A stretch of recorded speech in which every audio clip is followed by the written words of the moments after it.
Testing, testing. Good morning, everybody. Opening ceremony is at 8 o'clock this morning. It's only about 35 minutes away. So we'll be showing pigs shortly after that. So, yeah, start getting prepared. One housekeeping tip, or note, I should say. We already have somebody dumping dirty bedding in the cornstalk pile over there. The dirty bedding goes in the dumpster. If I catch you dumping dirty bedding in the cornstalk pile, I'm not sure what's going to happen. It's not going to be good.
It is, huh? Was that hot? Yeah.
I know about Allison too.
Hold it.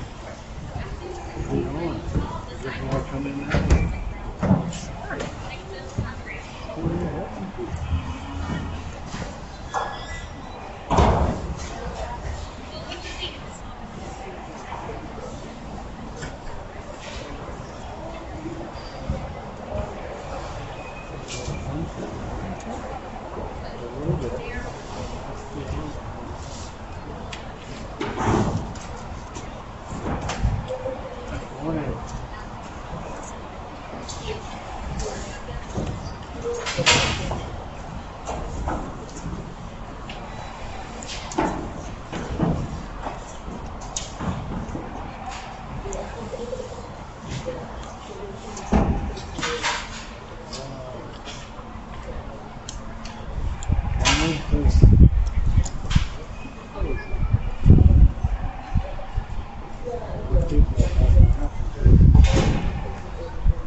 Good morning, Richland County 4-H. If I asked you to be in the stands for the opening ceremony, if you could please come on in, we greatly appreciate it.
Good job, Maddie.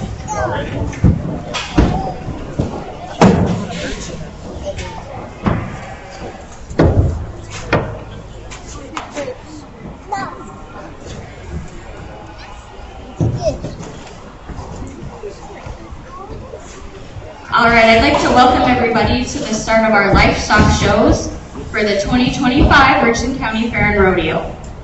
As tradition started about 12 years ago, we decided to start our livestock shows with an opening ceremony.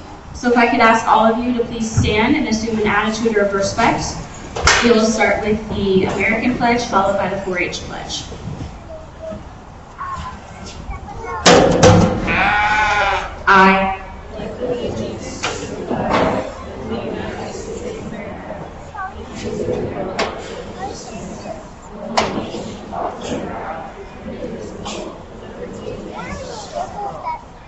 I pledge my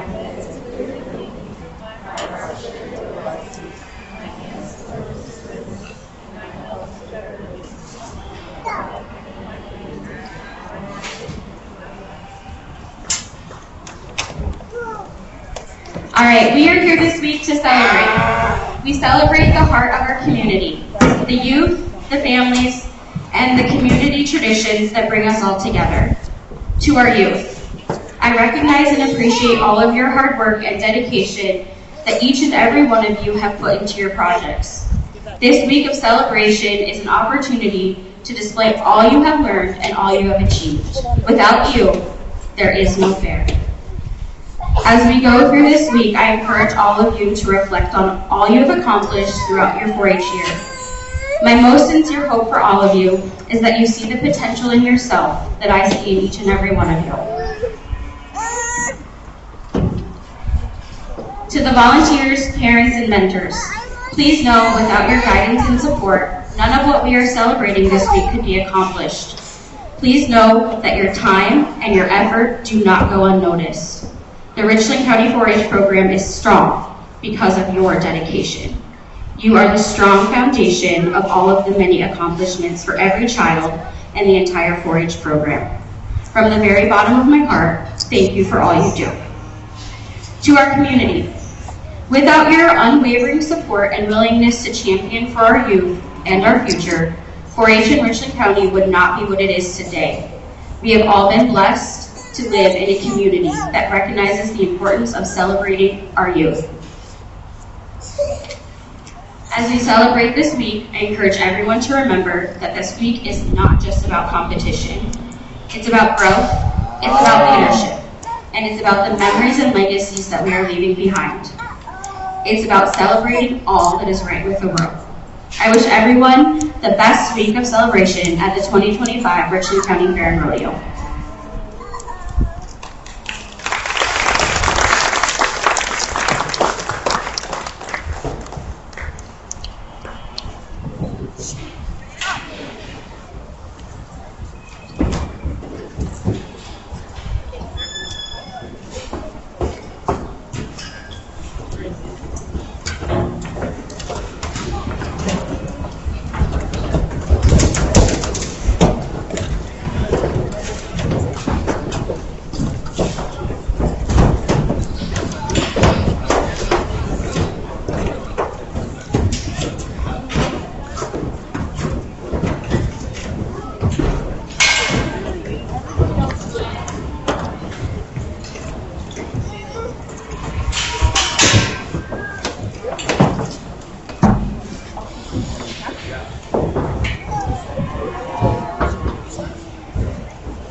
So the part that the straight part goes under the hook, and then the hook part Stay down here, please. into the track to move it. Okay, but then you guys can ride my dogs, okay? And they're not that straight. So.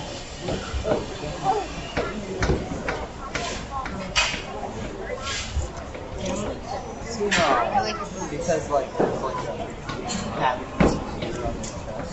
You're like, I was watching the show, you take that apart, it's like, Yeah, rough. Like, scratch. It helps me. Yeah, that's what it's like. And like this. So they're not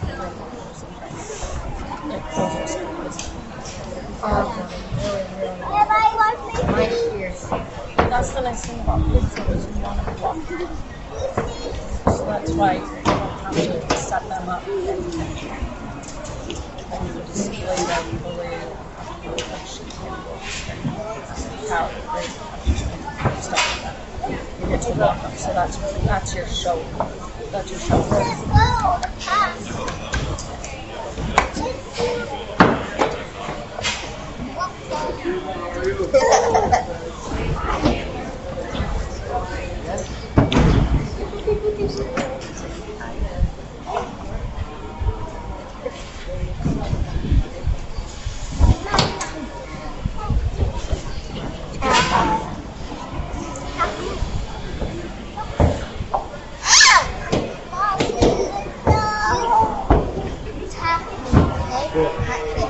Mom, I started talking to the girl that had the practice. I started talking to her.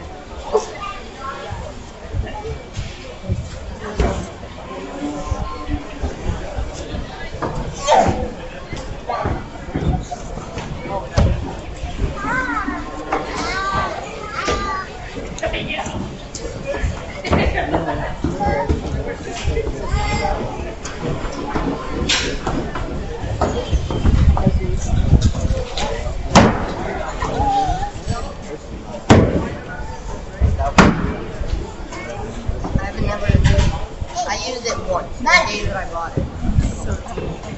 I had the cap and I'm gonna get caught.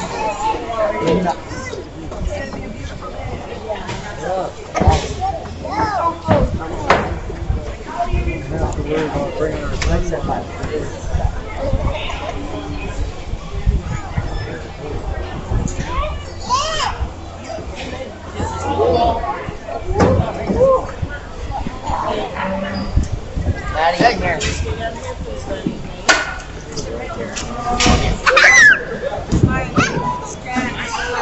Oh, hi. Nice to meet you.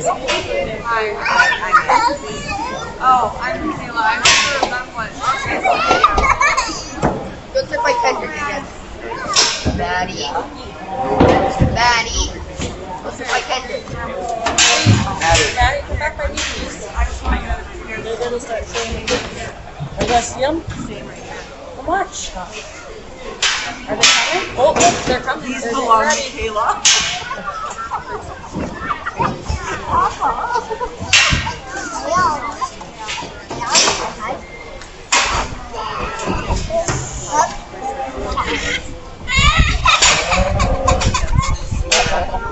Class 1 market hogs. Be getting ready. You should be in the holding pens. Class 1 market hogs.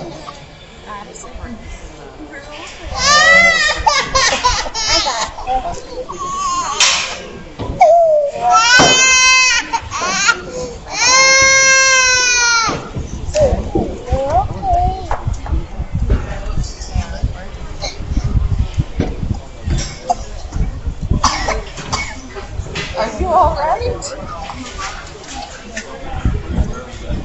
I'll briefly introduce our judge for the day. Our judge is Mr. Jacob Clout. He's the current livestock judging coach at North Dakota State University.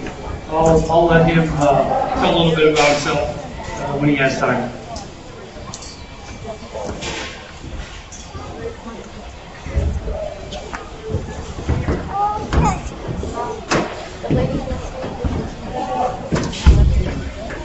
No, Maddie, sit down there. No, man. You gotta stay with me. No, right here. You gotta stay with me. See those black ears right there? It's from your hole.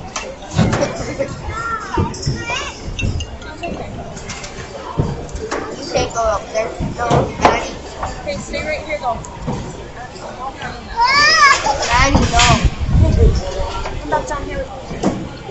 Are you gonna sit right next to Dawson? Slide 1 market halls. We're starting the market show. So we have Briar Henson, Grayson Gorder, Briella Huber, Jude Waltner, Harper Nagel, Dally Rabine, Jake Slaughauer, and Edward Frisk.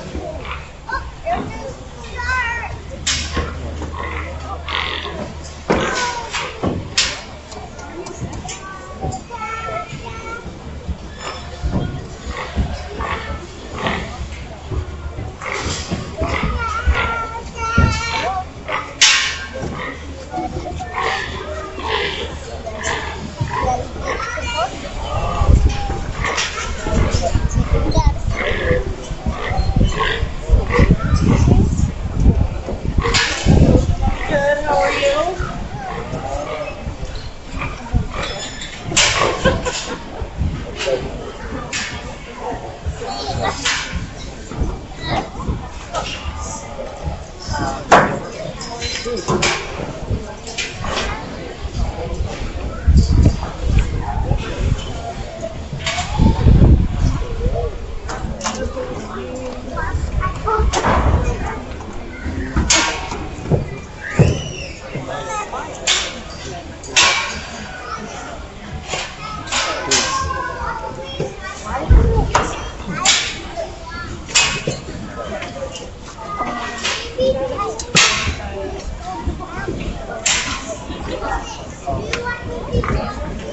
2 market hogs, be getting ready. Flight 2 market hogs, be getting ready.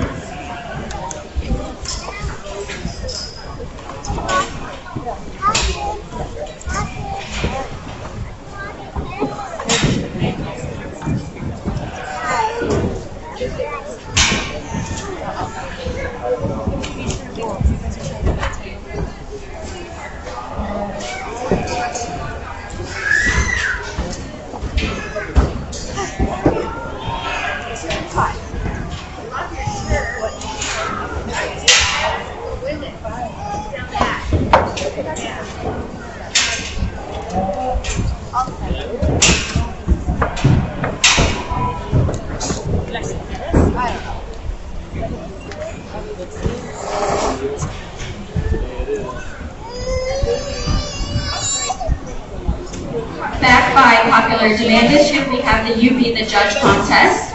So we have some of our Richland County 4-H ambassadors, and we have 2 4-H state ambassadors coming to the stand. They're going to be handing out pieces of paper, and then you will select who you think would be Grand and Reserve champion. All cards are due before the final drive of that species. And then the person with the most points will win the pup.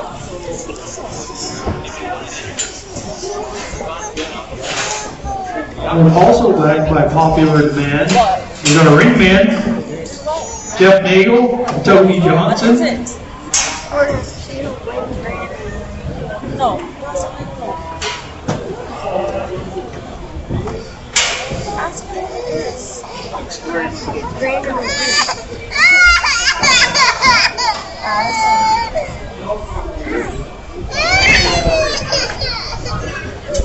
She wants you. You have to pay. She wants you. Nah, never mind. Don't do this yet.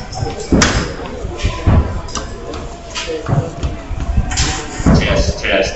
Well, good morning, everybody. It's certainly very excited, very happy to be in Sidney, Montana here this morning at the Richland County Fair. I think this county in particular has a reputation for good facilities, for good showmen, and for good livestock. And so I'm certainly very pumped to spend the next 2 days with you guys here, working with your young people and sorting through the livestock. And I think we get this show and we get this day started off on the right foot with a good class of these younger weight hogs. Young ladies Calico, though, from the onset, I think was our class winner. A bear you like blade forward in terms of the tidiness of his throat, a bear that's broad in his chest and bold in his blade. I like that guy's spread and just pin width and dimension as well. And then for a bear, for having that kind of pride, for having that kind of substance, still handles his skeleton relatively well. He's just a little bit more timid and tentative as the drive goes on in terms of his pace and just his comfort, but a bear that I think wins this class pretty handily.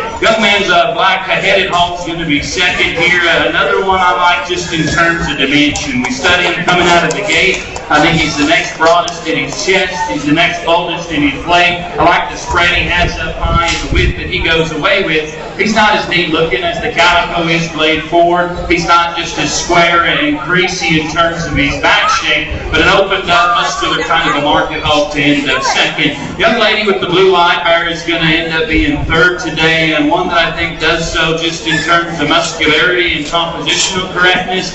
Bear that I like coming right out the backside of their shoulder in terms of his crease. He's a lean, fresh kind of a bear. I don't think maybe studies with the same kind of width through his chest and his knees, the two we've talked about. He's maybe not just as stout and agile in terms of his rear leg and hunk as those two, but a bear whose leanness and shape is really nice. Young man's black-headed gill is going to come out next, and one that I appreciate, just the stoutness of her skull, the sleekness of her jawline. Another one who's lean, she's high credibility. I don't think she maybe studies with the same outward turn and just shape as we study her mid-body. She too could be just pried apart in her underpinning just a skosh. But she's long, she's extended, she's got a neat jaw and skull line there. The young man with the belted hog's going to come out next in our fifth spot today. One that I like just in terms of, again, leanness, freshness, trimness, and cutability. I think favors this guy. He's another case. We just need to open him up, young men. We need to drop him there a little bit in his mid-body as well. White pig that's coming out next, one that I like just from a fundamental market hog standpoint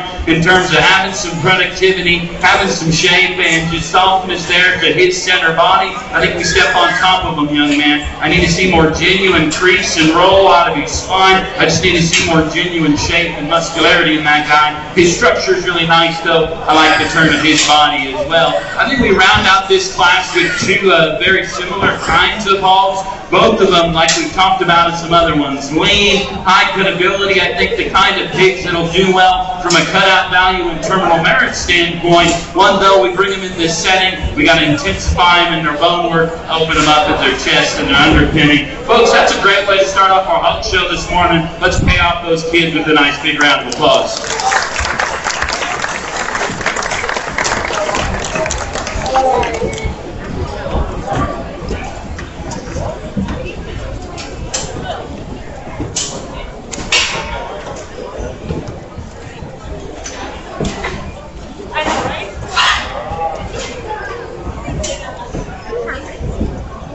Callbacks for flight 1 is Harper Nagel and Edward Frisk. We have flight 2 coming in the ring. Jason Maurer, Chase Byerly, Dallas Brown, Zoe Burns, Cree McNally, Bowden Jorgensen, Judd Rabine, I'm sorry, Jonathan Frisk, Kane Williams.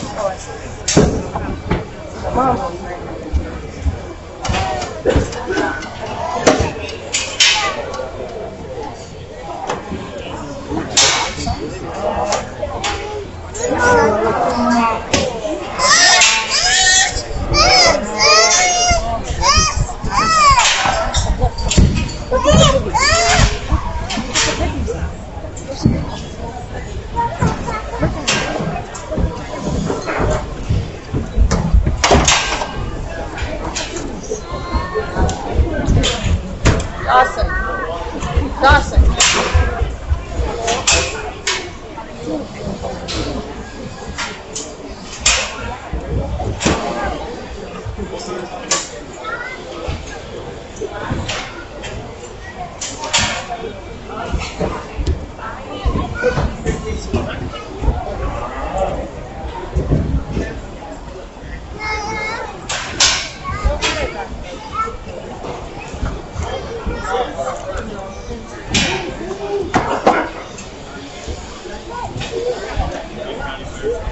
No,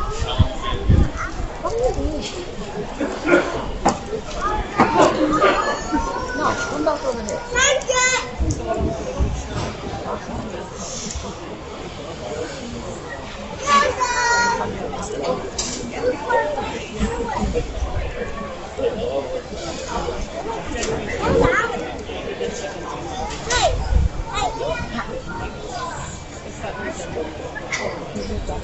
I'll be back. Talk to Mother to go ask somebody a question. I'll be back.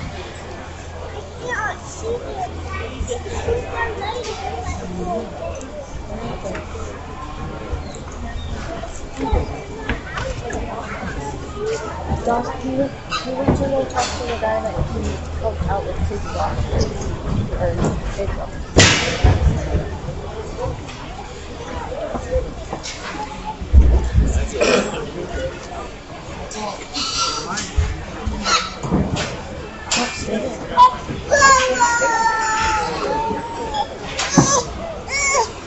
Where's the keys?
I think another just really good class here as we move through the Market Hall show. Not partial to a particular color, a particular pattern, but another calico bear surfaces in this drive that I just think has to win.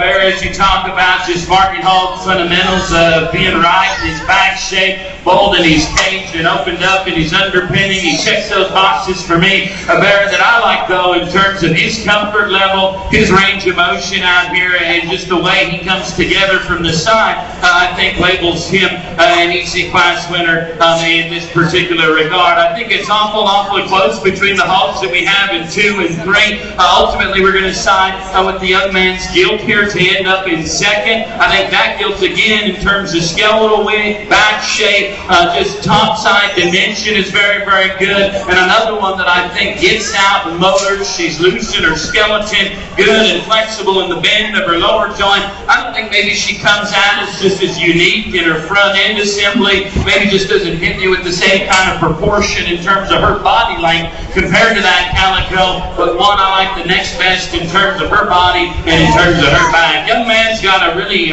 easy feeding, practical kind of bear to end up here in third. Another one, young man, I appreciate his dimension. Coming out of the gate, he is one of the broadest there in his sternum. He's one of the boldest in the turn of his cage. I love the spread that guy has. And his rear shot in this class in terms of width from his pin bows to his hocks to the surface, it's as good as any. We need to freshen him up just a little bit in the shape of his head and his skull. We need to crease him up ever so slightly as we study him down his spine there. But a good kind of bear to end up there. The young man's Berkshire Influence Hog coming next. Another one just from a dimension standpoint, I like a good deal. A bear that as we study just his chest is opened up. A good body kind of a pig that has some dimension. I think he reads scouts in his forearm and his front toe, and just in terms of his feature, We studied though at the surface, young man. He funnels just a little bit. He's got a little bit of extra throat there as we studied the base of his jowl. He too could be freshened up a little bit regarding his back shape. Young man's gilt that's going to round up, or that's going to come in fifth, excuse me,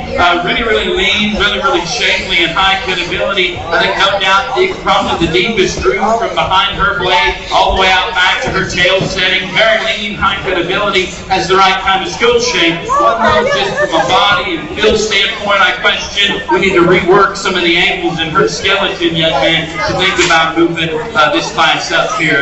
The gilt that's coming out next, I think another one that I like in terms of structure and just comfort. Good in her toe spread. I think good in her ankles. She's flexible, got the right kind of range of motion. I think a project that maybe fits things more on the breeding gilt side. We bring her into a market hog setting, young man. I need to open her up. I need to give her more shape and just muscularity throughout. Good kind of skeleton pig may end up going next. I think same can be said for the young lady's Belgian hog that's going to be 7th today.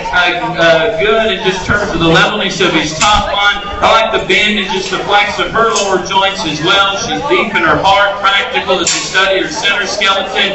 Sound like a broken record, but it's another case, young lady. We just need to see more muscularity as we study the top side of these pigs. We flip the script with the young lady's Berkshire gilt here. I think as we talk about leanness, as we talk about trimness and cutability, this may be your class leader, folks. She is ultra lean, she is ultra shapely. No doubt when we think about things like cutout value and terminal merit, she's going to rank towards the top. We bring them out here at the show ring. Her angles just need to be fixed a little bit. Her structure needs to be altered so she can get out and grab another gear and go better. Young man's rounding us out again with a little bit different speed of a hog. I think probably if you project these things out, excuse me, that hog may have the best pork chops in regards to just eating quality. He's finished. He's ultra good in terms of his body and his substance. One though, I think at this stage in the game, young man, we need to lean him up and make him just a shot more compositionally correct. Again, another phenomenal class. Let's pump those kids up with a nice round of applause at the ringside.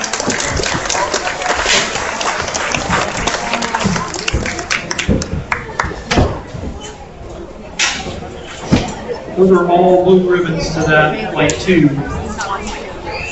Callbacks for Flight 2, Cree McNally and Kane Williams. We have Flight 3, Market Hogs coming in the ring. Patty Oldrood, Aiden Brewer, Brooke Ween, Callie Strong, Iris Walter, Clara Alvin, Gentry Rauschendorfer, Gunnar Wagner, and Paxton Miller.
Brian's got other things to do.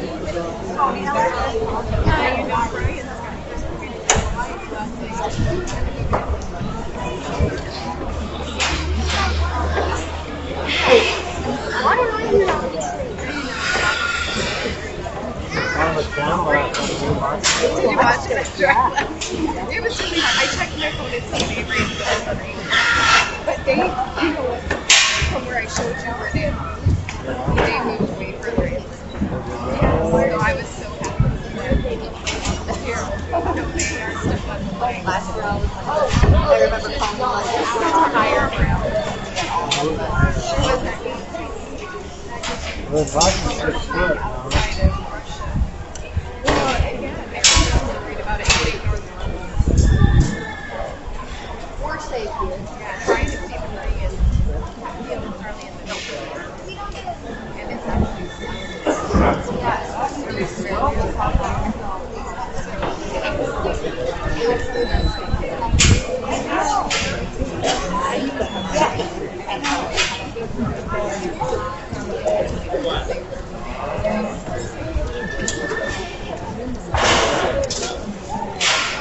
guess so.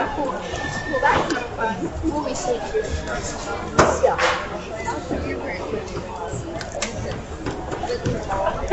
Yeah, actually, we'll do that. You're working. No, I kind of said to Josh,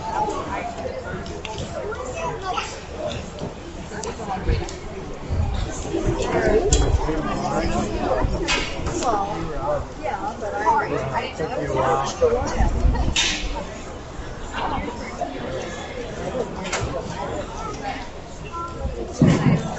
Again, I think an exceptional group, and the kids of Richland County, I think, have brought some good hogs to town here.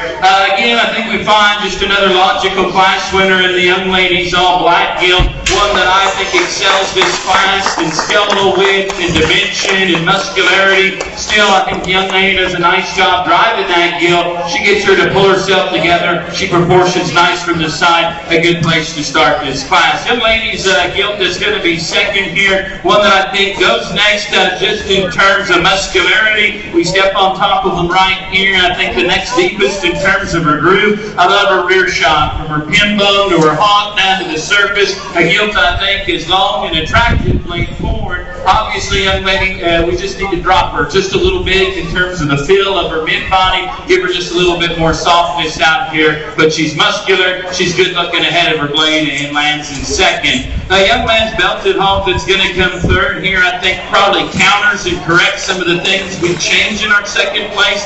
I do like this bear's feel from his sheath back. I think a hog that's good in terms of his lines and his structure. I want to intensify him as we study just the size of his arm, his foot, and his front toe. He needs to be just a little bit stouter at his jawbone as well. But I think from just a basic muscularity, body shape, a levelness of lines, all those sorts of things, that bear suits me best in third. Young man's guild here that's going to come out next. I think another one, dimension and just skeletal width isn't necessarily the issue. She's brought up high, she's big at her pin and her upper hip. I think I want to alter just a little bit the way that she'll plant at the surface, young man. She's a little bit out on her outside toes. We really need to fix it and clean up that one's lymph nodes out back, young man, to maybe move you up a spot or two, but a good one to end up fourth there. Young ladies, that's going to be fifth with the blue-eyed hog. I think another one, just in terms of length and then cleanliness, the head of his blade, he's good. A flexible, loose spine kind of a bear. I like the mobility of that hog's lower joints. We get to this view right here, young lady. I need to open him up. I need to bulk him up in his forerib and his upper hip and just give a little bit more substance throughout. I think the hog that's coming next, another one I like is just basic structure. I think a very comfortable kind of a pig. He's flexible. He's good in his range of, motion. Excuse me. We study study him up high. I want to freshen him up in terms of his top side shape, young lady. Just give that guy a little bit more oomph as we study him out either side of his spine. A young man, Hereford bear, that's going to roll out next. Another one. That guy's really broad. He's really bulky, and I think just in terms of dimension, power, and substance, checks all those boxes.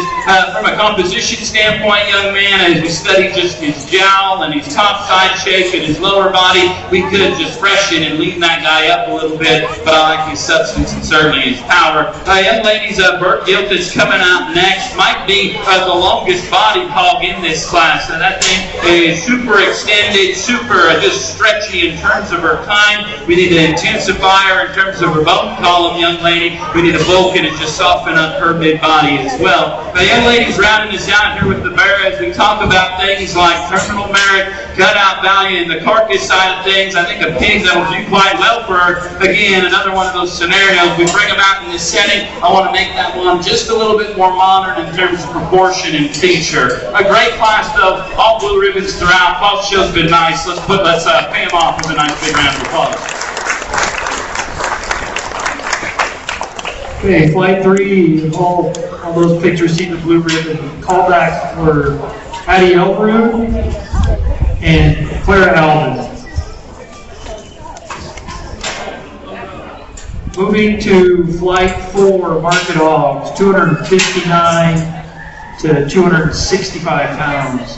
Braylon Johnson, Kinley Peters, Cooper Brown, Brooke Scove, Eden Hazen, Aspen Nagel, Bo Becker, Kelly Burns, Aiden Sarda.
particular drive of them. Probably the deepest class just in terms of quality that we've seen all day. Took just a little bit of extra time. I think that's going to be the theme of today. We're going to be efficient where we can. We're going to we're going to take time and evaluate when things get close to make sure that we've got the right calls here. And I think a good top 5 of them, I think a top pair of them, hogs that I wish were just a little bit more willing to drive. They seem just a little bit more tentative on this surface. I think still studying individual hogs, both of them are good. The differences I see in them, I think the young lady's belted bear that wins the class is your leader in terms of skeletal width. He's your leader in terms of power and muscularity. I think a hog, though, that still, for having that kind of bulk, is nice enough proportion from the side. You did a nice job with his skin and hair, young lady. If I were to tweak him, I'd make him just a little bit more inbounds in terms of his hawk as he goes away. I'd lengthen his cannon bone and his face. Make that guy just a little bit more later in terms of his maturity pattern.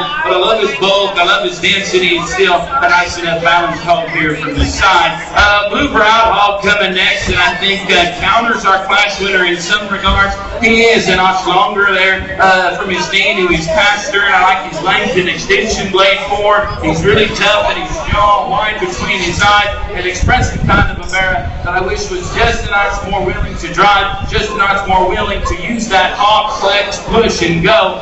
One, though, that I like just in terms of, again, his skull, his width, and then his top side shape. I think we run into a really close decision in between 3 and 4. I think hogs that are similar just in terms of their body shape and build. I think we get on top of them, and the young lady's wide belted hog goes third. I think that guy, in terms of the groove that he's back, the shape that he has up high, a dimensional kind of a big young lady that, for having that kind of spread, for having that kind of mass up high, I want to give him a bigger forearm. I want to install just a little bit bigger of a front toe and just scout up his bone work, young lady, to match what that guy has up high in terms of his width and spread. Another one that, like I said, dimension, substance, skeletal width, and just muscularity is certainly not the problem or the question with the young man's guilt that's going to go forth. I think one that gets just a little bit plainer in terms of her throat and her jaw. She's another one. I want to reconstruct and modify some of the angles there of her hawk and her pastern. I like her center body shape and feel, though, a good deal. A young man's off-belted bear that's going to come next. Really lean, really shapely up high. I think one that, in terms of the definition and just crease of his muscle pattern, is really, really nice. We bring him back out here. I don't think he's as open at his chest and his knee as some of the ones that we talked about. One that gets just a little bit flatter as we study his heart and his forehead. Good in his shape, though. Good in his foot there, flag forward. Young lady's gilted's coming out next. One that I like in terms of just probably leanness and just cutability, I think is real good. Another one, big in her hip, expressive as we study this, her pink bones and down through her lower ham and stifle. One, though, again, another scenario for having that kind of shape and expression. I want to give her a bigger front toes. I want to give her a stouter forearm and a bigger hind leg. Young lady does a nice job getting that one to drive out and present herself. Just need to stouten her up underneath as we study him. Wide belted hog coming next. One that I think you appreciate in terms of this bear, center body shape and feel is not the question. A flexible, comfortable kind of a pig. Young lady does a stellar job, I think, getting that one stuck and just drove heads up. We study him up high. He's a little bit staler in terms of his back shape. Another one, I want to make him just a little bit denser as we study his lower limbs. A white bear that comes out next, who's nice in his structure, young lady. I like this one's flexibility and comfort. Another case, another scenario. We need to open him up. We need to stouten him up off both ends of his build. Young lady brings out a tri-colored bear that certainly looks to be a very easy feeding and very practical project here for the young lady. Just a hog that looks like his appetite's good, his flexibility and his comfort's good. One, though, we got to lean him up, young lady, as we study the base of his throat and as we study him down his spine there. Great class again. That's an all blue ribbon class, folks. Let's congratulate those kids with a nice big round of applause.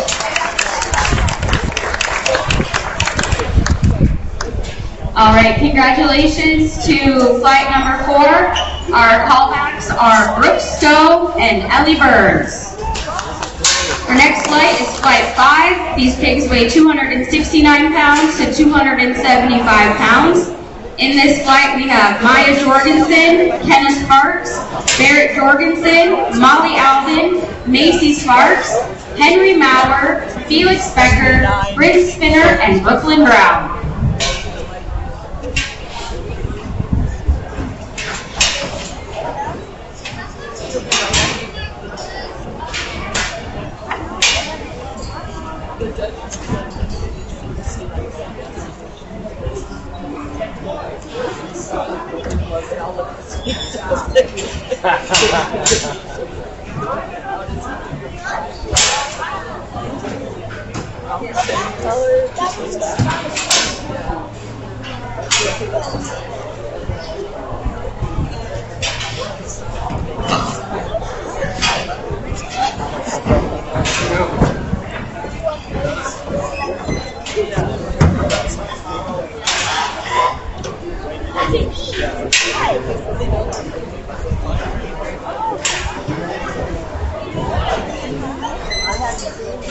Just a reminder on you be the judge. I never got a You picture. can pick up the forms down here at the 4-H tent office here. It's $5 per species. You just have to have that turned in a class 7. Come down here and make it fit. Shoot, I feel really bad. I didn't ask. I Tomorrow squeezed it. Awesome.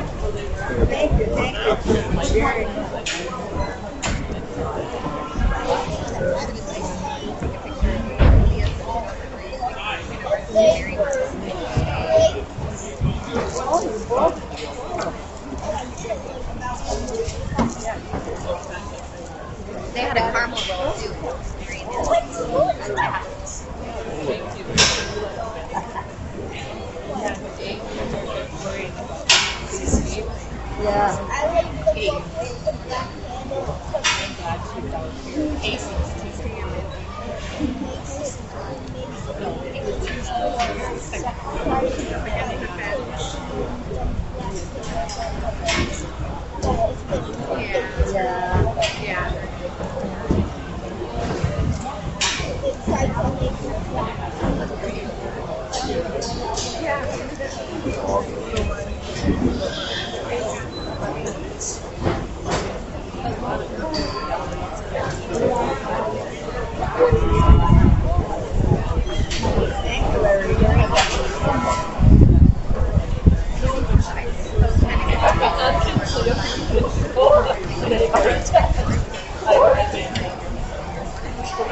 think another really just deep and competitive class. I apologize for taking just a little bit more time than I usually do. I think not only just the depth of the class, but I think there's some variation just in kind out here that can make things tricky from an evaluation standpoint. So again, I just wanted to make sure and take the time we get things lined up in the order I feel most comfortable with. And I think from the beginning, a pair of kind of gilt surface towards the top. I think both of them probably excel this class just in terms of their width. Both of them probably excel this class in regards to muscularity and dimension. Young lady's Harrier gilt, though, is going to end up winning this class. I think one probably just a little bit neater there as we study her jaw. We step on top of these things. She is bigger and greasier in terms of her back. I like the freshness of her top side and the freshness of her mid-body and fill.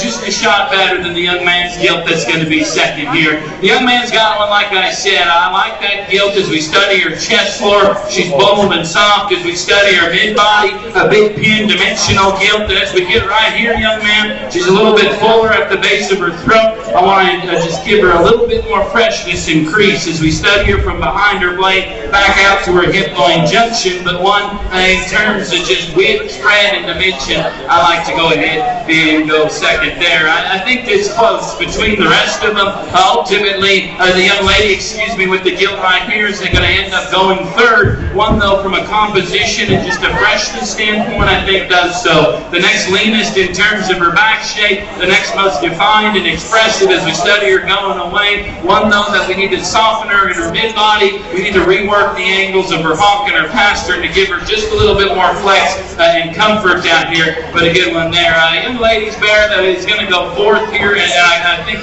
between a close pair of them in 4 and 5. Both of them are deep. Both of them are productive in their mid-bodies. I think both dimensional kind of bears. I think the young lady's more crumbed up, though. A little bit better as we study his jawline. Probably has parts of his proportion and just feature that I favor a little bit to the young man's more incher appearing bear to come next. Again, like we just got done talking about, young man, that guy's bold, he's dimensional. I think a nice line kind of a bear. We need to intensify him in his jaw. We need to give him more shape and roll as we study him right there. Good top 5, though. We'll keep working through them. I think a pair of very similar gilts to come out next. Both of them lean, both of them trim, just in terms of their composition. I think in both cases, though, we need to intensify them in their lower bone work. We need to give them just a shot more punch as they go away. I thought the young man got out and just moved and just motored a little bit more comfortable versus the young lady's gilt. The hawk coming out next, another one I think good in terms of just depth of side and being an easy feed and productive kind of pig.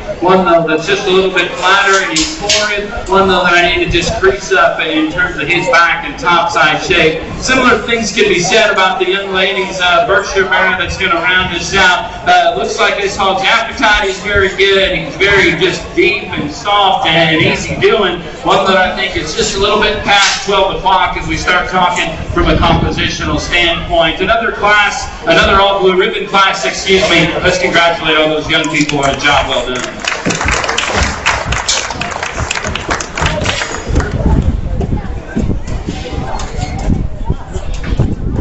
Flight 5 callbacks. Molly Alvin, Barrett Jorgensen. We have Flight 6 coming in the ring. 276 to 292 pounds. Ava Jorgensen, Mallory Van Every, Ryder Williams, Kinsey Nagel, Lucy Wagner, Cassie Ryman, Camry Hansen, Avery Johnson, Oliver Becker, Isaac Deming, Percy Iverson. Sorry, Avery Johnson was not in there.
Another announcement for the You Be the Judge. That has to be turned in by the end of Flight 7, which is the next class. This is Flight 6. We have one more class.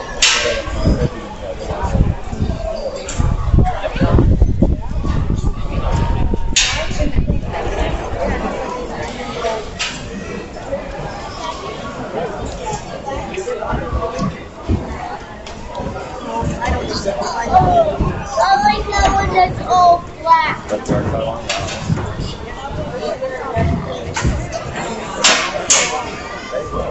Right, yeah.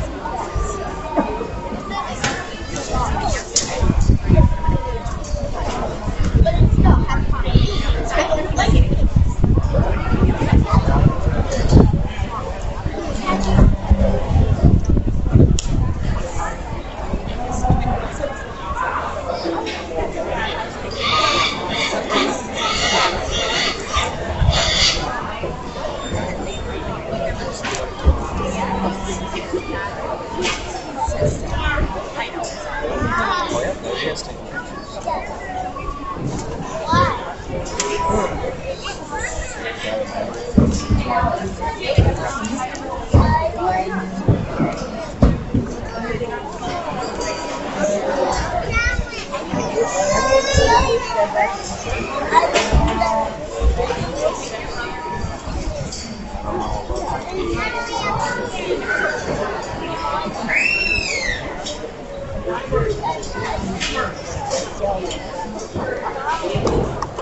I think another really outstanding class. And I think as we look at the pigs all the way down the line, a lot of these young people have done a tremendous job. I've noticed it all day, but I wanted to make a point of it in this class because it's so good. A lot of these kids have worked really hard at getting these things right in their skin and their hair and their presentation. This class has as many well-presented pigs as any. Let's congratulate them and appreciate some of their hard work and effort.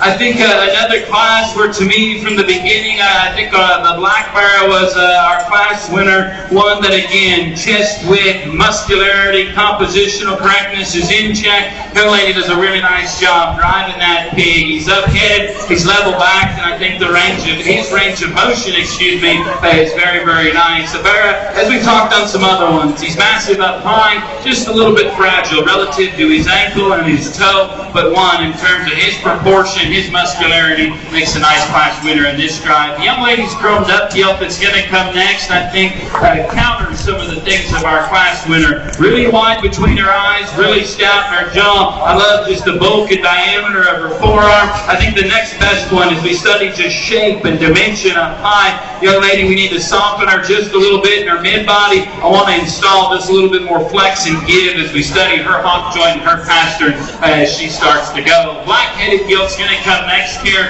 One that I like just in terms of her flexibility, range of motion, and comfort. One, though, that I don't think is just dense in terms of her jaw and her feature. One that gets just a little bit wonky there as we study her hop placement relative to the surface as she goes away. But her flex and her comfort is very, very nice. Excuse me. Young lady's red belted hog's going to come next, and I think just a very fundamental kind of a market hog. That thing's opened up, good in his body shape, good in terms of dimension. Maybe not just as neat looking blade forward as some of the ones that we talked about. I think a bear that has nice shape out of the backside of his blade. One though that gets just a little bit plainer and rounder as we study the shape of his hem-loin junction. I think a really close pair between the next two young men. Both of those pigs, I think, good in terms of just body and fill. I think ultimately a young man with the belted hog that goes fifth just has a little bit more substance, just a little bit more shape as we study him. Again, young man, I think that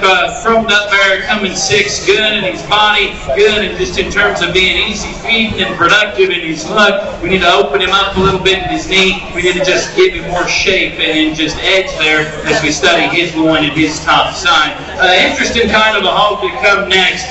Really good just in terms of length and extension. One that I like as well in terms of leanness and cutability. As we get him off to the side here, maybe just a rig too long, young man, and I think that starts to throw off that bear's proportion. He too, it needs to be just a little bit more secure and coordinated as he plants underneath. That guy's long, extended though, certainly lean in his composition. Same thing can be said for the red hog coming next. That guy's lean, he's long, he's extended, good in terms of his cutout value and terminal merit. One though, we need to just give him and bulk up his rib cage just a little bit, rework some of the angles of his hind leg as well.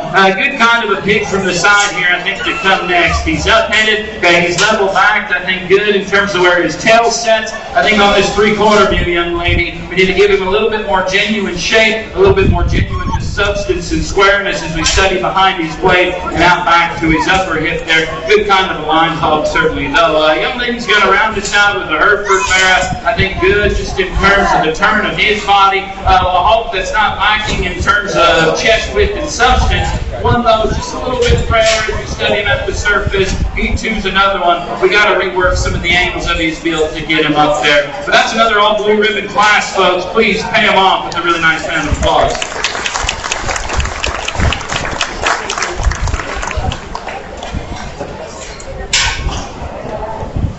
Callbacks for Flight 6 were Kenzie Nagel, Mallory Van Every. So we have our final flight, Flight 7, coming in the ring. Adeline Johnson, Camden Johnson, Summer Lane, Rylan Watts, Shaylee Iverson, Presley Watts, Macy Virtue, Curtis Mullen, Dale Virtue. And the You Be the Judge entry has to be turned in at the end of this class. So if you're going to do that, $5 at the end of this class. After the callbacks and the market show, we'll move into the feeder hogs, gilt, and the breeding hogs as well. Gilt's under 1, clubbed in a 3 to follow all that.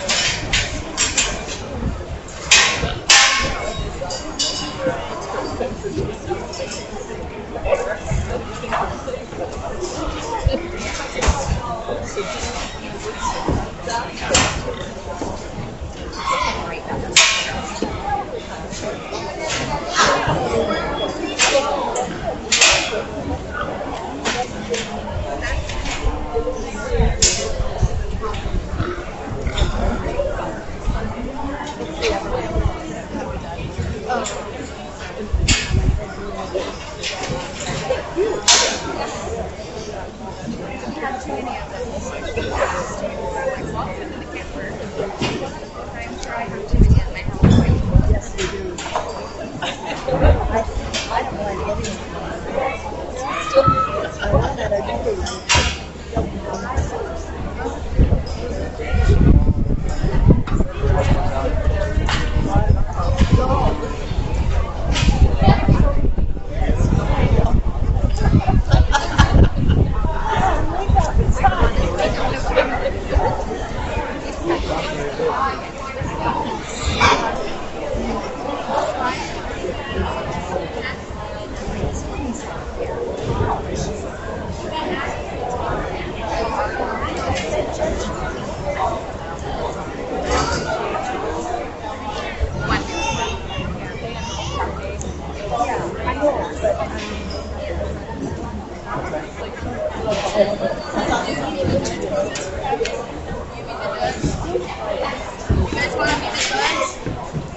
Decide. You get to go ahead and play somehow you think you're gonna win, and you can win some money from it.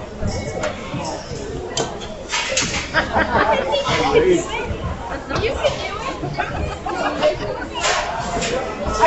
2 more.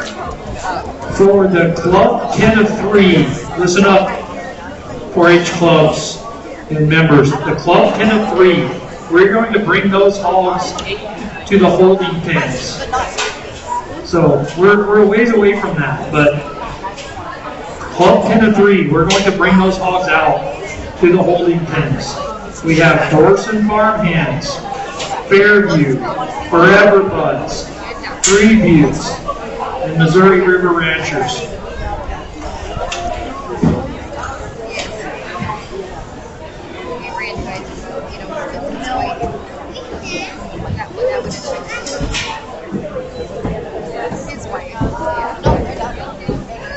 Gray hair.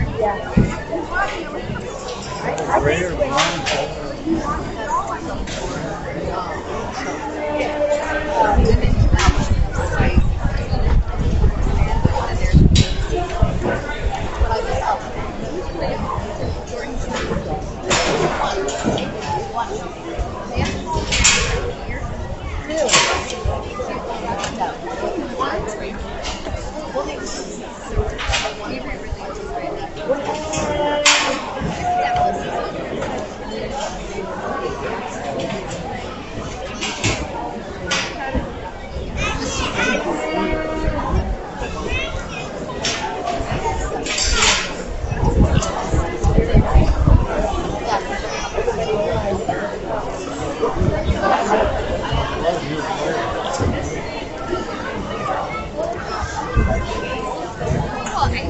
I don't necessarily know.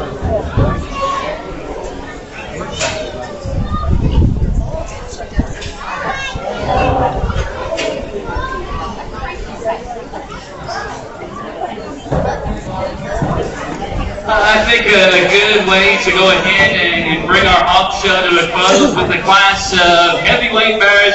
These pigs are certainly, have got to their end point. Some of them, I think, just a little bit past it. We'll talk about those differences. I think while they're not the same here on the top end, I think a nice pair of bears to sort of. My preference today is the young lady's blue-eyed hog to win. I think of those two, probably just a little bit better in terms of his center body feel. I like his structure, his just looseness, and his flexibility. I think a bear, once he gets his head up and drives, proportions out nice from the side. One that I'd certainly like to clean up his throat last just a little bit and give him a shot more expressiveness as we view him up high, but one that I think certainly acceptable for being a heavier weight kind of hog. A bear that comes in next, I think the class leader, probably in terms of just front end presence and look, the tightest in his throat, the best in his jawline. A bear that probably has just a little bit more crease as we study him up high. He, to me, reads just a little bit fragile there as we study him at the surface. We need to reorganize and square up some of his lower joints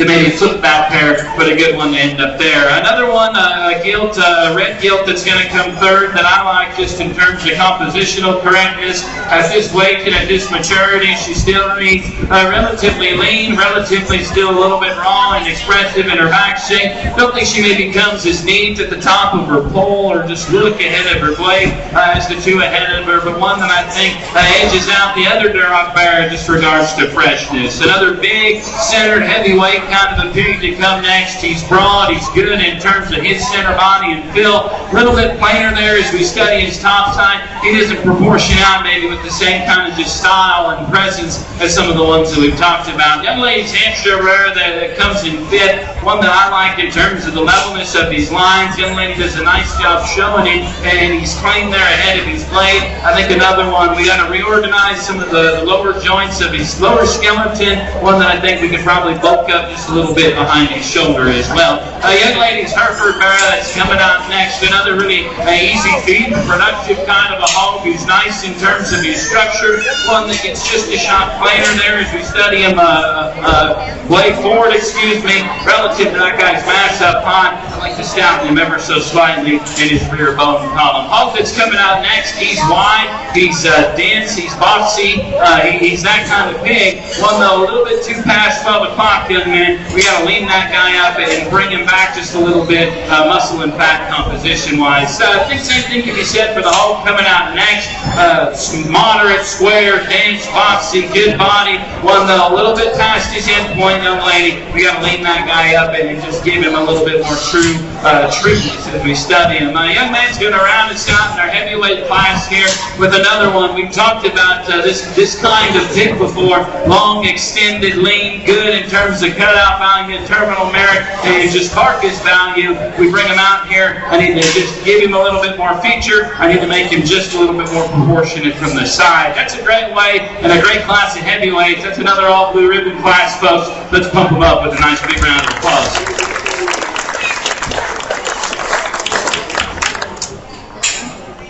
Callbacks for Flight 7, Shaylee Iverson, Rylan Watts. So we're moving into our grand drive for the Market Hog Show.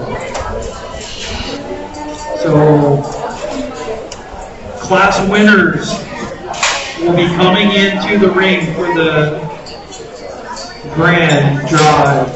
We have Harper Nagel, Cree McNally, Patty Elveru, Brooke Stove, Molly Alvin, Kinsey Nagel, and Shaylee Iverson.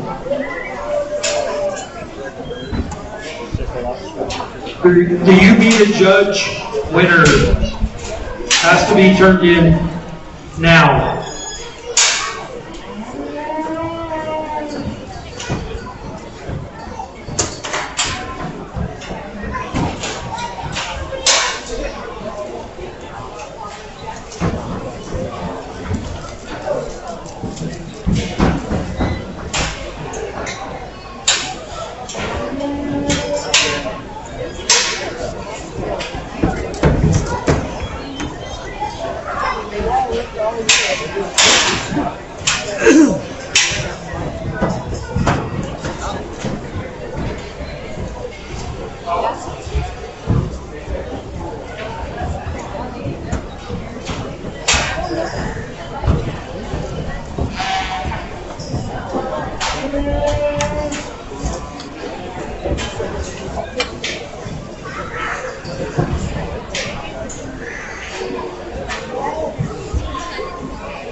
Let's go ahead, if you're inside or in earshot, let's give all our Market Hog exhibitors today a nice big round of applause.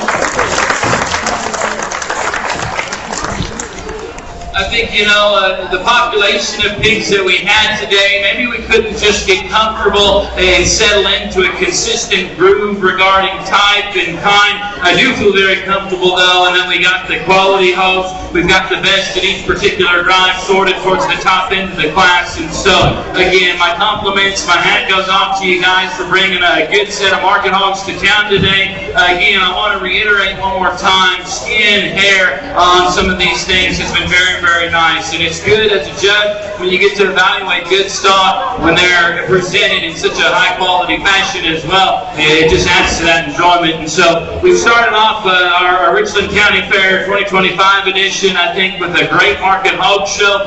There's one in my mind just from a proportion, a flexibility, and just a quality standpoint. It's the best in this particular drive of them. I think reserve gets awfully tricky. We'll bring in that second place and rework through them one more time, though. Let's thank all these market hog exhibitors for bringing some good ones to town.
I think, again, like I said, for reserve, it's close. It can go a lot of different ways. I think a lot of these class winners in that second place one, they all kind of fall into contention in one area or regard or another. As we sit back here and watch them drive, I think the next one, as we talk about just totaling up the most amount of good, in my mind, there's another one who kind of follows the suit of our champion. Good looking blade 4. I think one of the better hogs in terms of his top side shape. We need to give him just a little bit stouter set of lower limbs. That black hog there, he'll be a reserve champion. Congratulations, young lady.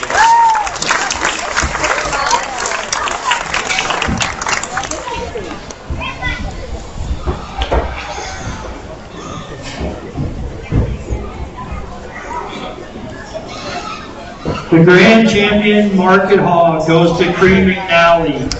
And the reserve champion market hog goes to Kinsey Nagel.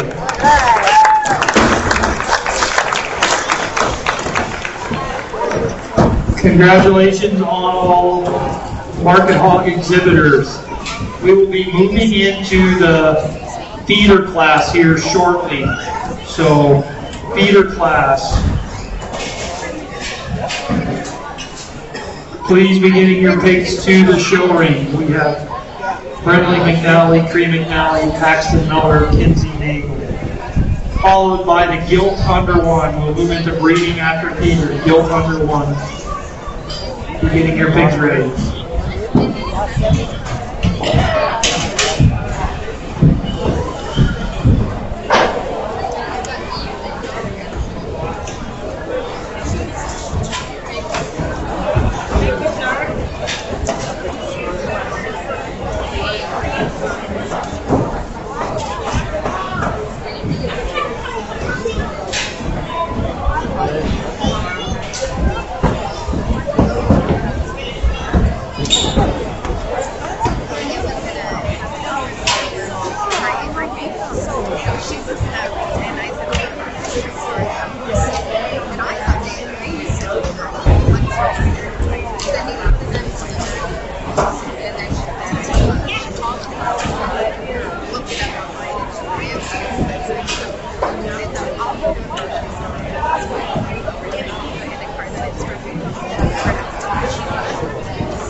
first, second, third.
One class of these feeder pigs here, and so this class determining your champion and reserve. Didn't give too much suspense here, but I think all three of these pigs obviously different in their breed type, and I think maybe different in terms of maturity patterns and growth curves. It makes it just a little bit challenging. I think though a bear that wins this deal is the best today, and still I think has a future on down the line. That old black hall will win this class. I think one that from the side, he's up-headed, he's level in terms of his back. I love the flex of his lower joints, and still he's bulky and he's foreign, and I think has the advantage over the white pig as they go away in terms of pin width and how he carries that dimension from his hop down to the surface. I think close in between 2 and 3. Young ladies, white bear is going to end up being your reserve, though. One that I think, just from a look and proportion standpoint, is my next favorite. A guy that's up-headed, he's tall-bladed, he's strong out of his back. Really, really level, young ladies. We study just his hip and his tail rib. This view right here, I want to bulk him up just a little bit more through the seat of his pants and down through his lower hem. He's just a little bit shorter and choppier in terms of his stride when we compare him back to our champion. Not to take anything away, though, from the young man's red hog. That guy in this particular class, he is the widest, he is the boldest, and he's the stoutest. Really muscular and just stout kind of red hog. His structure, young man, just worries me a shot, especially in a feeder pig or prospect kind of a class. He's just a little bit outside in terms of where he plants. I want to square him up and just flatten and smoothen his blade a little bit ever so slightly. Great trio of those feeder hogs, though. These kids have done awesome. All blue ribbons. Let's give them a big round of applause.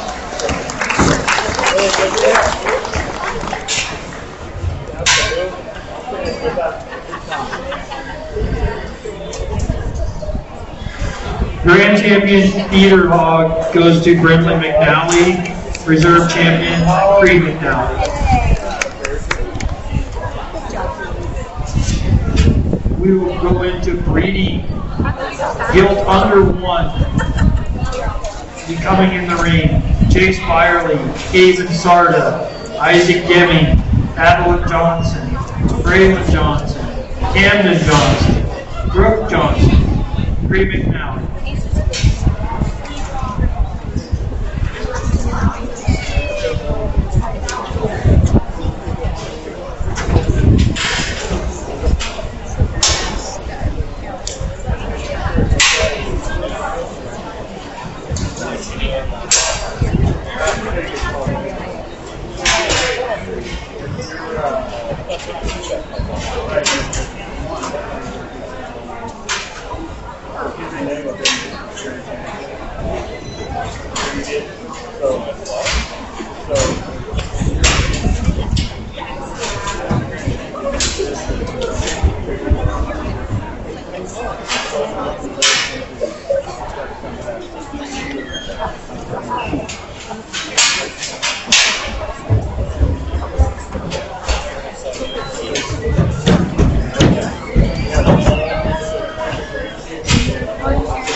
Yeah, so they're right now.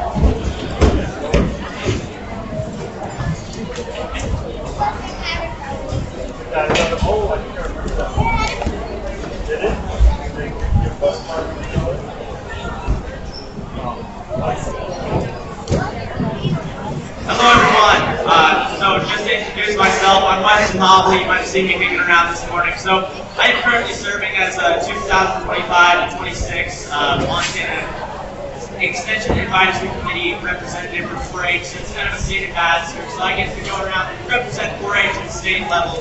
And as part of my job, I get to come hang out at county fairs just like this. And I get to meet these people that make up the county as well as yourselves, and get to know these members as well as the program. It's just kind of helps me to understand 4-H a little better, get to know you guys, and kind of share a little bit more about maybe 4-H at the state level. So I'm just going to throw in a couple of words here, but I would like to extend an invite to all of our 4-H members here to come to more state events. I mean, it's kind of my job is to delegate a little bit and kind of communicate the benefits of 4-H, especially as we get from a county level up to a state level, and then maybe on to the national level as well.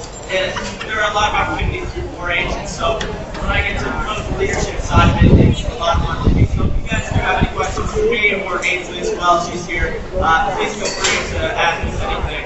And we really appreciate you guys having me here.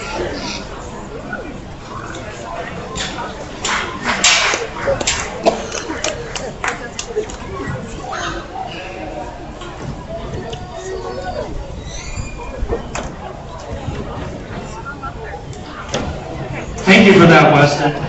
Club Pin of Three Market Hogs. They need to be heading to the holding pens right now. Club Pin of Three. We have Gorson Farmhands, Fairview, Forever Buds, Three Views, Missouri River Ranchers, North Road Renegades. Get your Club Pin of Three to the holding pens.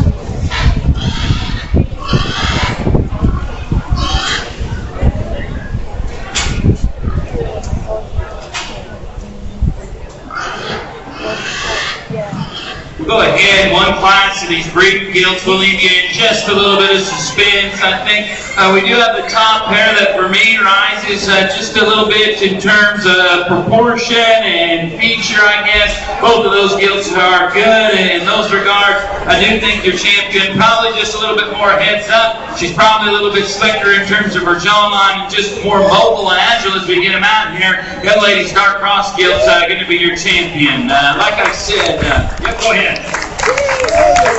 Like I said, between a pair of gilts I think are good in their width and their power and their feature. I like the look and the agility of that black gilt to go ahead and win the gilt show. Young man's blue-browed gilt again. I love just the strength of her jaw, the width between her eyes. She's big in terms of her arm. A little bit more timid as we get her out here. She's not as just willing to drive and comfortable. Certainly like to just modify her in those regards, but a good gilt to end up reserve in your gilt show. Congratulations. I think gilt coming third, I think really good just from a brim sow fundamental standpoint. I think from just a flesh and a body standpoint, she's nice. She's good in terms of her structure level there as we study her spine and her hip. I got to rework her hind leg just a little bit, young lady. She's a little bit off in the angle of her hock and her pastern. I'd like to give her just a little bit more foot size as she goes to the surface as well. Calico gilt coming fourth, really broad, really good in the turn of her body. I like her pin width and just shape and dimension. She's just a little bit rounder, I think, in her kind, young lady. Rounder in the shape of her blade, rounder just a little bit out of her hip. We got to tweak her in both of those areas, but I love her shape and dimension. Young man with red gilt's going to come out next, and a breed that's certainly known for just their growth, and I think young man's gilt certainly is a good representative of that. She's the biggest scaled, obviously, fast-growing, late maturing kind of a gilt relative to some of her frame and relative to some of her size. I'm going to soften just her mid-body, open her up on both ends. I think we round out with a similar pair of gilts here. Both of them good in just their basic body and flesh. I think both of them, though, we could redesign just a little bit in some of the angles of their skeleton to allow them to proportion just a shot better here from the side. That's a really nice drive of those breeding gilts, though. Blue ribbons all the way through. Let's congratulate them with a big round of applause.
The grand champion, Gil under 1, goes to Cree McNally. The reserve champion goes to Isaac Deming. We're moving to the club pin of 3. So if you're in the club pin of 3, you need to be to the show ring immediately. Morrison Farmhands, Fairview, Forever Buds, Freeviews, Missouri River Ranchers, North Road Renegades.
Let's go ahead, if you would.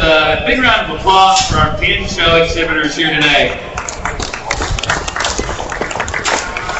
I think, certainly another neat opportunity to allow these kids to exhibit their pigs. You don't find a pin show at every county fair across the U.S., and so you guys have provided a neat opportunity here for these kids to take an individual activity and come together as a team and learn. And so I commend you guys for doing that. I think, didn't take too much time. We've already seen the pigs come through the gates, and I've already discussed all of these guys and gals out here. I do think, though, in my mind, when sorting a pin show, the quality of the individuals in the pin comes first, and then consistency regarding weight and kind and maturity, all of those things fall second for me. And so when we think about that formula, when we think about that equation, I do think a couple pin surface for me. We'll have this pin right here driving out, be your champion, and we'll have that next pin with the black gilt there. Those guys will be your reserve. Congratulations. All blues all around. These pins are awesome. Let's give them a big round of applause.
Champion pin of 3, up pin of 3, was Forever Buds. And reserve was North Road Renegades.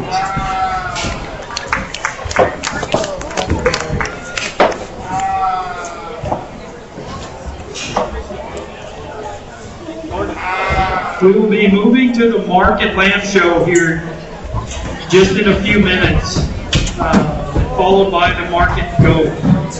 So, Market Lamb, you should be getting ready. We'll be going in the ring shortly. And Market Goat will be following that.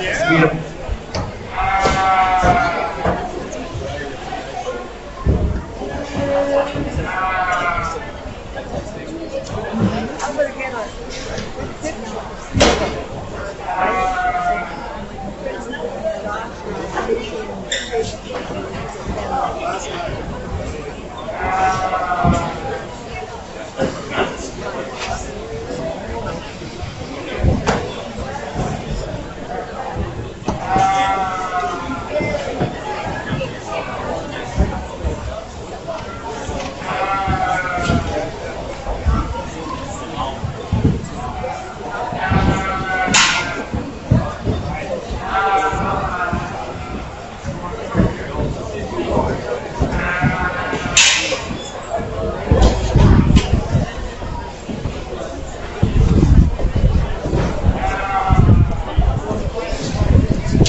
Okay, we'll go ahead and get started with the Market Lamb Show. We have two classes. First flight, 113 to 124 pounds. Oliver Becker, Kelly Spoonine, Aniston Spoonine, Quinn Reed, Camry Hansen, Kayla Hansen, Anna Vershoot, Brooklyn Brown.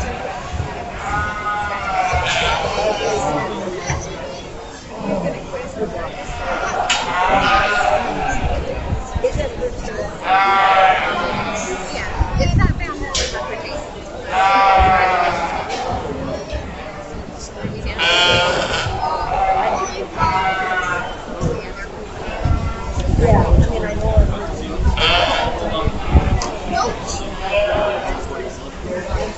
All right, just remember once again that we have our You Be the Judge.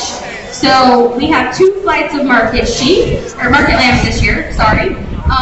So our ambassadors, our county and state 4-H ambassadors are going to be coming around with sheep.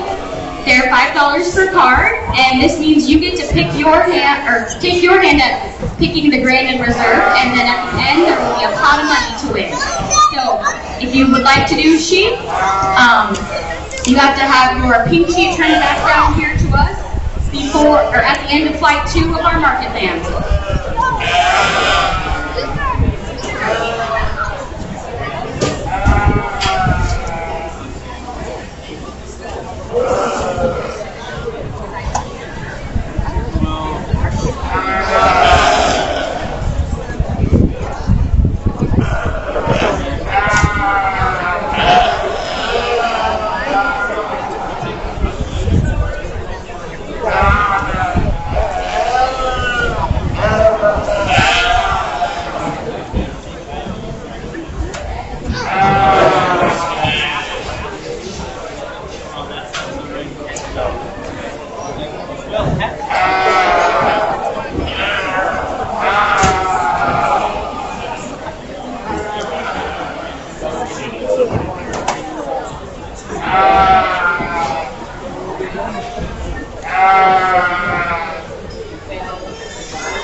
way to get things kicked off here in our market lamb show. Class to me where we find two sheep up on the top end. I think just a little bit better in terms of genuine skeletal width, just a little bit better in terms of body shape and muscularity. The difference is our class winner is just a little bit neater there at the base of his chest. I like the length of his neck and its attachment just a shot better. I think from a pattern standpoint between a pair of heavier muscled sheep, our class winner is just a little bit neater in those regards. Like I said, young lady, this guy's opened up. He's good in his body. From a balance standpoint, that guy's a little bit out at his chest. He's a notch over at his knee and doesn't maybe come with the lower leg turn to help balance out there the same as our class winner. But I think as we put our hands on him, just a little bit more firmer, just a little bit more genuinely muscular than the you that we've got, say, in second here. You, from a pattern standpoint, I like a lot of things about young lady. She's long and thin in terms of her neck, good about her attachment. I love the consistency of her top line, young lady. As we watch her right here, she's long and square out of her hip. We get our hands on her, young lady. She's pushing just a little bit more cover out over her body wall. She doesn't meet my hand with the same kind of muscularity and expression as the sheep above you, but good just in terms of her basic build and look. We'll have you go ahead and profile that sheep for me. I think another one that I like just in terms of her lines is, well, good and level in terms of her top line. I like her underline balance. I think another piece, young lady, just a little bit looser in terms of her hide, pushing a little bit extra cover out over her body wall as she transitions from her shoulder to a forearm, but an opened up muscular kind of you that I just want to lean up quite a bit. Young man, I'll have you do the same. We'll profile that one. You, again, I think really round, really elevated in terms of her body shape, good about her muscularity, one that just is a little bit narrow in terms of her underpinning. There's some parts of her spine and her flank line, young man. We got to tweak that to get her to just pattern a little bit better from the side. Another really opened up, I think, muscular sheep to come next. Good in terms of his body shape. He's got a nice spread up height. I do think, though, relative to some of that mass, just a little bit finer in terms of his bone work. He, too, is just a shot rounder on both ends of his build. I like his muscularity and his body shape, though, young lady. I think we round out this class, though, with a pair of very similar sheep, both of them long cannon, both of them late maturing, extended. All of those things are true. We got to give them a little bit more width. We got to give them a little bit more power to maybe move you guys up in the ranks there. Again, these market limb exhibitors get us started off on a good note. All blue ribbons for these young folks. Let's congratulate everyone. Job well done.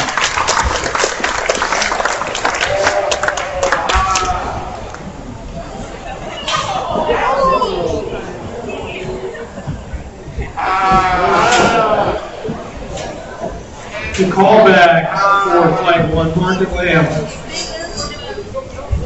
Brooklyn Brown, Anna Shoes. Well, Flight 2, Market Lambs coming into the ring.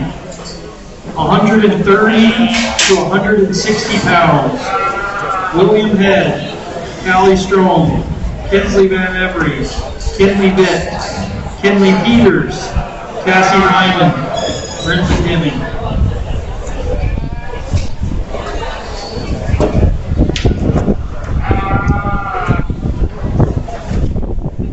The UB the Judge sheet for the Market Lambs needs to be turned in at the end of this class.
Feeder lambs and breeding sheep. Please be getting it on your mind. Feeder lambs and breeding sheep.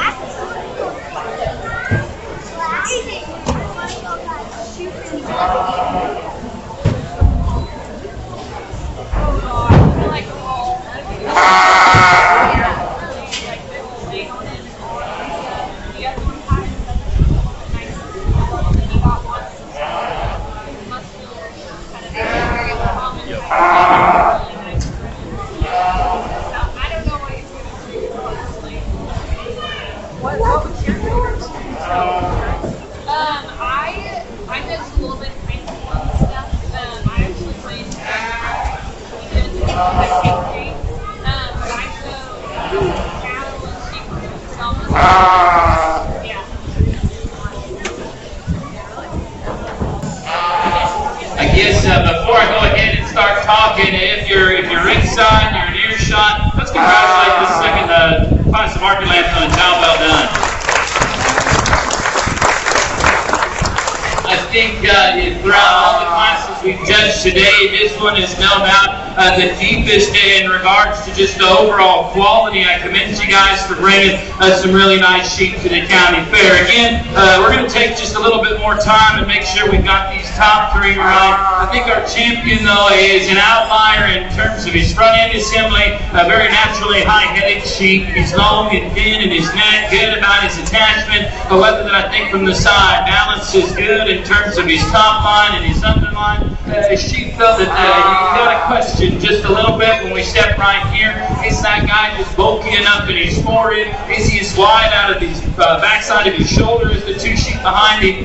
No, but I think from just a look, quality, presence, and pattern standpoint, that leather suits me the best to win this particular class. I think close between 2 and 3. Both of these sheep, I think, have just a little bit more cover on them. Both of them are a little bit plainer as we just handle their top side. I do think, though, again, as we work to this 3/4 view, the leather in second progresses with just a little bit more width. I think he's got a notch more pin width. He's got a little bit more down through his twist, and as we study him back, just a little bit more clearance, and he's underpinning an overall width. I do think, though, like I said, he's pushing a little bit more cover out over his body wall. He's not just as upstanding in his shape as our class winner, but one, though, whose progression of width I like a good deal. Young lady brings a good view out to end up third in this class. A sheep I like in terms of her stoutness of forearm, a big-footed kind of the sheep. Young lady's done a really nice job getting that one's leg presented really nicely. Again, from just a composition and a maturity standpoint, I question her in her shoulder to forward transition when we get behind him. She starts out a little bit wider, and she finishes at her pin bones. I got to fix just her progression of width. Really good top trio, though, to end up on the top side. Young lady, I'll have to go ahead and profile that sheep.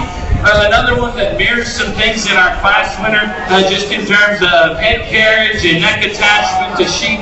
His underlying quality is really, really nice. We compare him to the ewe and the leather in second and third. He's not as wide behind his shoulder. I want to deepen him in his twist and give him more turn and dimension as we study his lower leg. Good looking kind of a sheep that I want to power up. A little bit different case stand up here next. This guy is really big and really square, and he's rack and he's one. A big pin kind of sheep that is good, and just from his last rib back end rating. I love his dimension, I love his squareness. We profile that guy. I don't think his foot and his bone matches what he got up high. His fleece and his thigh quality maybe isn't presented to the same as some of the sheep that we've already talked about, but a good muscular kind of one to end up there. Young lady, I'll have to go ahead and profile this next one. Another sheep that I think when he presents himself is nice in terms of his structure, a flexible kind of a sheep. As we step off either end of him, I want to give him more width, more body shape, and just more substance. Good in his underline, though, young lady. Good in his head carriage. Young lady, you're going to round us out today with a sheep that I like from a terminal merit standpoint, that guy's opened up, he's good in his body shape, good about his topside touch and come, maybe just some pattern things I want to tweak in that guy to maybe move you up the ranks there. But this is another outstanding class, deserving of blue ribbons all the way down. Let's congratulate him again with a really big round of applause.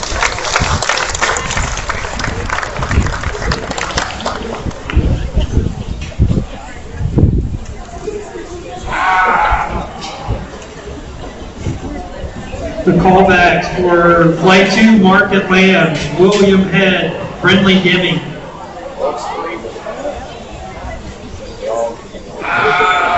So we will move into our grand drive for the Market Lambs. We need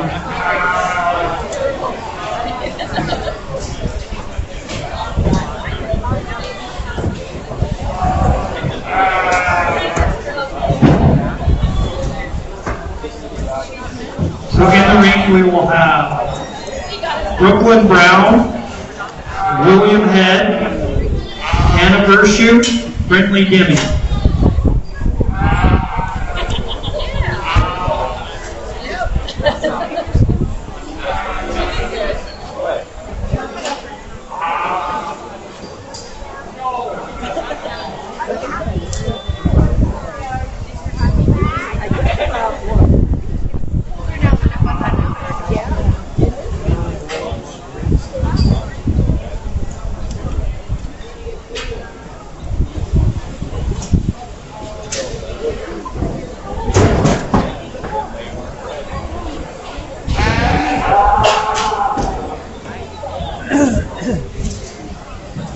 Let's go ahead again. You guys have been an awesome crowd all morning. Let's give all of our Market Land exhibitors today a big round of applause.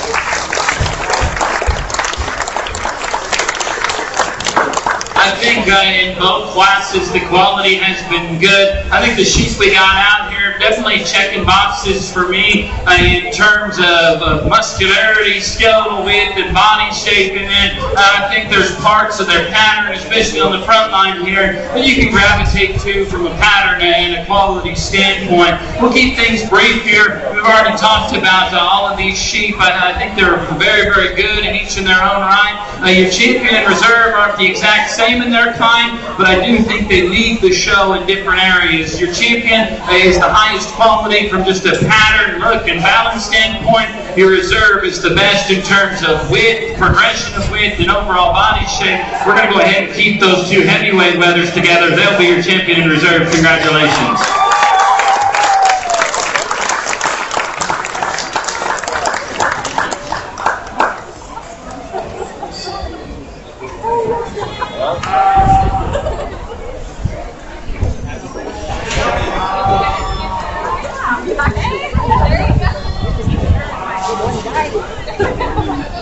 So the grand champion Market Lamb goes to William Head. Reserve champion Market Lamb, Friendly Demi.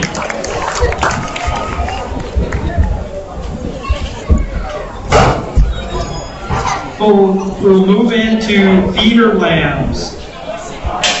With feeder lambs be coming into the ring.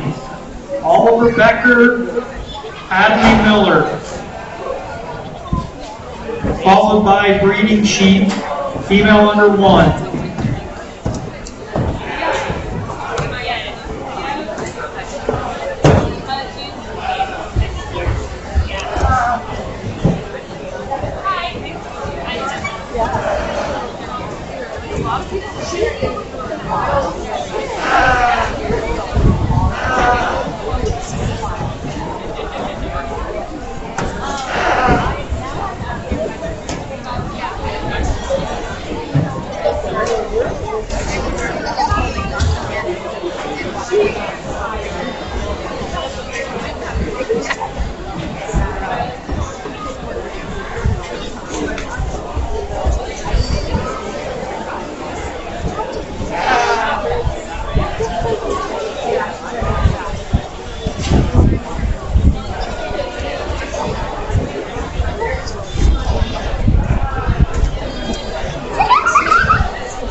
Only two entries here in the feeder sheep show, and I think two ewes that, again, like we mentioned in the Hope feeder show, you know, these sheep are nice looking today. I still think, you know, they're not their end point yet, but once they get there, I think they'll make fine projects, for both of these young people. Obviously, we got a champion in reserve here.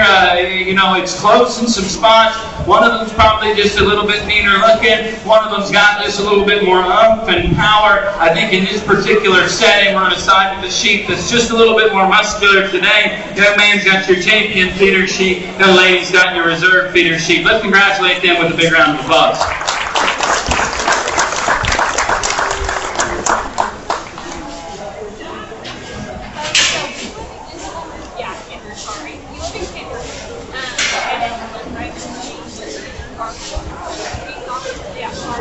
Grand feeder lamb goes to Oliver Becker, reserve Hadley Miller. We will move to breeding sheep, female under 1. We have Brinley Dimming, Adeline Elbrud, William Head, Hadley Miller, Cassie Ryman.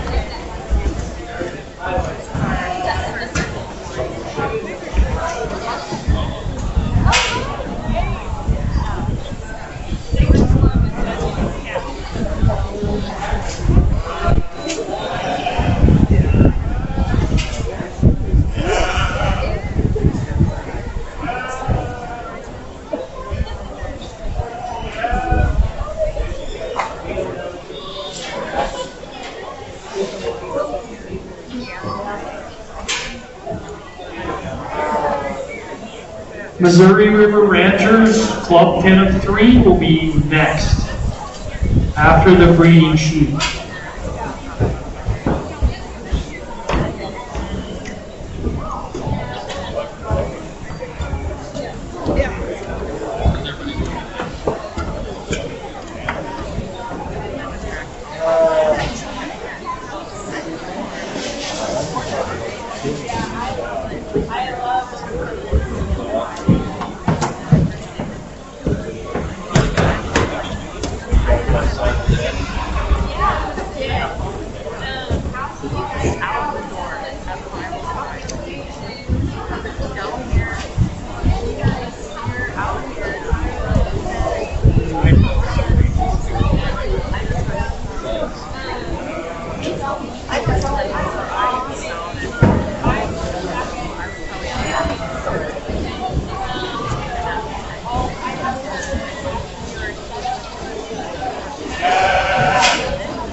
You made us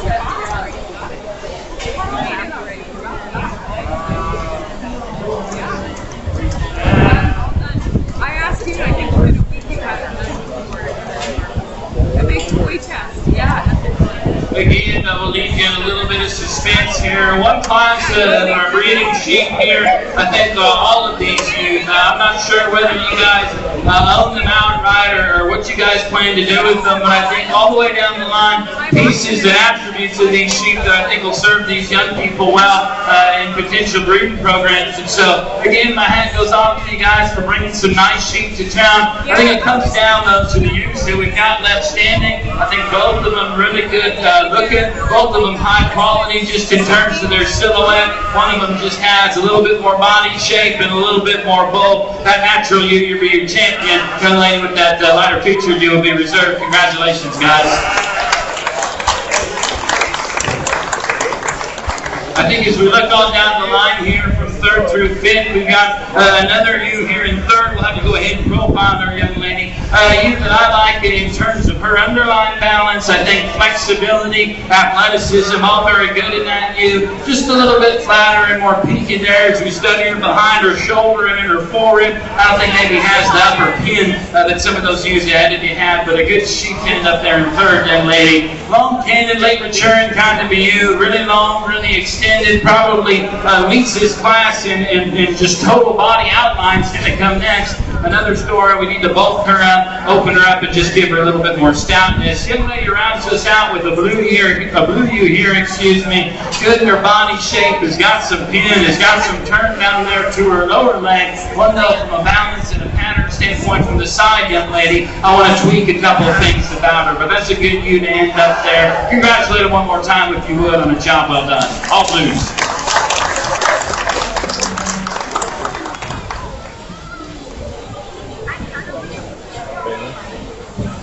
No, actually,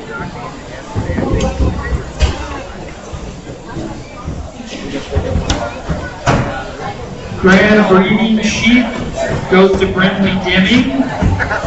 Reserve, Cassie Ryman.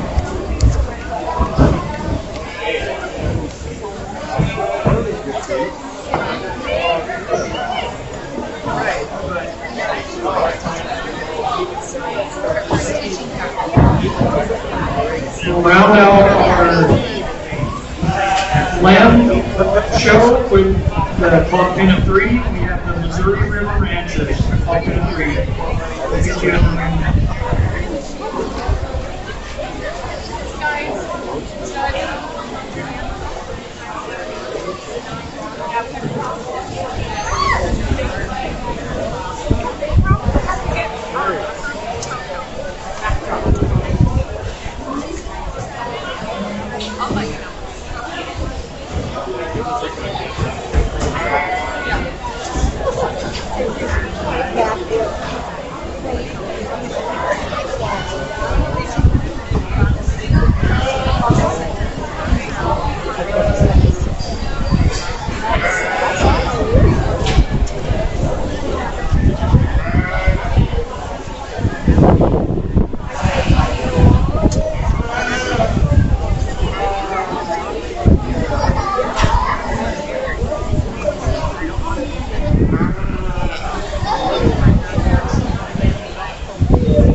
Single entry in our pin show on the sheep side of things, and definitely I want to compliment these three young people in terms of uniformity and consistency of kind of sheep, uniformity, consistency in regards to weight.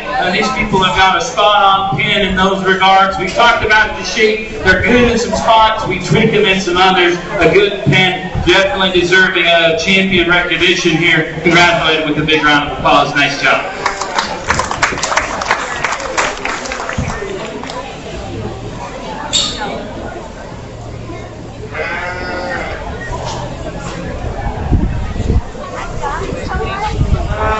Congratulations, Missouri River Ranchers with the Club Pin of 3. That concludes the sheep show. We will move into our goat portion, goat show. We will start with the market goats.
In the ring for the market goat class, we have Marley Dorr, Ryder Hansen, Kayla Hansen, Kane Williams, Kirsten Kraft, Miley Josephson, Presley Watts, Shelby Reese, Kinley Good, Chase Byerly, Brindley McDowell.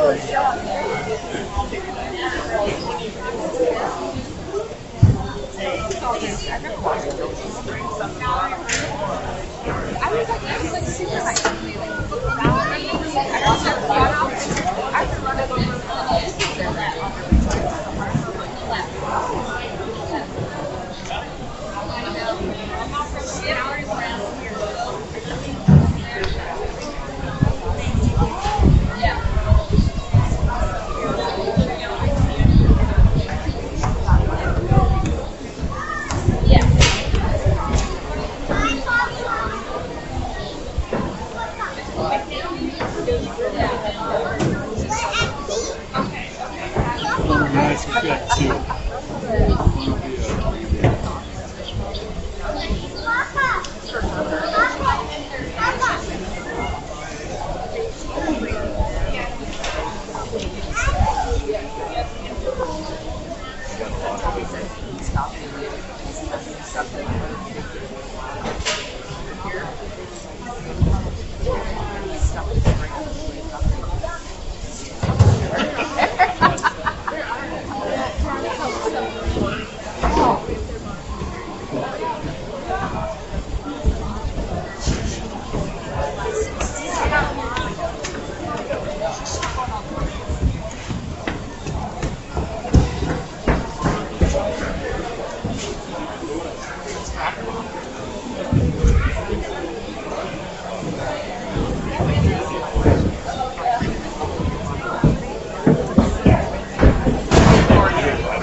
This will be our only class of market goats, and so this is your grand drive, folks. Let's let them hear it with a nice big round of applause.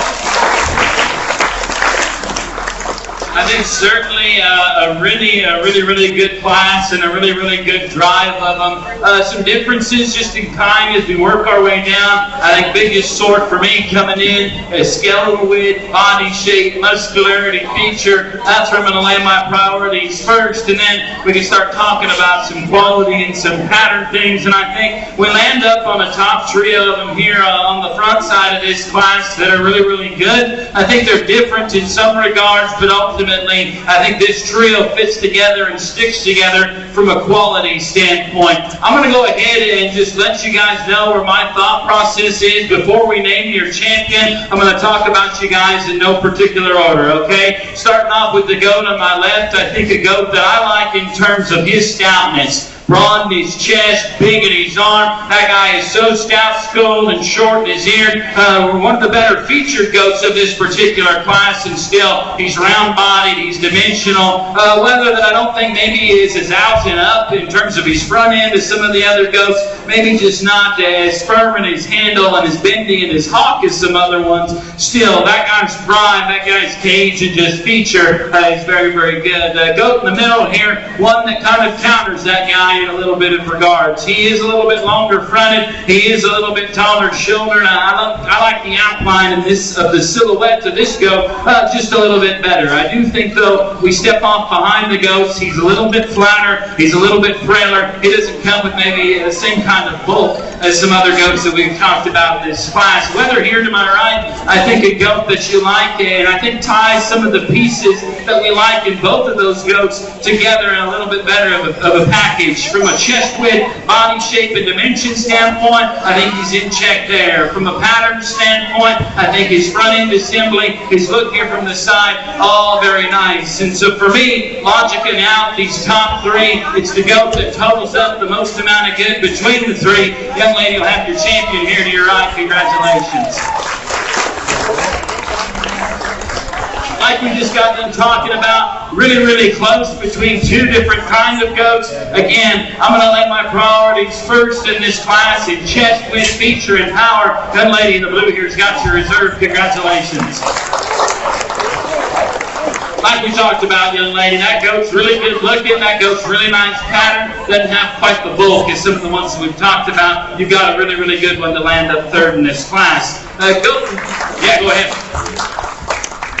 I think goat in fourth here, we'll have you guys profile them as we talk to you. I think goat in fourth here, pounds heavy, high-performing, big-scaled kind of a goat that I think relative to his size, we need to give him just a little bit more outward turn. I like to shape him just a little bit better up high as well. Another neat color kind of a goat to come here. Another one, he's big-scaled, he's late maturing, gold-bodied. There's some pattern things in that guy. I think we need to alter, young lady, in terms of his hip and his hind leg. We need to give him just a shot more touch and tone as well. Young lady's black-headed leather that comes out next, one that I like from a pattern standpoint. He's high-headed, he's long-fronted, he's good in his neck attachment. I like his flexibility and his length to stride. We step off either end, young lady, just got to see more goat there to maybe move you up in the mix. Same thing can be said for the goat coming out next. Long-fronted, high-time, late in his maturity pattern. I love his flexibility and just his extension. We need to stouten up his bones. We need to broaden his chest and just give him a little bit more outward turn. Similar kind of goats, not only just in terms of their color pattern, but I think also in their type that are going to land up next. Both of them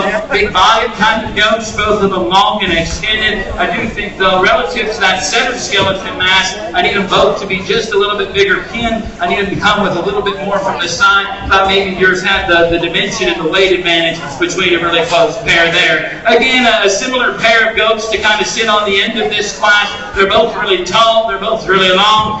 Late maturing kind of goats who I think are lean and trim. Both of them need just a shot more muscularity and a shot more dimension. So that's a really good lineup of these market goats, guys. All blue ribbons, top to bottom. Let's give them a big round of applause and congratulate them.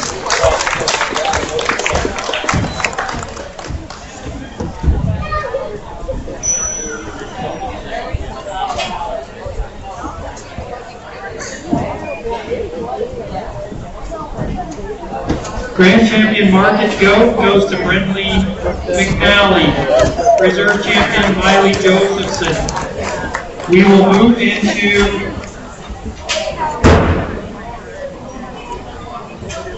our breeding goats. So the first class in will be the meat doe under 1. Just wait 1 second.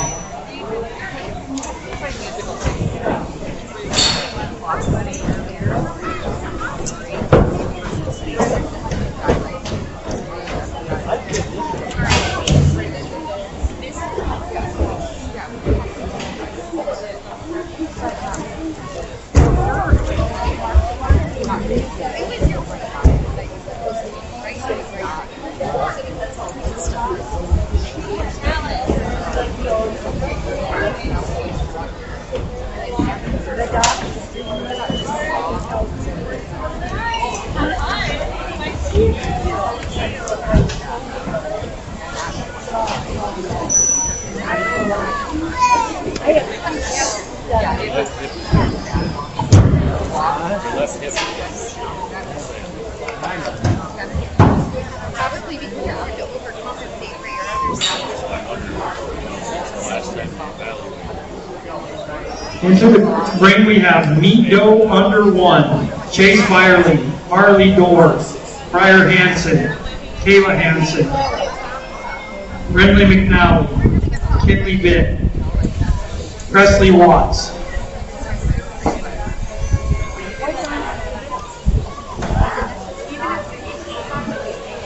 She's back out here again. They both do. Stop it. They both do. We have a couple more coming.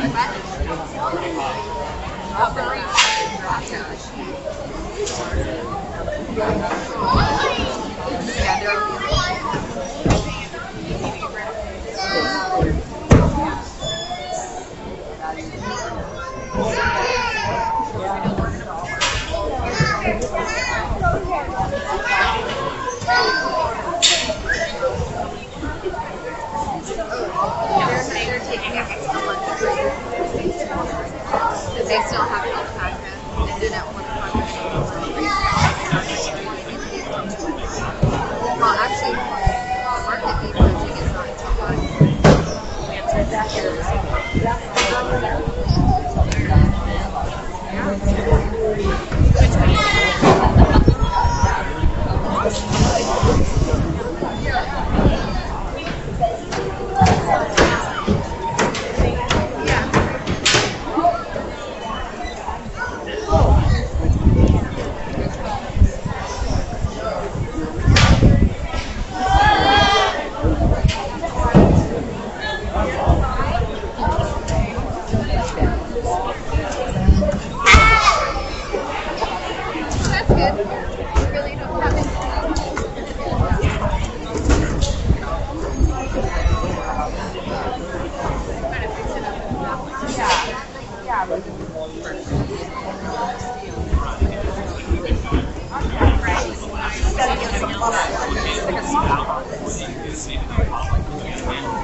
get started, to our Rodeo show here. Again, the class winner, as we talk about body shape, feature, and just stoutness, I think overwhelms the class still. A good-looking kind of a doe that we can tweak in some spots. She'll get just a little bit more open about her shoulder, just a little bit easier there about her spine as it comes out of the back backside of her blade, but her body shape, her feature, and her chest width land her in this top spot here. I think a close pair between 2 and 3. Both of them really big scale, high performing those. I think excel this class just in terms of weight per day of age. I do think though the young man's is just a little bit more flexible when we get him in motion. I like her top line and just hip design just a shot better than the young lady's paint though. That's going to come third. Again, really big scale, really high performing kind of a doe. I think her top line falls into a couple different pieces. She's just a shot more fragile as we study her forearm and her foot, but she's big scale, she's late maturing,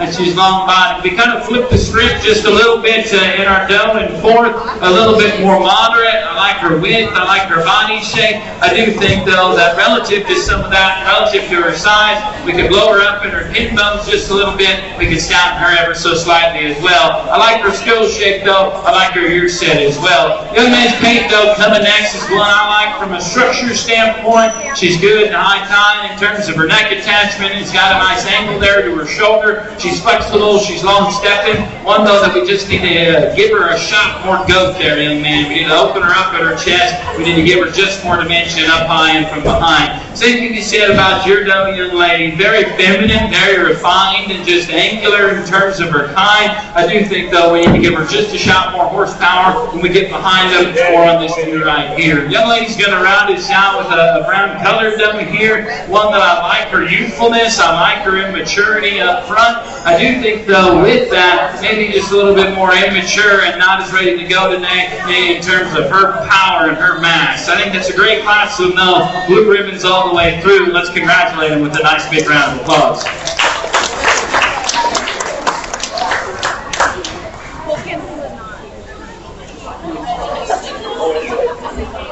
So Grand Meat Doe under 1 goes to Brentley McNally, reserve Chase Byerly.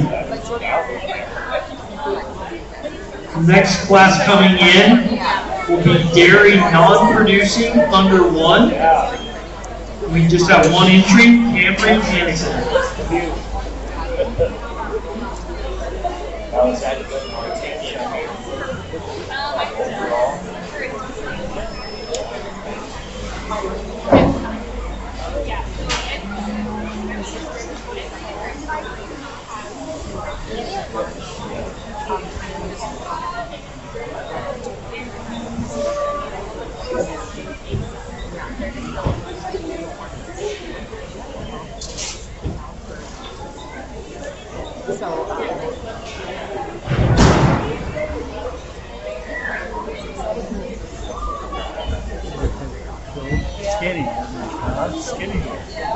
Young lady's brought us a nice single entry here.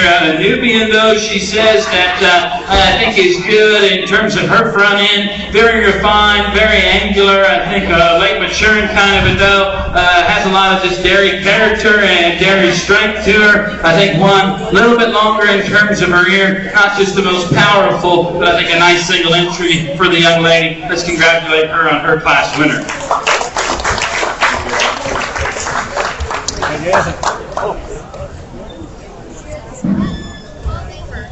Grand dairy non-producing under 1 goes to Camry Hansen. The next class in will be Meat Doe over 1. We have Briar Hansen, Kayla Hansen, Miley Josephson, Brentley McNally, Cree McNally, Ashlyn Thiessen.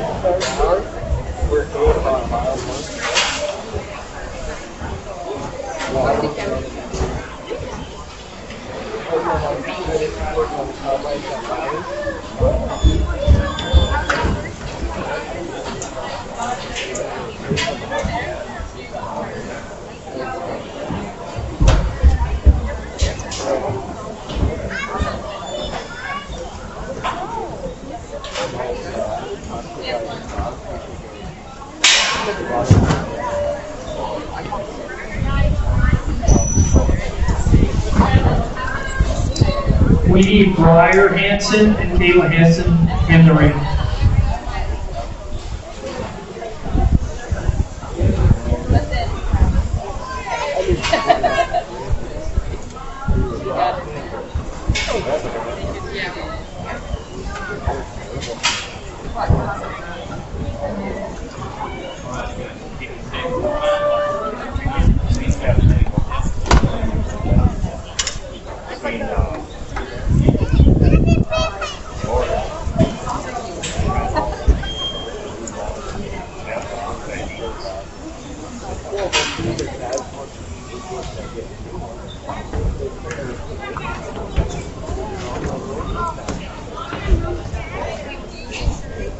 Next class will be dairy non-producing over 1. Please be getting ready. Dairy non-producing over 1.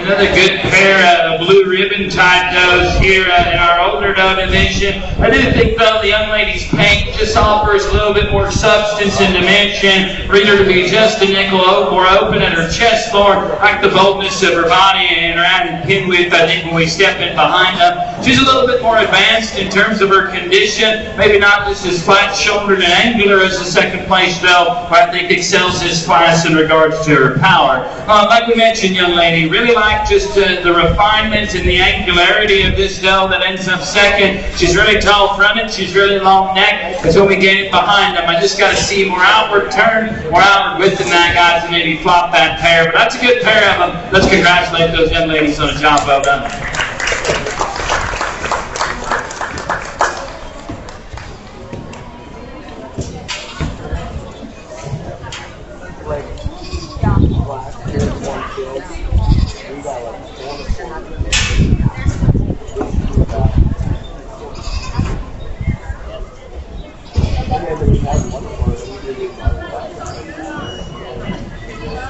Grand meat doe over 1 goes to Miley Josephson. Reserve Ashlyn Keeson. In the ring, we have dairy non-producing over 1. Briar Hansen, Kayla Hansen, Kiera Kraft, Ryder Williams.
If you receive grant or reserve the breeding goat classes, you will get a callback for overall breeding goat, which will be at the end of all the classes. So be getting ready for that in a few minutes.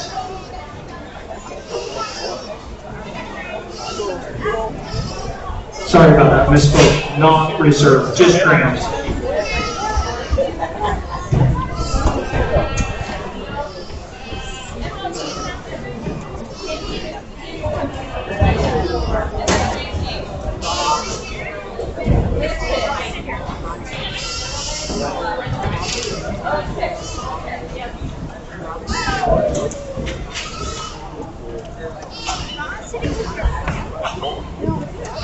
Again, Yeah, I think another good class of these does here.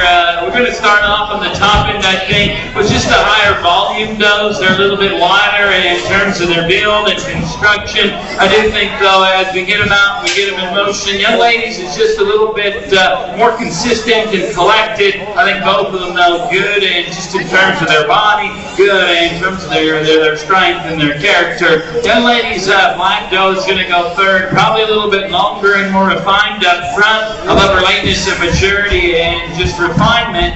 I do think, though, not maybe just as massive as we study her mid-body, not as massive as we step in behind the goats, but good in terms of refinement and her angularity. Young man's going to round us out, though, again, with a doe who I like just in terms of her structure. I think she's clean in her joints, level down her top line, good in terms of her underline balance, a little bit quicker just in terms of a maturity pattern compared to some of the ones that we've talked about. Maybe not just as powerful either, but a good deal there to end up in fourth. All blue ribbons for these guys. They're doing a great job. Let them hear it. Congratulate them with a big round of applause.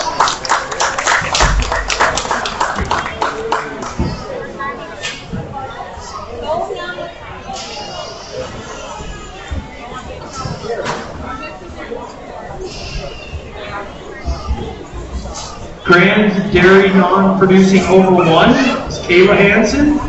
Reserve is Briar Hansen.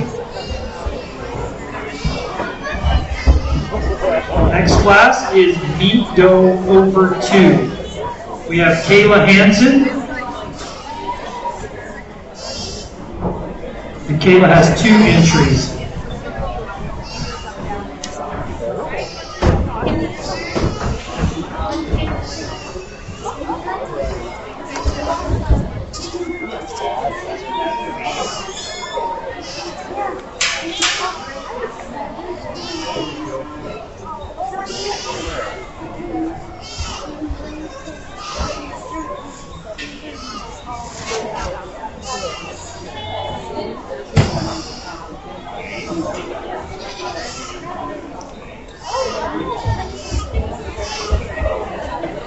Another clarification, the reserves for each class in the breeding goat do need to be on standby for the overall breeding. So we will need the grand from each class and the reserve from each class for the overall breeding.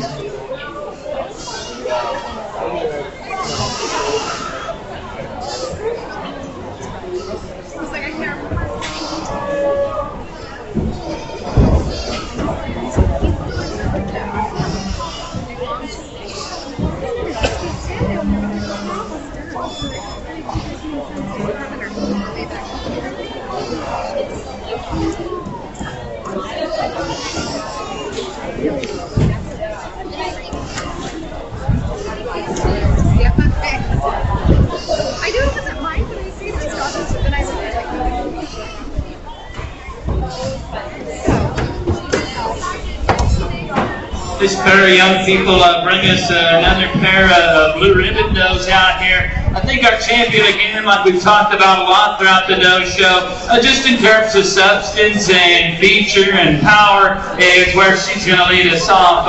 Doe that with that, still nice enough in terms of her front end assembly, maybe not the most comfortable as we study just her spine carriage, still power, substance, and a good look up front is what lands her as their class winner.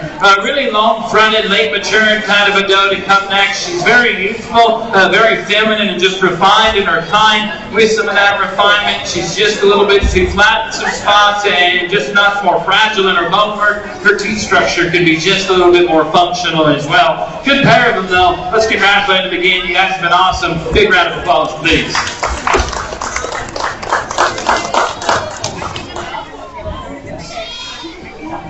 Meat Doe over 2. Grand goes to Kayla Hansen and reserve to Kayla Hansen. Next class is Dairy Non-Producing Doe over 2 with 1 entry. And that's Addie Elbrew.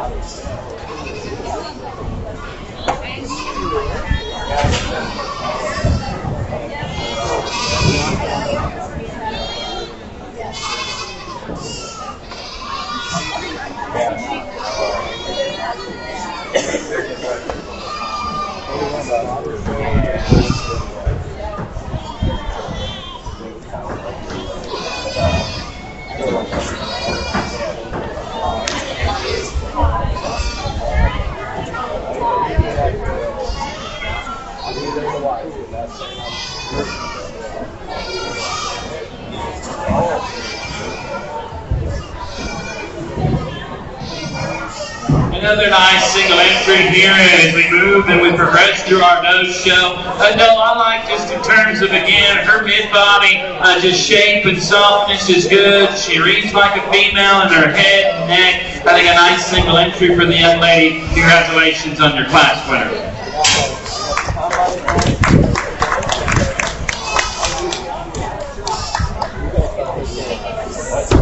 The Grand Dairy non-producing dough over to Adiel Root.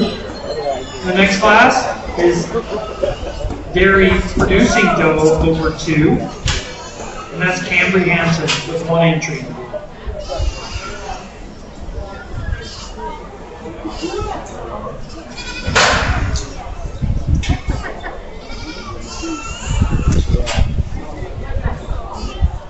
We need Oliver Becker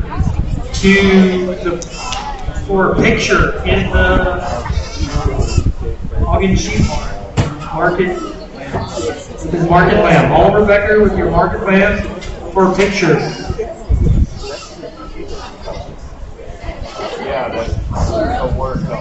Another single entry though to move along our show here today. A young lady said we've got a registered Nubian doe here nursing 2 kids, and I think for being in production, a doe that still looks very nice just in terms of her flesh.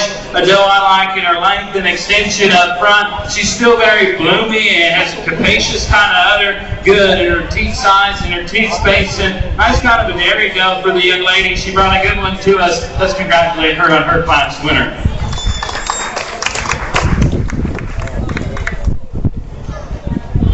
Grand Dairy producing doe over 2, Cambry Hansen. Our next class is Meat Buck under 1 with 1 entry, and that's Kayla Hansen.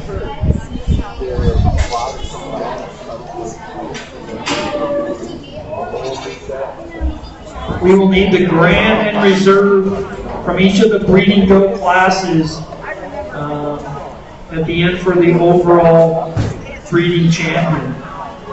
So we have about 3 classes left, so you guys need to be getting ready.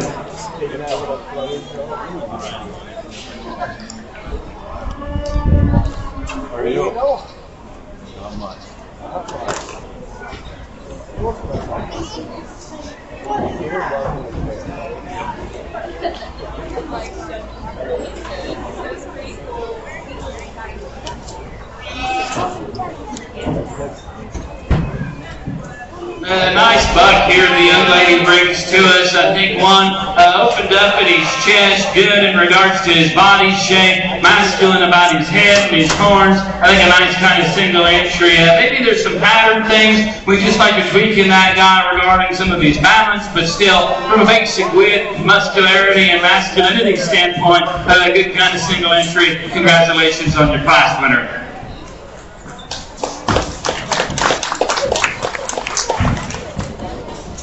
The Grand Meat Buck under 1 goes to Kayla Hansen.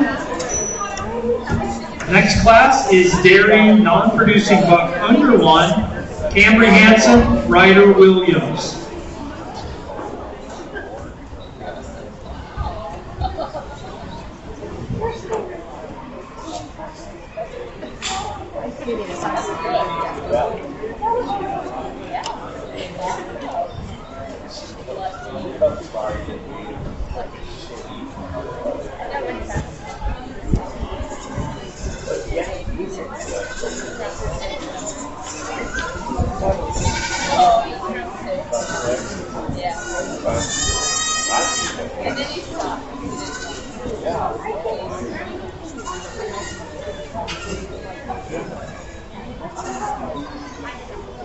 Yeah, it's yours.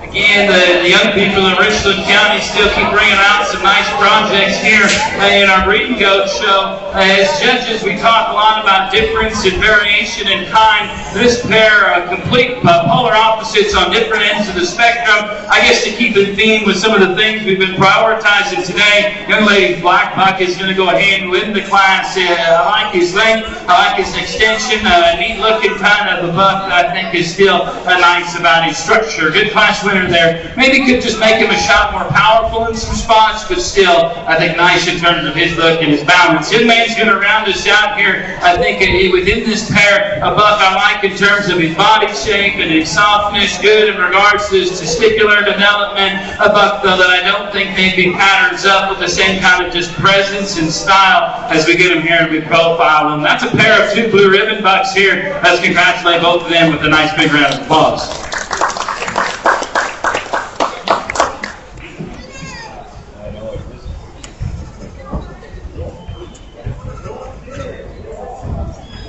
Grand Dairy Buck under 1, Cambry Hansen, reserve Ryder Williams.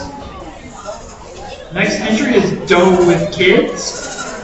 We have Kirsten Kraft, Ashlyn Beeson.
A good class of these mature does, these doe pairs, I guess you'd say. I think both of them, as we said it in production here, have proven their worth to these young people. Differences, I guess, between them. I think our class winner, though, probably just a little bit more powerful as we step in front of them. I think in terms of udder quality and udder capacity, probably has the upper hand, raising a really stout kid here on the side of her. I think a nice place to start this class. Young lady's doe in second, a little bit more prolific in her nature, right? She's got 2 set of twins there on her side. I think a doe, though, maybe just not matching some of the power things that we've seen in our class winner. But we've got 2 blue ribbons here, guys. Let's congratulate them with a nice round of applause. They're doing great.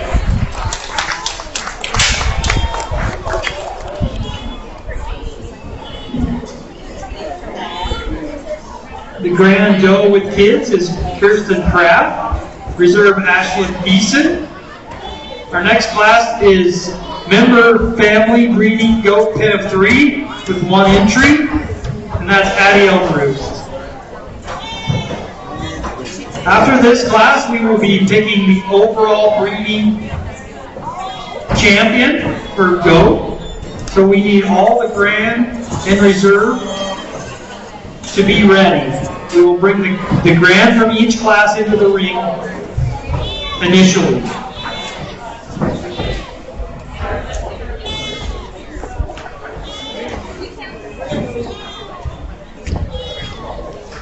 How's it going, Ty? Good. Sun, if you're out in the sun,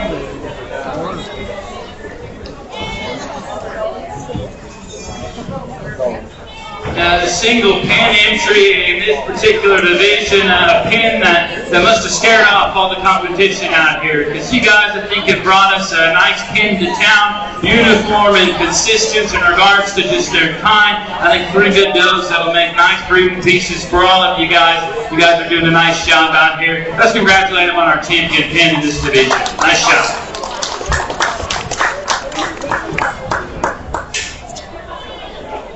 The grand member family pen of 3 is Addie Elbrook.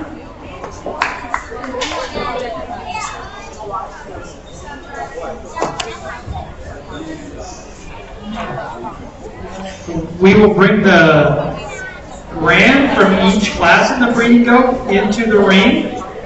So we need Brindley McNally with the meat doe under 1.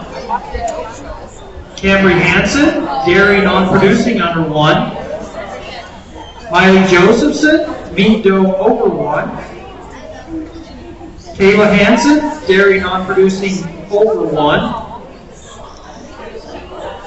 Kayla Hansen, meat doe over 2. Addie Elbrook, dairy non-producing doe over 2. Camry Hansen, dairy producing doe over 2. Kayla Hansen, meat buck under 1. Camry Hansen, dairy non-producing buck under 1. Kirsten Kraft, doe with kids. And Addie Elbrook with the pen of 3.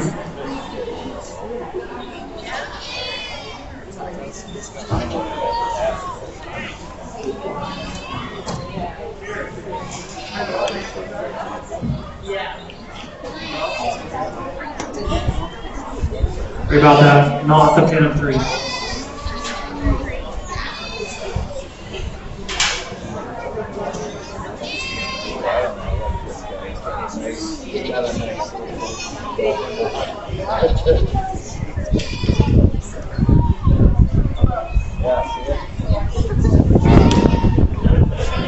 Go ahead, if you're inside or you're in earshot, let's put our hands together and congratulate our doe exhibitors here.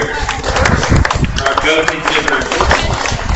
I think a drive and a lineup, in my mind, it can be challenging, I think, from an evaluator's standpoint. We've got differences in meat and dairy goat. We've got bucks and does out here. We've got does at different stages and maturity patterns in their life. And so that can be challenging. I think with that challenge, though, personal preference comes into play on what you like the best out here. Again, just a lot of variation, but a lot of good goats. And I think when set in production will do a lot of nice things for these young people. I do think one other stands out for me and what I like and what we've been talking about all day in terms of power and feature, still being quality and her look and her pattern. That doe that come out of the first class, she'll be your champion. We'll pull in that second place and keep looking for a reserve. Congratulations.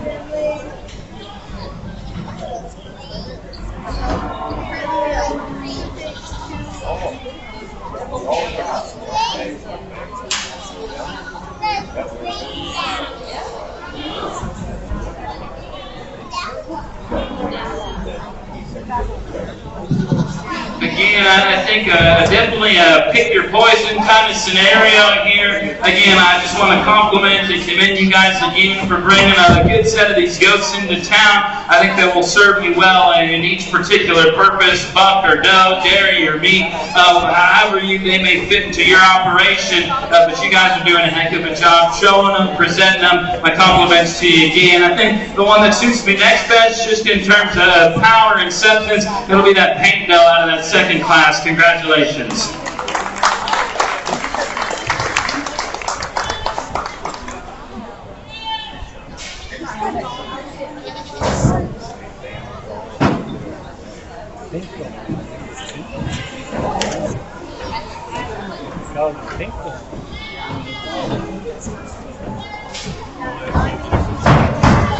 So our grand champion overall breeding goat is Brindley McNally with her meat doe under 1. And our reserve overall breeding goat goes to Miley Josephson with her meat doe over 1.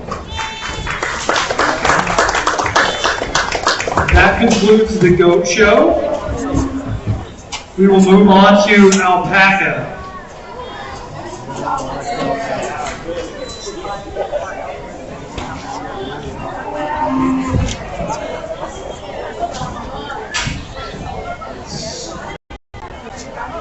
So could the Sparks family be heading towards the show ring with their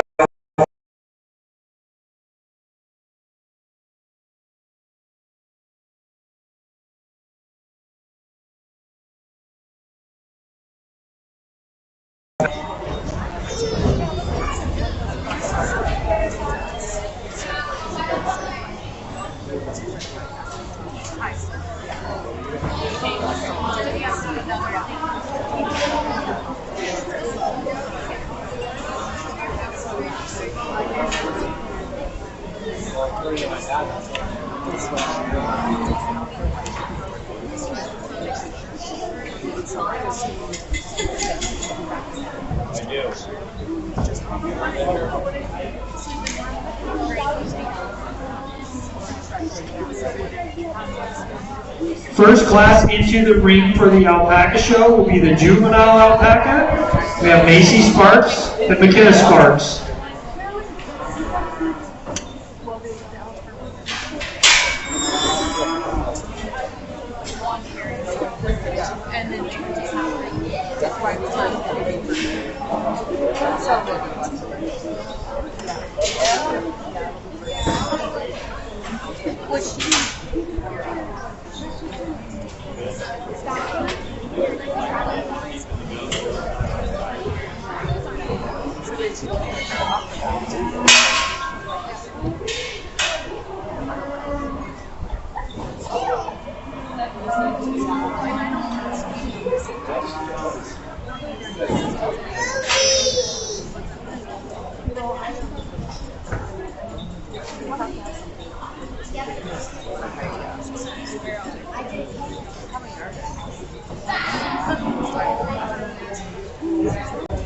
I mean, you can ask me something.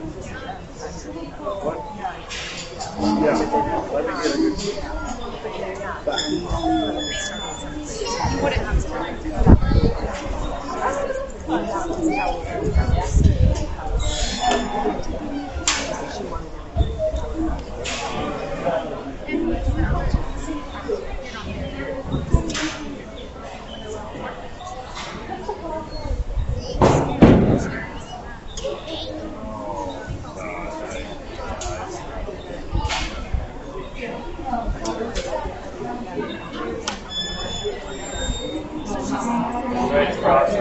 right across the whole town hall.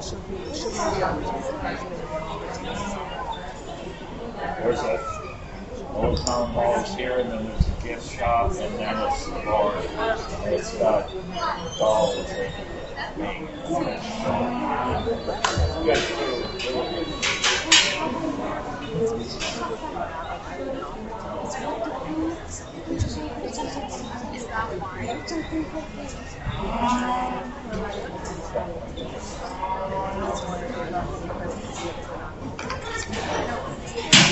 Good class in our younger alpaca show here. Definitely a new experience for me. My first time ever evaluating this particular species. But I think the one that the female that's going to lead us off, a little bit leveler in terms of her top line. I like the set of her knee and the integrity of her pasterns just a shot better. I think just a little bit better balance, a little bit better structured kind of a female. That white one certainly long, certainly extended. A nitpick on her in those little bitty structural areas. But a good pair of them, blue ribbon kind. Let's congratulate them with a nice round of applause.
I think another really nice pair of these females here again. They got elected the brown alternative to start us off. I think probably just a little bit sharper in terms of her neck attachment. I like her top line balance and parts of her structure. Just a shot better, I think, than the young lady's white female. I think one of those certainly, like we mentioned in the last class, long, extended, had a good turn there to her body. Maybe just parts of her neck attachment, her top line balance, her hip and her hind leg, some things we'd like to alter there. Really nice pair of them again, though, blue ribbon kind. Let's congratulate them one more time with a nice big round of applause.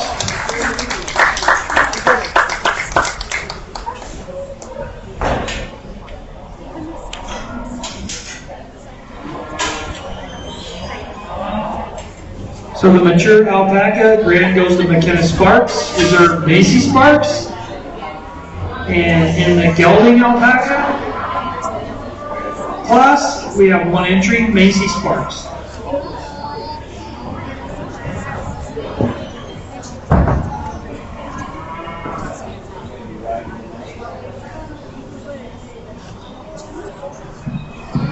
Another nice single entry here in our alpaca show. One that I think gelding good in his feet and legs. Long, extended, good in terms of his maturity pattern. Studied with some dimension there up high. A nice single entry. Congratulate her, if you would, on her class winner.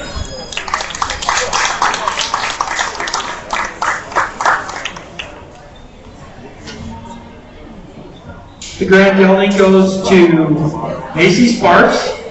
So for our overall alpaca, we need Macy Sparks with her juvenile alpaca. We need McKenna Sparks with the mature alpaca. And we need Macy Sparks with the gelding.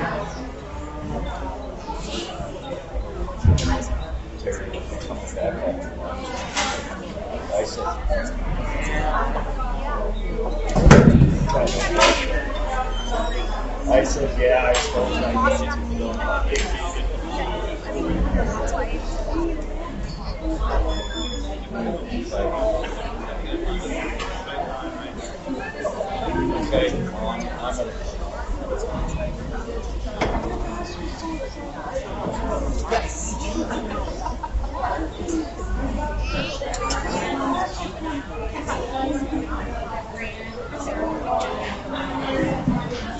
Good alpaca show here, a little bit limited on numbers, but these young ladies have brought some good ones here to the Richland County Fair. I think when we think about getting you a champion reserve, there's two of them that pair up just a little bit more consistent, I think, in regards to their kind. We've already discussed the differences between them, but I think not only have just a little bit more substance, a little bit more look as well. We're going to go your brown alpaca and then your white one there for reserve, champion and reserve. Congratulations, guys.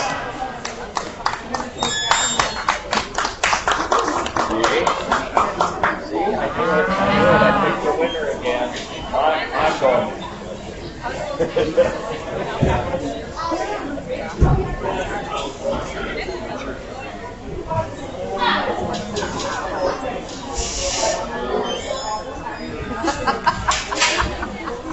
It's still summer. It's still summer.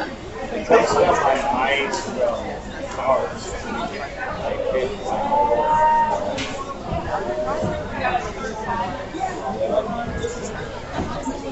The overall grand goes to McKenna Sparks with her mature alpaca, and the reserve goes to Macy Sparks with her mature alpaca. And that concludes our shows for this morning. We will start at 2 with breeding beef, dairy first, dairy breeding at 2 o'clock, followed by beef breeding.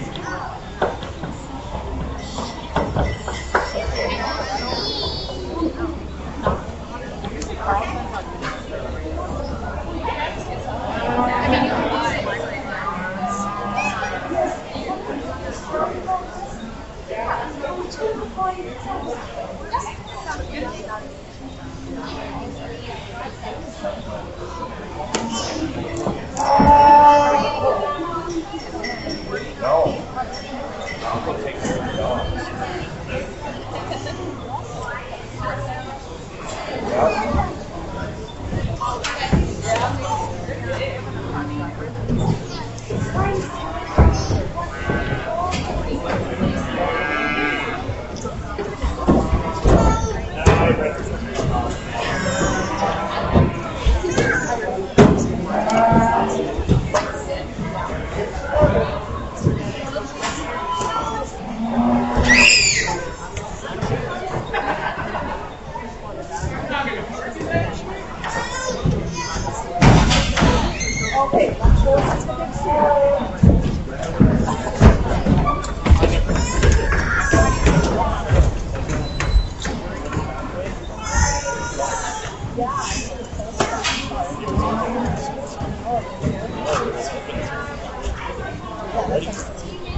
Bratwurst calling my name.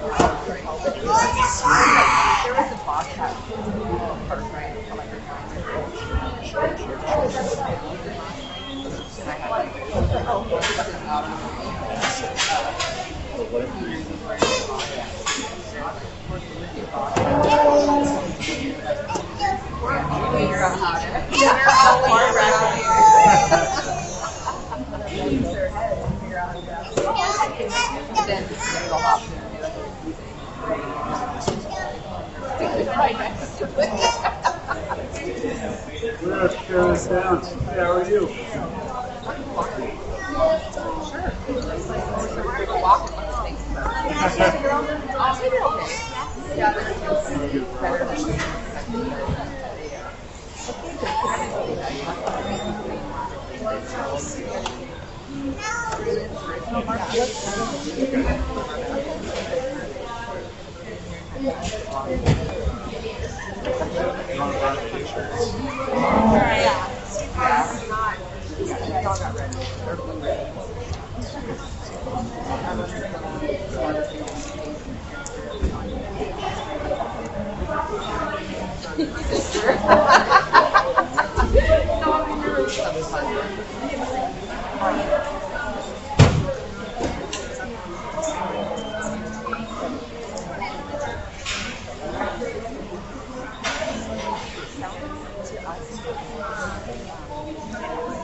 so happy.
And that's it. You know, I like 3 times. 3 times I say.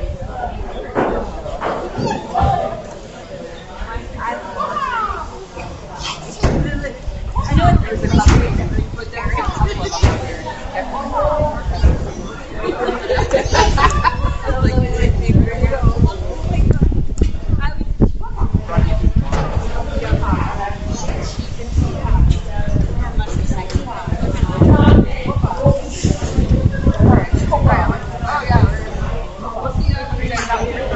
Yeah, I want Andrea to watch the reading.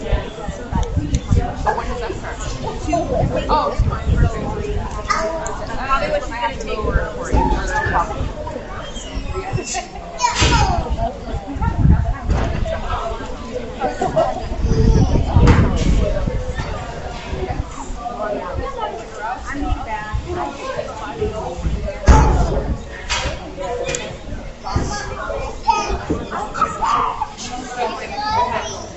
See ya.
If we could get some help in the show ring for a few minutes, we need to take down the panels from the big show for the beef show.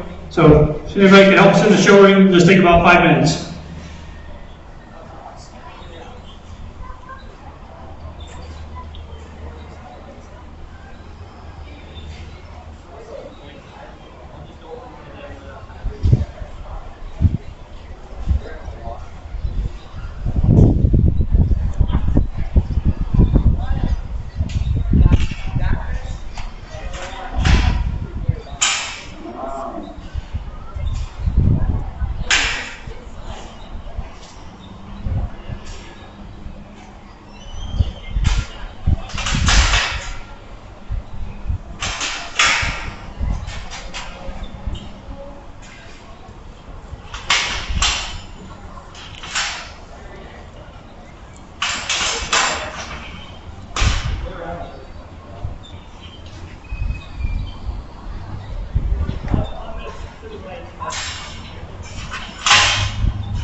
Yeah, they send a couple muddy pop.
Well, you probably is.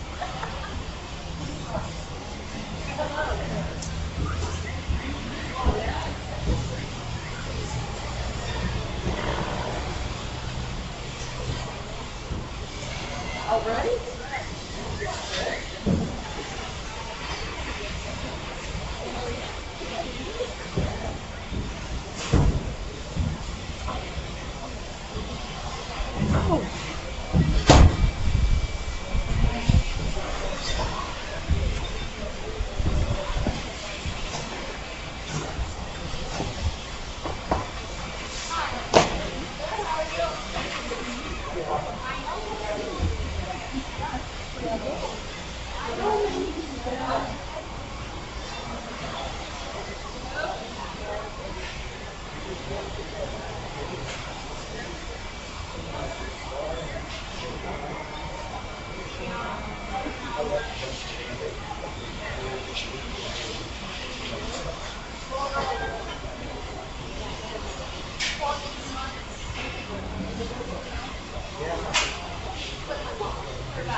Don't remind me.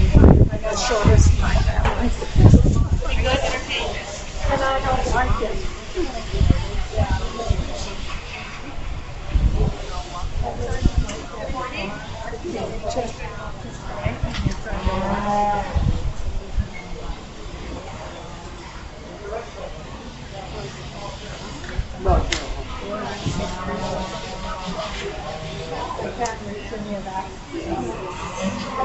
To see if there's a customer or a helper.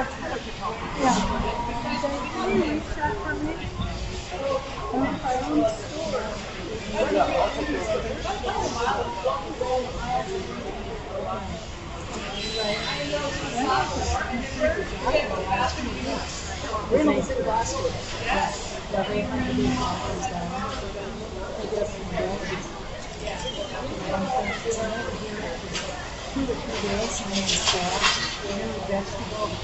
Plain casing. They reduce their Glasgow. My husband, yes, my husband's like, you're such a good like, what? We have a little kid.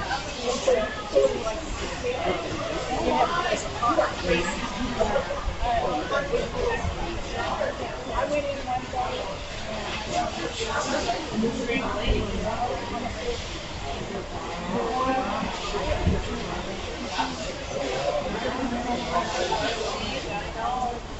We ignored her.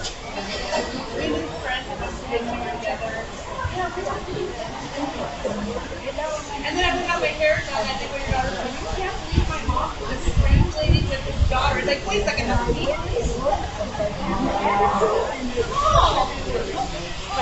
I can't get out of the closet. I can't get up. If I don't have something that helps calm me, my anger helps.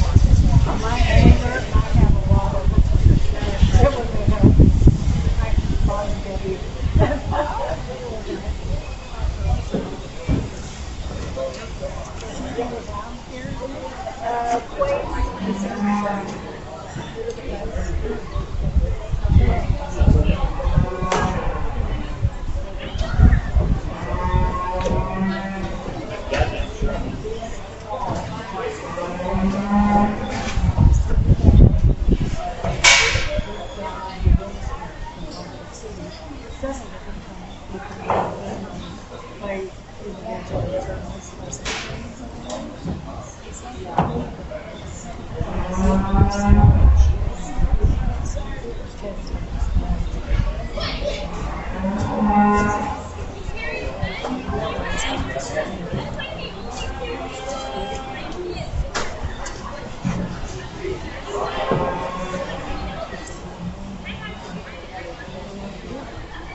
Yes,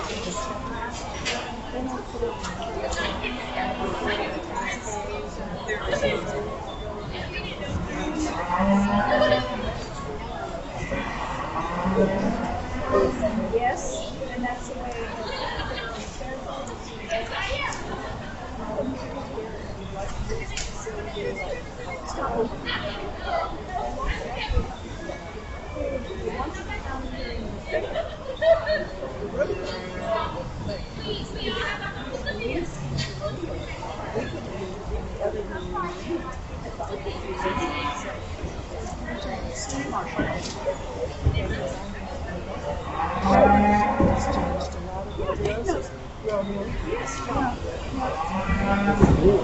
he's doing pretty good. He's pretty better than me.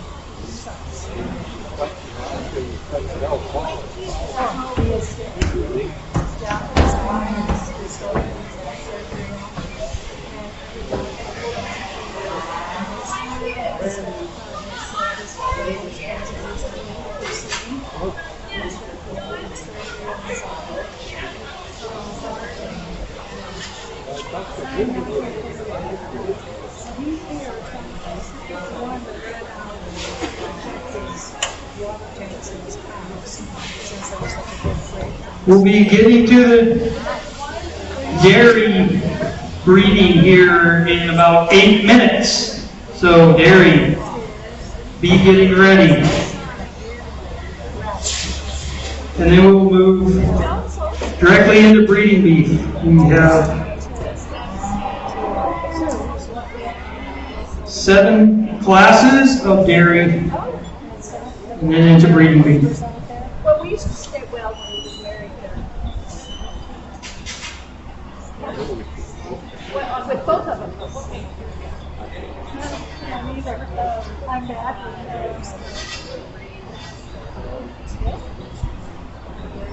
anyway, so we've known it forever.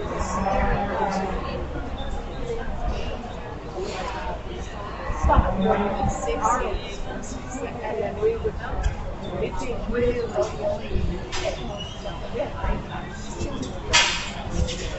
and then every other yes, but it's been years.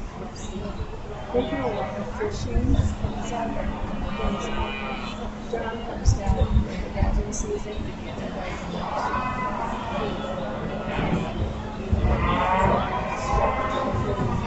Oh, I see. And so thank God it's tell us we visited the last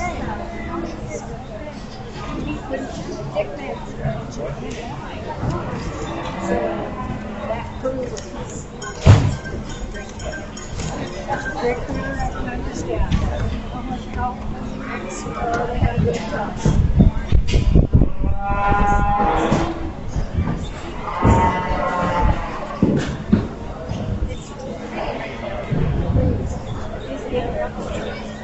Oh, I see. It's free.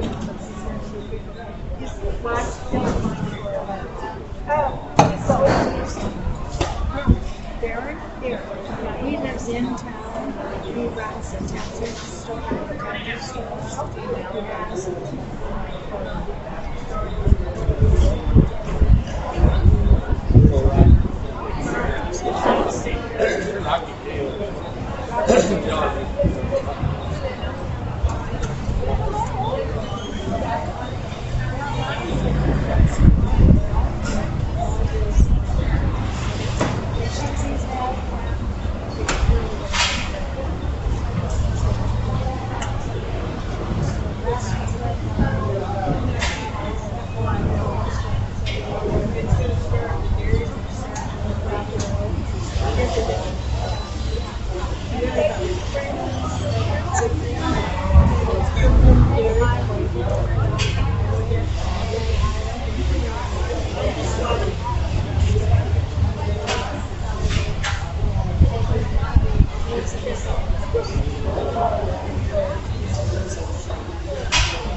Good. They're not so both of my kids, for 8 years, Rodeo through high school, college, and stuff, so they were kind of taking a this side. So now, yeah, my son, this one. Yeah, Dennis done. How person take care of box leaders. He got designated 2 years ago to take and so he's so nominated. Yay! And he's so easygoing. He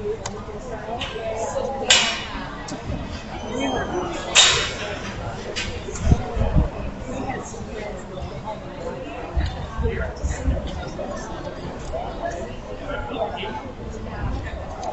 I said, well, we never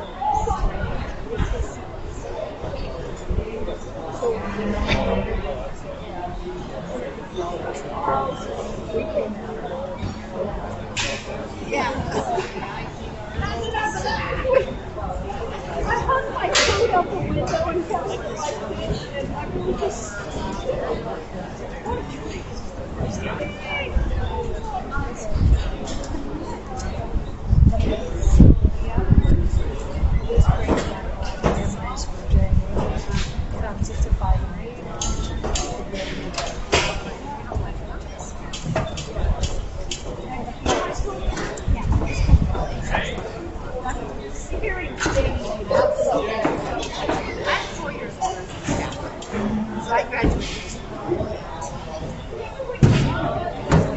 Gary, we're getting close. Few minutes. Starting with Heifer under 1. Addie Foss with 2 entries, followed by Heifer under 2.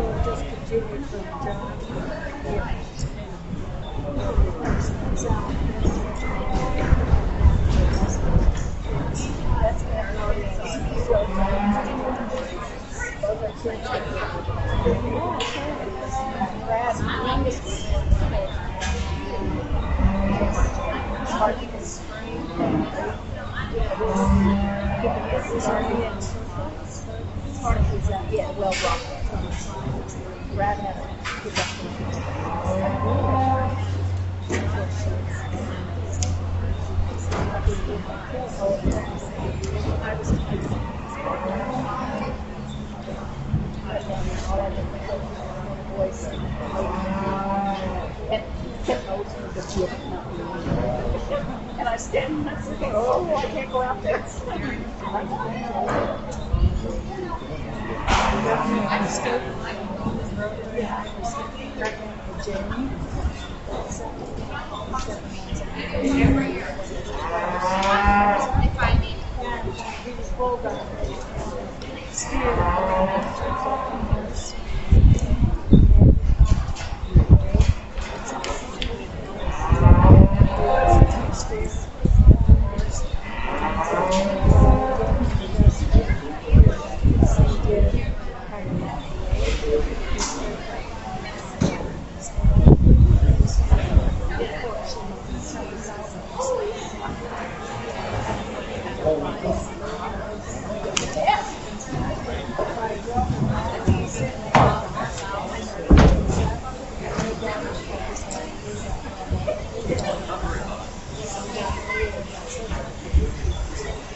Yes, I'm trying. Yeah, Grant, Minnesota for a little bit, and then I was down in Texas, south of January, and then Sun's Florida. Yeah, I was like, yeah. But it's going good so far.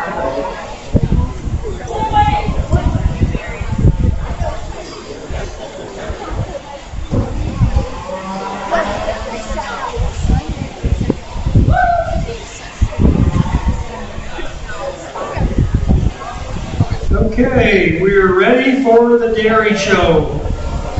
If we could get effort under 1 in the ring.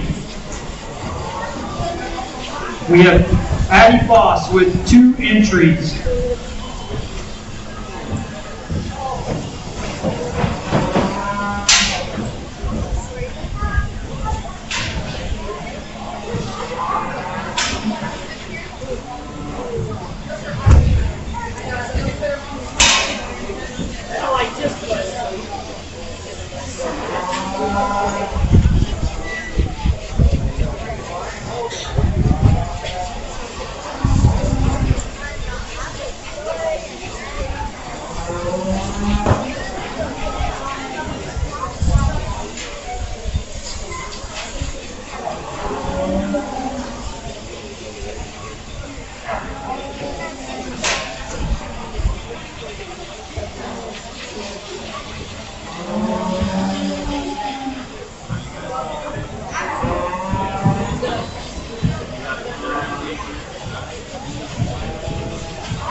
Carol?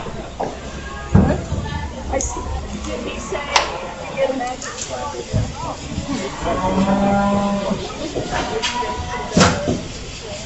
Well, it looks like it. You're kind of close.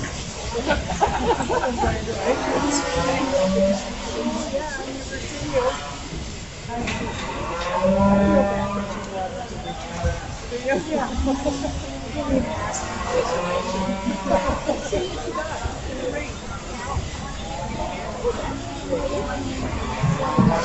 Well, good afternoon. The young ladies get our afternoon portion of the show kicked off in good fashion here with a pair of these dairy heifers. I'm going to start off with the young ladies, brindle colored one. I think both of these females, in terms of their structure, their basic build and their ankles are really, really nice. So for me, it comes down to young ladies, tiger stripe heifer, just a little bit more performance, just a little bit more substance in her, and I think just a little bit more power as you study her hip, as you study her pin set and just her bone size. Like I said, both really good heifers. Heifer in second, just lacking a little bit of some of the performance, a little bit of the power that we see in our class winner. But that's a pair of blue ribbon dairy heifers here. If you're ringside, let's congratulate these young ladies with a nice big round of applause.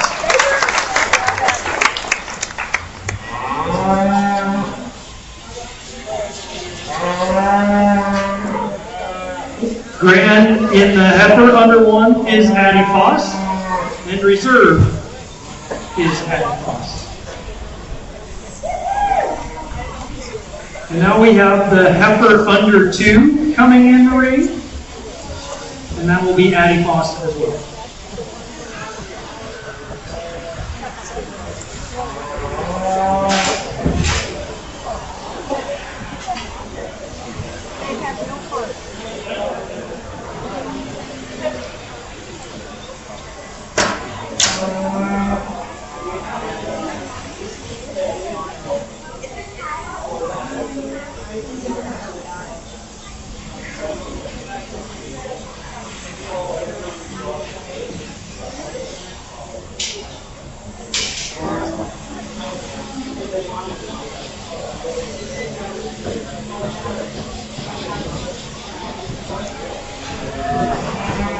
single entry in our older heifer class here, but I think one that certainly could stand just a little bit of competition. Young lady brings us a heifer here. I like her angularity and her femininity up front. She's sharp over her withers and down her top line. As we study just her udder structure and her udder development, I read it to be very neat and tidy. I think a heck of a cow prospect for the young lady. Congratulations on your class winner.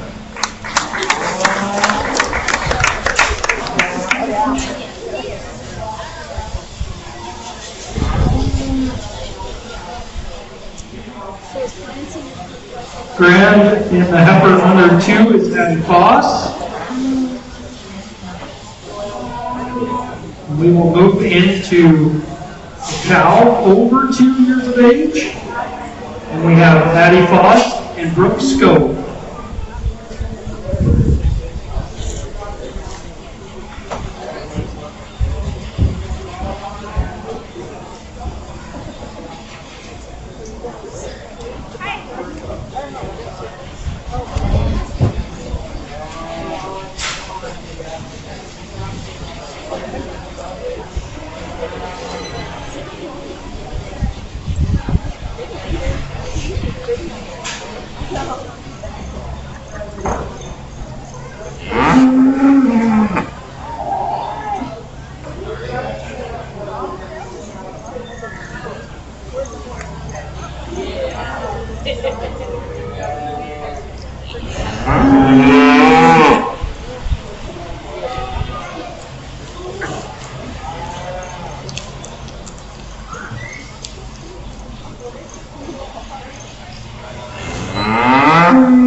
We'll just go ahead and leave these cows in the order that they came in. I think both of them very productive kinds of females. I do think, though, a young lady that wins the class just a little bit sharper there ahead of her shoulder. I love how just more prominent she is about her ribs. I think she's a notch fresher in her condition. As we look to their mammary system as well, both of these cows certainly got a lot of bloom and just capacity to their udders. I think the young lady probably ties it in a nickel there, a nickel smoother there as we study her forudder. I like her teat placement just a shot better as well. Nice structured, nice looking female with a good udder to start us off. Not to take anything away from the young lady's brindle cow that's going to come up next. She's got just a little bit more texture to her udder. She probably ties her udder just a little bit higher and wider when we step in behind them.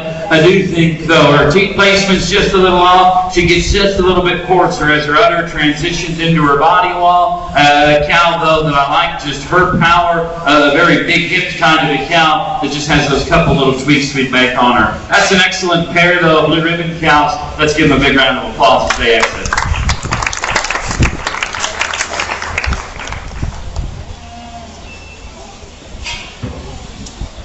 Grand, the cow over 2, goes to Addie Foss.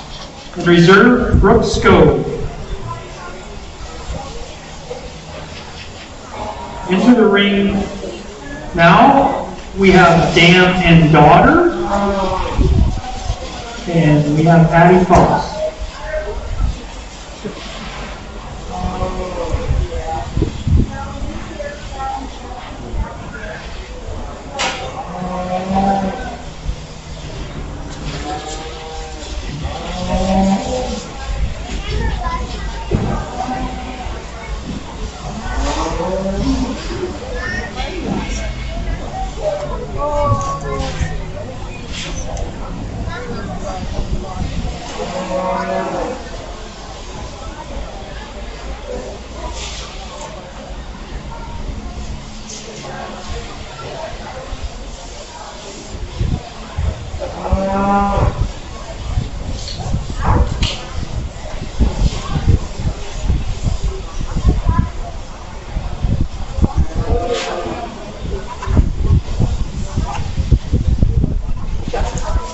think a good single entry in our produce and dam division out here. I think, a cow that you certainly like for some aspects we just got done talking about a little bit ago in terms of her angularity and her dairy strength and her udder quality. And certainly you hope that, that her heifer calf inherits some of those attributes, inherits some of those traits, and continues and furthers on for the young lady here. A great entry here. Congratulations on your class winner.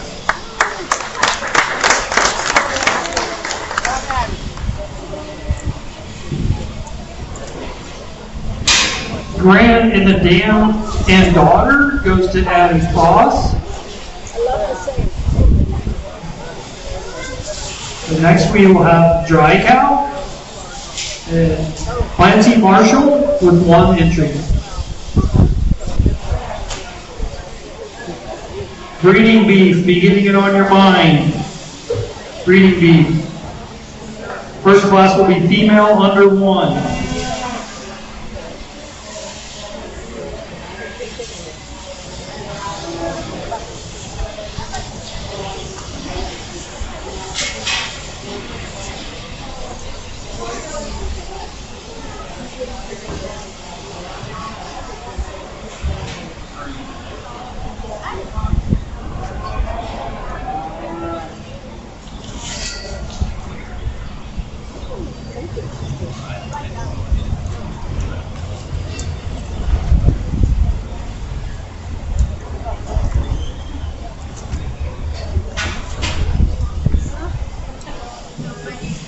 I think another really nice single entry as we progress things here on the dairy side. A 4-year-old dry cow that I think you appreciate just in terms of her power, a very wide base, just wide made kind of a cow. Deep and bold there in her heart. She's big in terms of her hip and her hin set. A cow that we'd like to just refine, I think, the size and the spacing of her teats there. But I think ultimately a dry cow that's a very nice project here for the young lady. Again, congratulations on your class winner.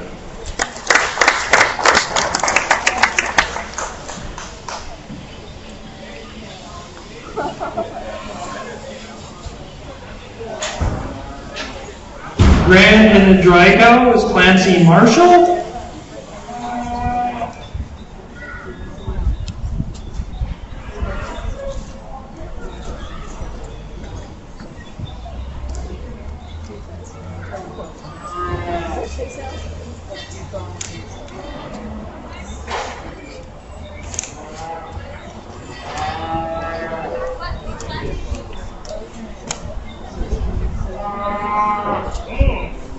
Next class we have male under 1 with Brooke Scove, 1 entry.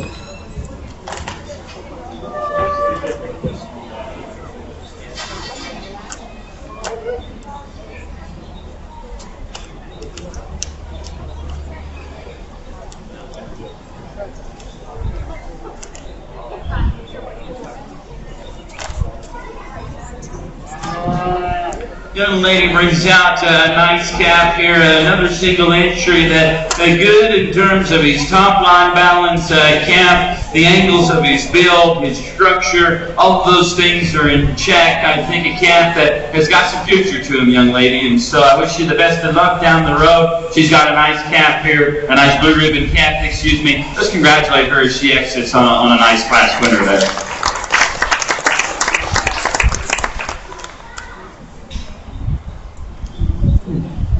We have male under 1, Grant, goes to Brooke Scove.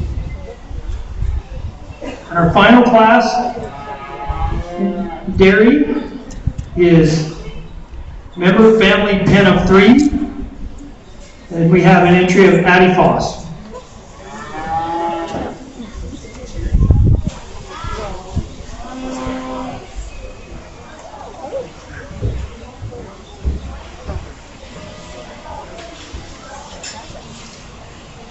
Following this class, we will have an overall dairy.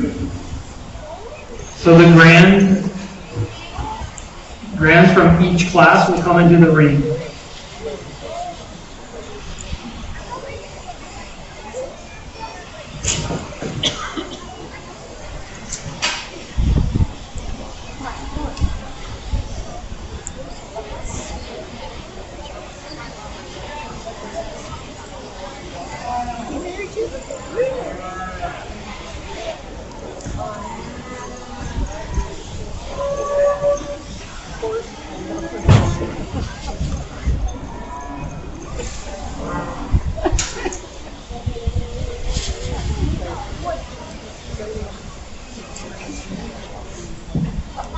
Young lady's done a really nice job all day here in our dairy cattle show, bringing us good kinds of cattle.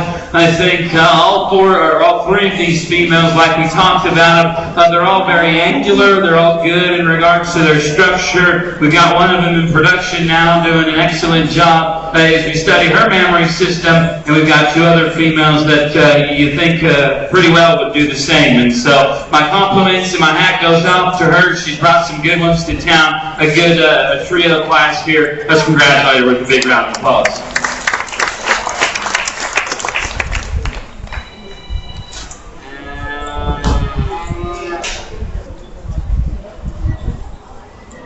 The grand pen of 3 goes to Addie Foss. So now we will bring back the grand from each of the previous classes for overall dairy.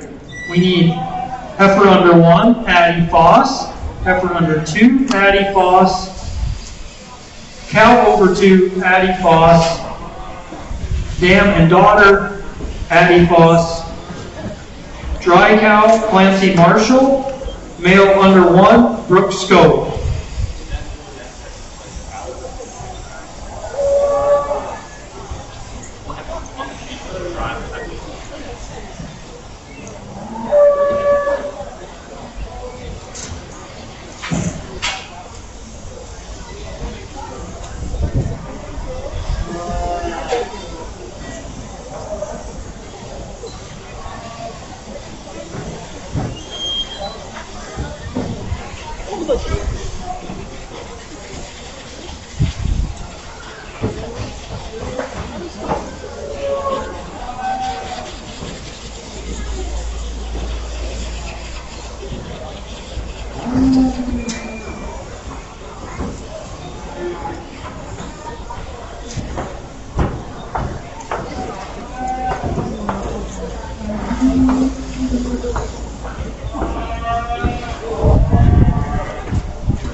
Let's go ahead, if you're in the crowd or in earshot, let's give these exhibitors a nice big round of applause.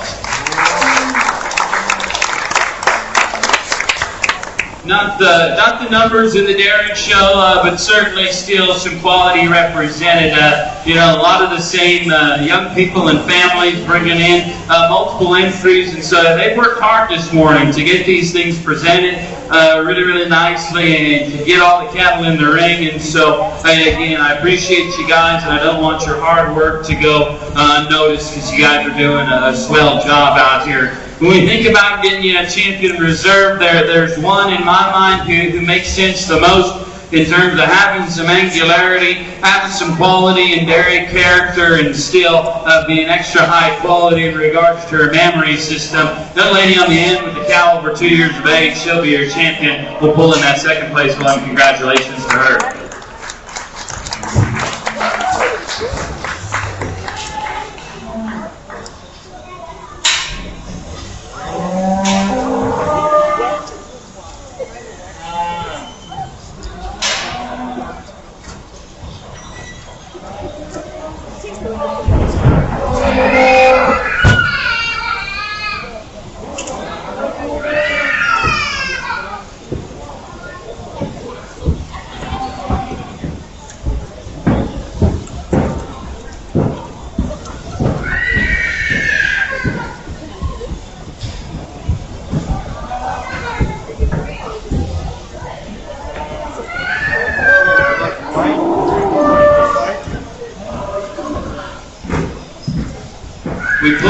second place, and I thought that pair was in particular.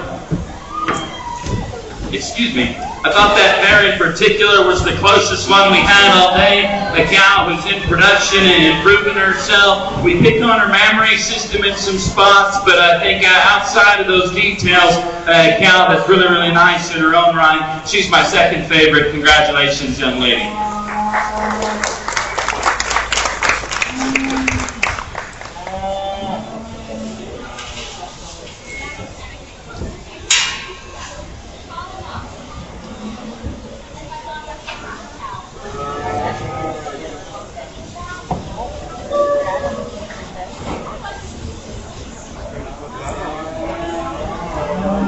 The overall dairy grand goes to Addie Foss with the cow over 2. And the reserve goes to Brooke Scove with the cow over 2. That concludes the dairy portion of our show. We will move straight into the breeding beef. And the first class will be female under 1. We have Josh Polari, Maddie Sheever, Brooke Scove.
I think another, or a good way, to get things kicked off in our breeding cattle show. I think heifers, obviously, just a little bit different in breed makeup and kind. Still, I feel very comfortable starting with the young ladies here to my right. I think a heifer not only just in terms of her power, her base width, her body shape, her natural dimension excels this class. I think one also just in terms of her angularity, her build, all of those things is a nice way to start this class. She's not maybe the longest fronted heifer. She comes with a little bit of navel down low. I think those are small details on a really nice class winner. Young man's Hereford heifer that comes out next. Really appreciate her. Good in her eye pigment. She's conservatively marked. Carries her red to the ground. I appreciate all those things about her. She's long. She's extended. And I like the fact that she's just a little bit later maturing.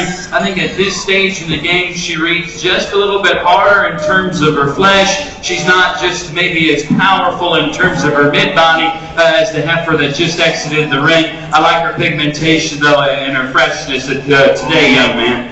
Young lady's going to round us out here with the black heifer. Certainly good in terms of her lines. She's level down her top, long and square out of her hip. I think certainly functional out of her feet and legs. But now we want to just soften and bolten up her midrib and give her just a shot more dimension from behind the cattle. That's a good trio though of blue ribbon heifers. Let's congratulate them with a big round of applause.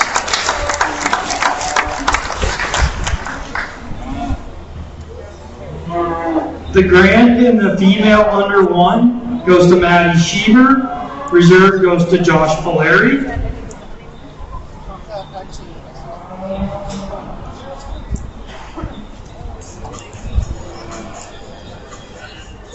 We will go into the female over 1 under 2. We have McKenna Balducci, Addie Foss, Hazen Foss, Lander Munson, Kinsey Nagel, Josh Polari, Cassie Ryman, Gavin Sheever, Maddie Sheever, Kendall Vitt.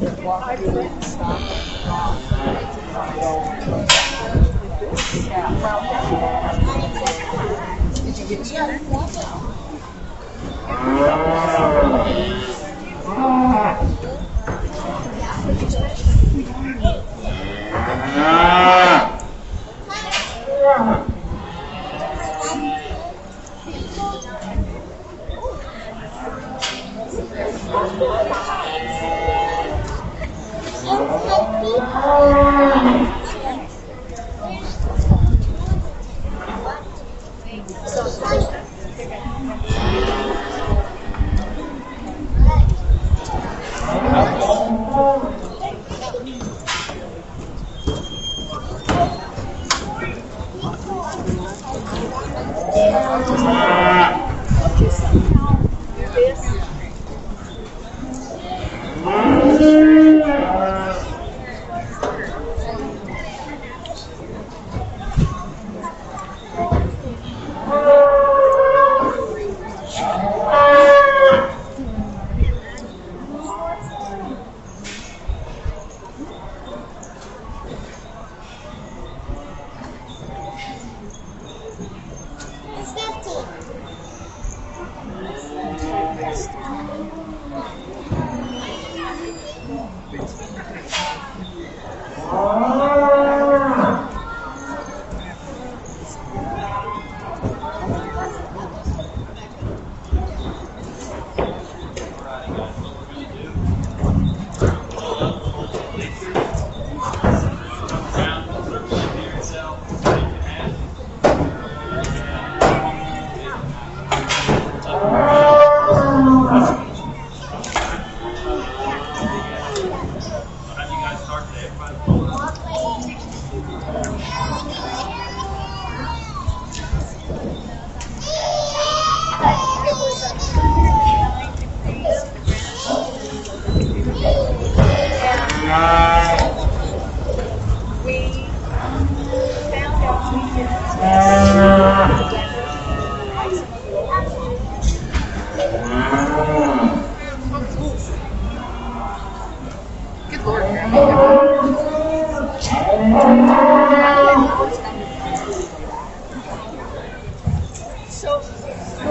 So,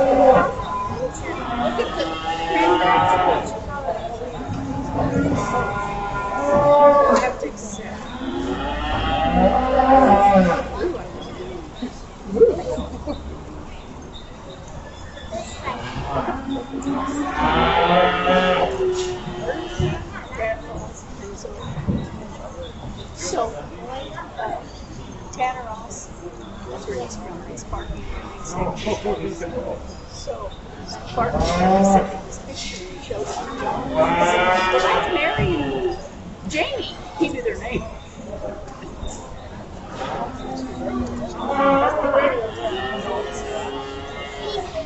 So that's how you do this.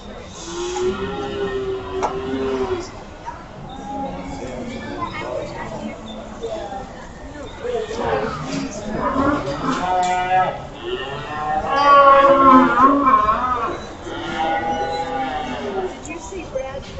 I heard about it. I never did see it. You just have to watch. This is the end of it in 1970.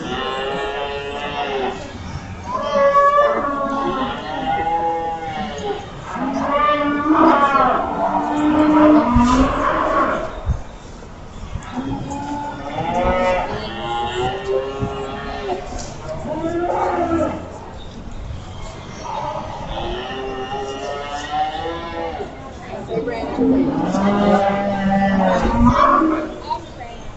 That's where he runs. You see.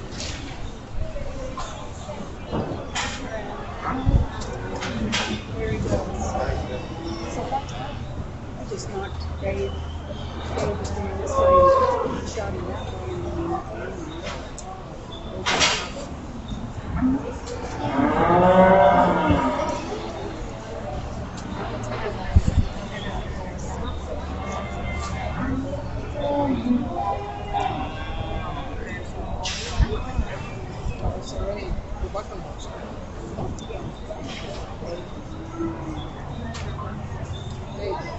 Yes.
Like I mentioned this morning, we're going to be efficient where we can. We're going to take time and evaluate things and make sure we've got them lined up in other spots. And I think this is a time, not only is this class just deep in terms of its quality, a little bit of just variation in the kind of cattle and the breed makeup and where these heifers are at from a condition standpoint as well. I think as we look down the line at these heifers, brood cow potential and just cow character, there's not really many question marks on my end. I think as we talk about just making them brood cows, a lot of these females on down the line check that box for me as we bring them out into this setting, as we make them show heifers, quote unquote, as well. I think that's where maybe some of the discrepancy lies. I think ultimately, though, we get these cattle parked here in profile. That lady's red heifer, I think, just grabs me from a presence standpoint. A heifer I read feminine in the shape of her head, neck. She's level and long there in terms of her top line and her hip. She's a smooth blending kind of a female who I think is nice in terms of her dimension as well. In a perfect world, young lady, I'd stouten up her foot a little bit. I'd lean her up in her condition as well. But I think a heifer nice enough in terms of her structure, and certainly just need to tweak her in those regards. Young lady's black heifer that follows her is another one as the cattle are stopped. It grabs me in terms of her front end presence and style. She's another heifer who, in terms of her shape of body and just pin width and dimension, I read to be really, really good. I think a heifer, though, as we study her back, maybe just not as soft sweeping there in her flank. Hind leg, while flexible, gets just a little bit funky there from an attractiveness standpoint, but certainly a good one to end up in second. The young man's heifer that goes third, I like a lot of things about from a cow standpoint. I think she's moderate and sensible in terms of her size. I like the depth of her heart. She's got a nice udder starting to drop underneath of her young man, good and square in terms of her teeth placement. we compare directly to the two cattle above you, she's maybe not just as extended and just grabs me in terms of her head and neck. We can smoothen her up ever so slightly at her shoulder as well. Young man, we'll have you go ahead and profile that one and show her off to the crowd a little bit, because the young man brings us a nice Hereford heifer that's going to go forth. She's big-footed, she's wide-tracking, I think from just a dimension, natural thickness, and cow power perspective, certainly on the money there. As we bring her back out here, she's starting to drop just a little bit of chest. She's got a little bit too much comb there on either side of her tail head. Just doesn't balance up maybe as ladylike and fresh in those regards, but one from just a power standpoint, young men, I thought we had to have up towards the top of the class. So young man, we'll go ahead, we'll have you guys profile these things as we go down and talk about them. I think a really close pair in between 5 and 6 here. Certainly heifers that are similar just in terms of their kind. Another female, she's high-headed, she's long-necked. I think in terms of her flexibility is good. Maybe just a little bit washed there as we study her loin. She'll get up in her tail head ever so slightly, and she's just a notch sharper set as we study her hock and her hind leg. But her length, her extension, and her length of stride, I think, is real nice. Young lady that comes out next is certainly some of the same things can be said. She's long, she's extended, she's feminine, she's angular. I don't think maybe as we study her compared to the cattle above, she's just bulky right there in her forerib and her upper body. I don't know if she comes with the same kind of cow power as the rest of them, but one that I like in regards to her femininity and just her smoothness here from the side. Young lady's going to come out next. I think a heifer I like in terms of her mature cow size. Very sensible, very moderate. I think a heifer very feminine in regards to her head, her neck, and her shoulder. One, though, that I think gives up just a little bit of natural thickness and performance to some of the cattle that precede her. I don't know, relative to just her comb, if she's got truly as much body as some of the rest of those, but certainly, again, another really nice cow prospect to land there. Heifer that comes out next, she's real big-footed. She's real good in terms of her power and dimension. I think it's from just a balance and a femininity standpoint, young man, where we get this heifer worked in down the line. A little bit coarser just in the shape of her head and shoulder, a little bit deeper in her chest and easier there as we study her top line, but good in regards to her power. I think heifer coming out next, one that I like in regards of her structure and build. Her length of stride is good. The cleanliness of her lower joints, the levelness of her top line. I do think, though, coming with just a little bit extra chest, her top line gets just a little bit easier. I don't know if she's just the bulkiest one either as we step in behind the cattle, excuse me. Young lady's going to round us out with a red speckled heifer here. Certainly flesh and ease and just depth of heart and having the ability to put on some flesh isn't her issue. I think she takes it probably just a step too far. I'd like to freshen her up in her condition, widen her out as we step into this view right here. But that's a good, interesting class of heifers to put together. Let's go ahead and congratulate all those blue ribbon recipients with a nice big round of applause.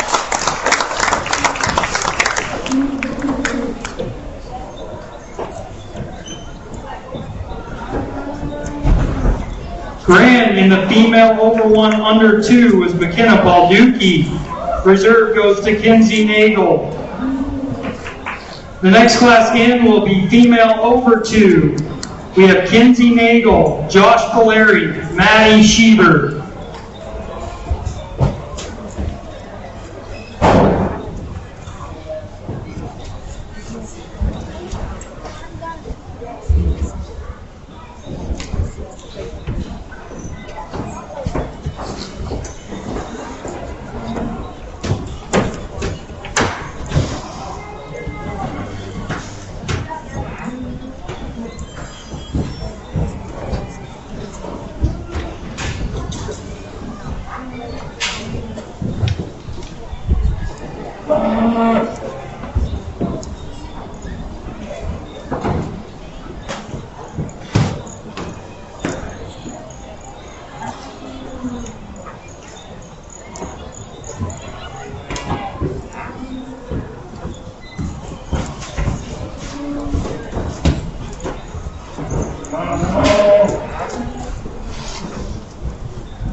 I think a really nice cow division. These three young people, I think, should be very pleased with it. The more mature females they brought into town today. I think as we look at all three of these cows, exceptional in terms of their foot quality, exceptional in terms of their udder quality. I think there's slight differences in between them. I do think, though, young ladies, Breeze-branded cow that wins the class, not only is she so feminine and angular and sharp there ahead of her shoulder, really like this cow just in terms of her substance. Really deep and bold as we study her heart. Really just capacious as we study her mid-rib. Big, long hipped kind of a cow who I think has certainly got some, just a little bit more thickness, just a little bit more punch as we step in behind, especially compared to the heifer, the cow there that's going to end up in second. Really sharp, really angular, refined kind of a cow to come next. I love just her femininity and her female quality. I do think, though, when we step in behind that pair, she's the narrower in one. She closes just a little bit as we study her there to the surface, but her femininity, her freshness, and just quality, very, very nice. Young man brings out another Hereford here who's, again, she's good in terms of her eye pigment. Appreciate how she's red to the ground and conservatively marked. Probably pushing the most chest today. I don't think maybe balances up as neat as the two cows that precede you, but from a pigmentation standpoint, still foot quality and udder quality, very nice on that one. Let's give those three blue ribbon recipients a nice big round of applause.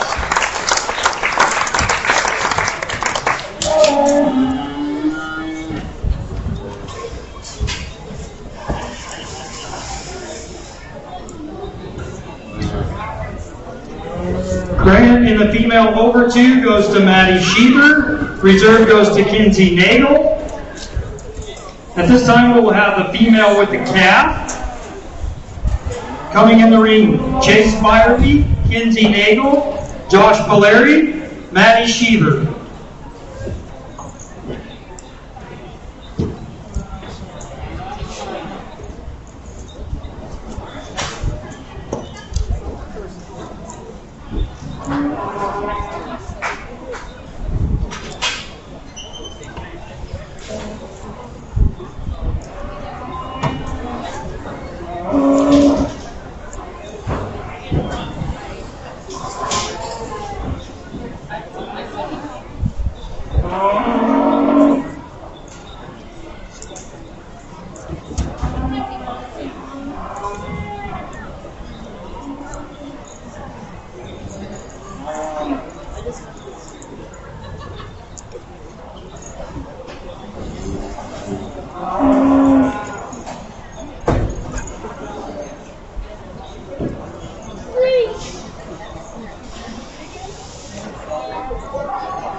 class, we're going to pull forward, make that ending.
Again, you know, we've seen some of these cows, we've seen some of these calves come in the ring. My thoughts on them haven't changed a whole lot. I think though, seeing this cow's calf side, our class-winning heifer calf a little bit ago, things start to make sense for me, young lady, because I think both of them are very, very nice. From just cow standpoint, again, I think for having a big stout heifer calf on her side, the flesh that she is in is very impressive. The quality of her udder, the quality of her foot reads really, really nice. I think, you know, when we talk about projecting some of those open and bred cattle on down the road as cows, and she's in it. She's doing it. These cows are doing it. They're raising their calves right now. I think very, very impressive class winner. A nice place to start our pair division. Like I talked about just a second ago, young lady, I like this cow in terms of her angularity and her refinement. She's got a nice looking bull calf here on the side of her. There's maybe some parts I'd like to tweak on the bull calf just a little bit. And again, she's not maybe just as powerful as we step in behind them, but I love her look here from the side. Good pair to end up in our second place spot. Again, young man, you got a Hereford cow here. Good in her pigment, good in her udder, I think. Structure-wise, again, foot and just angles read really, really nice. She's got a little bit extra chest. Does she balance just good enough from the side? Is her calf going to be soft enough? Those are the question marks I put on that pair. Outside of that, that's a really nice one to go there. A young man's going to round us out here with a 3-year-old cow who has had her second set of twins. And I think certainly you got to appreciate maybe her prolificacy. Cow I like in terms of the volume of her udder. I think a good cow to look at, shoulder forward. I do think though, as we study her, maybe just a little bit flatter and lighter dimensioned as an individual. I don't think her calves may be stacked up quality-wise with this at the same, as some of those ones we've talked about before. But man, that's a deep class of cow-calf pairs. All of those females, they're doing it right now. They're making tremendous cows, Let's congratulate all those blue ribbon winners on a job well done.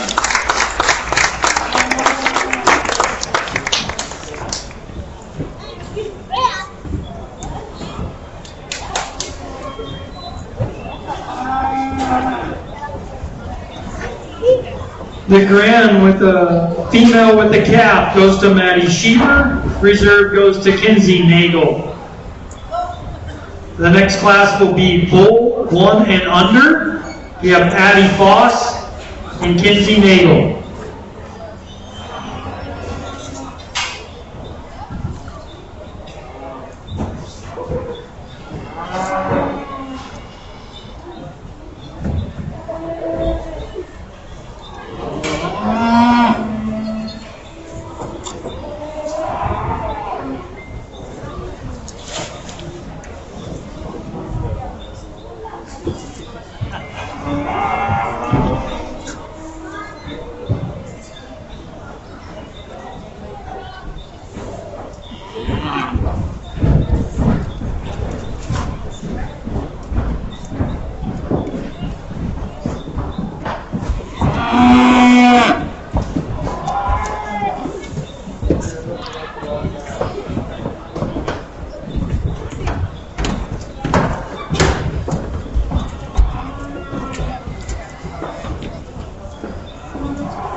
pair talk to the young ladies, a nice pair of February bull calves we've got here.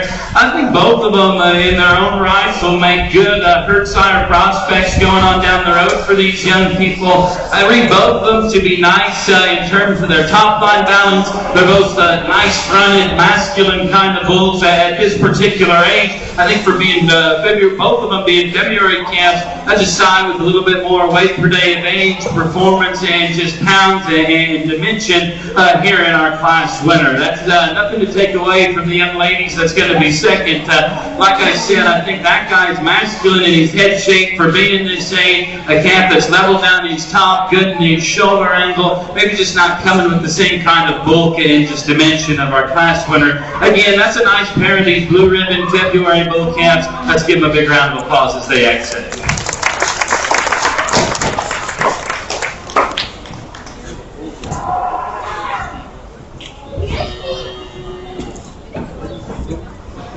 The grand in the bull 1 and under goes to Addie Foss. The reserve goes to Kenzie Nagel. The next class is the member family 10 of 3. We have Addie Foss, Maddie Schieber, Kenzie Nagel. Following this class, we will have overall breeding. So the grand from each individual class will need to be ready to come back in the ring.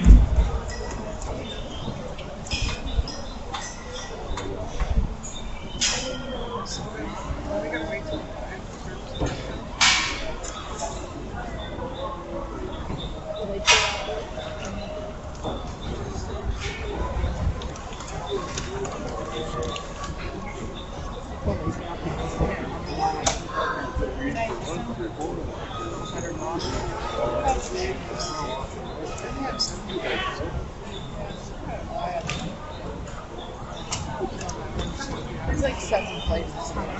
That's where my kids are at. Or they're towards the back end.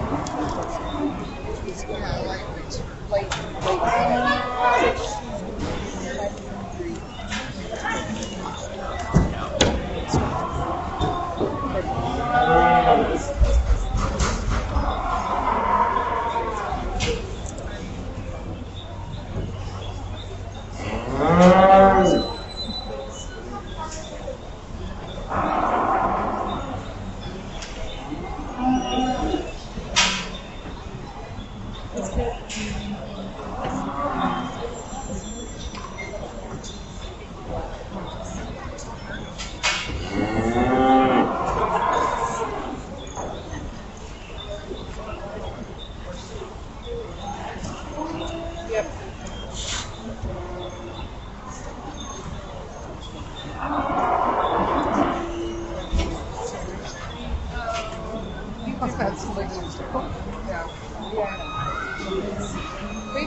Got the opportunity to talk to both of the young ladies on the cows here, and it sounds like good Angus programs that these two young ladies are starting to build here. Again, my hat goes off to both of you guys. I think the cattle that you've brought here today are certainly very, very nice. And so I think, obviously I favor one of the pairs here. Obviously I favor one of the heifers here in each of your guys' produce dams. And so, it's close. I think all of these cattle are absolutely fantastic. Again, I think I'm going to side with the young lady to be our champion based off our pair here. The young lady will be your reserve group of 3. Let's congratulate them again with a big round of applause.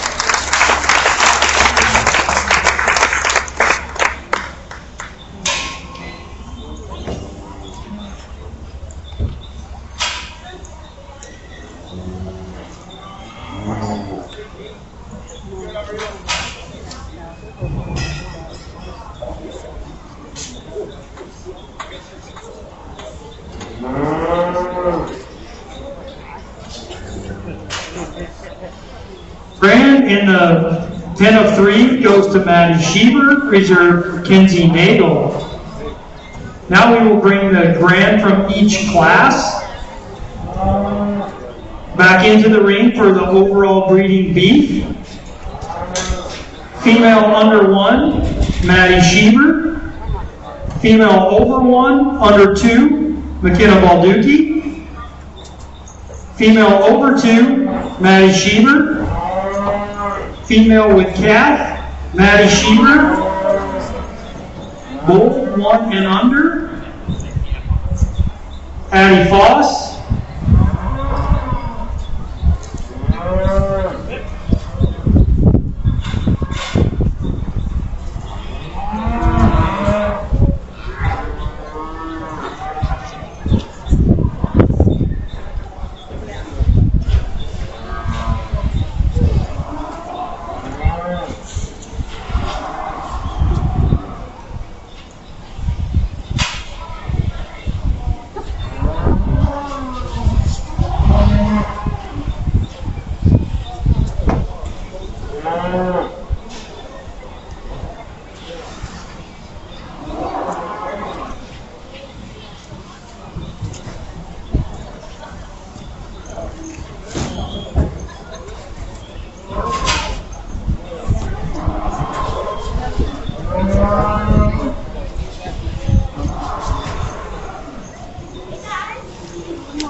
Let's go ahead, if you would. Let's congratulate all the breeding cattle exhibitors today with a big hand.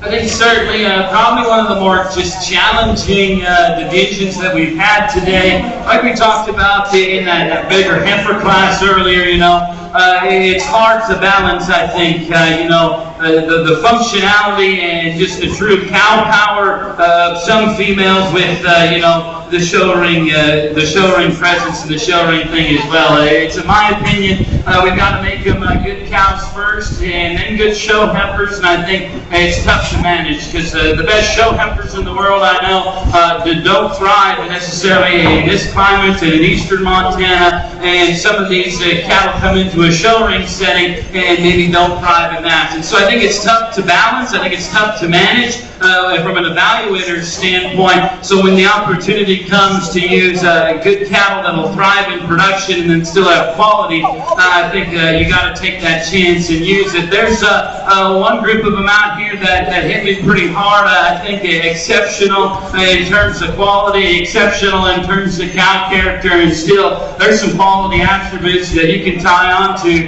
today. That pair's my favorite. Congratulations.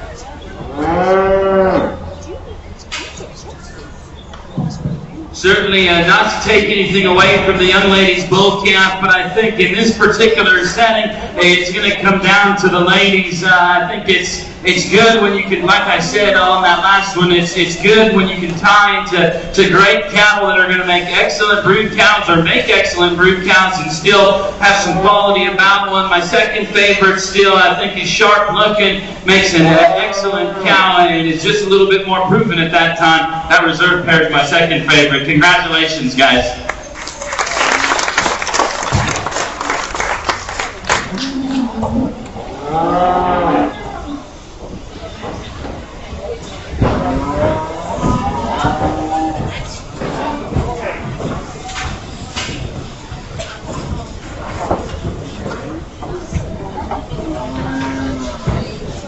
Overall breeding beef grand goes to Maddie Sheaver with her cow-calf pair, and reserve goes to Kenzie Nagle with her cow-calf pair. That concludes our breeding beef. Market beef show is at 5 o'clock, so we will have a break for a bit. 5 o'clock, market beef.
I know, my mom used to work that when I was a kid. That one that was that little one that was on the corner. That's where my mom worked, right there. I know. Changes that. Used to be in the ring with me. What? Used to be in the ring with me. Yes. What? I said someone has protected. Not seriously.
Out there in the sun, yeah, it's a little bit. Nice to meet you, Jake. I grew up in the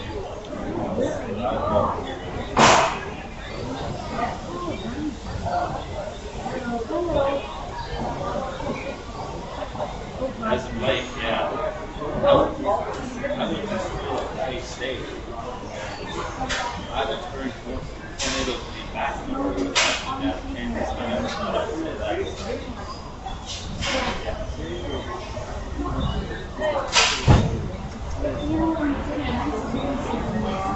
Well, nice to meet you.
I know, I'm joking.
That'd be mine. Yeah. Oh, sorry, it's been a long day.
I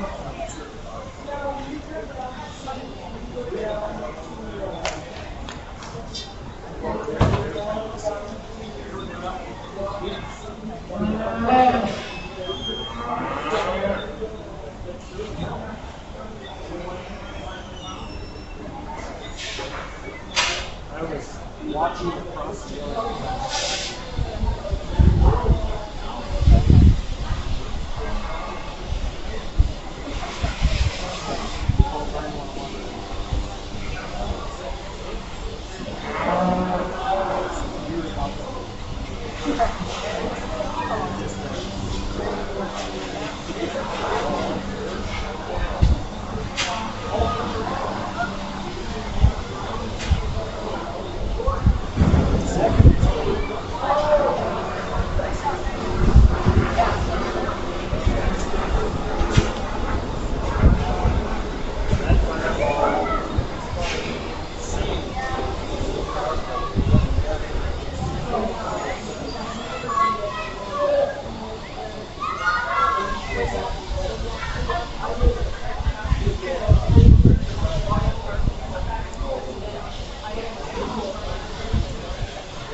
probably should be.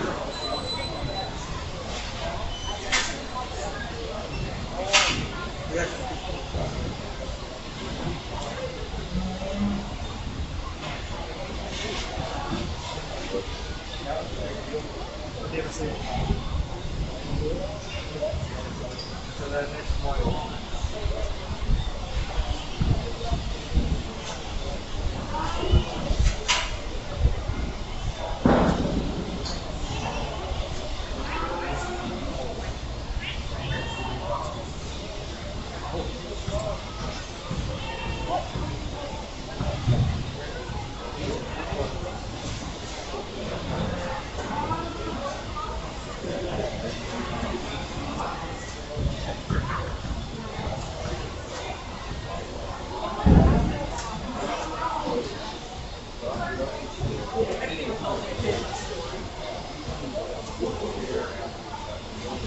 And I told Sears, I was mad.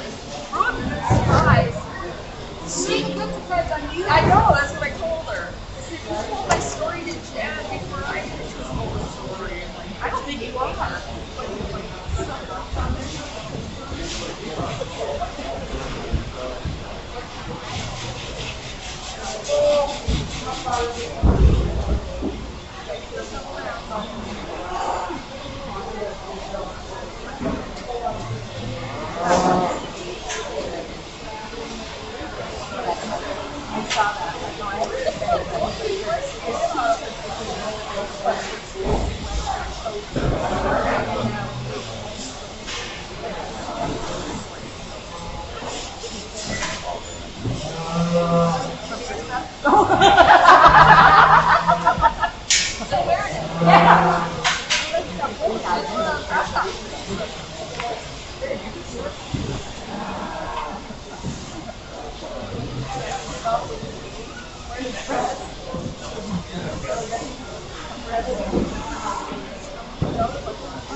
Yeah.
Home when that action was going on by your place? Yeah.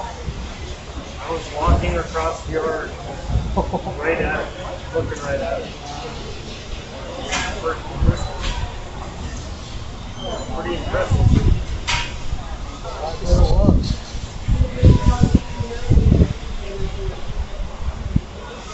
I still got that shit laying all over like that.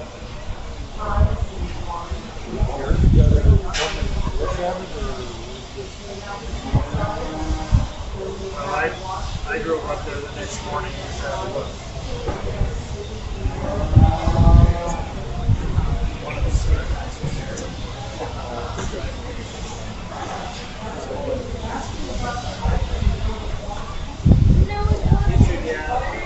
Somebody's in trouble. oh, is that right? Fairly decent neighbor. Driftwood.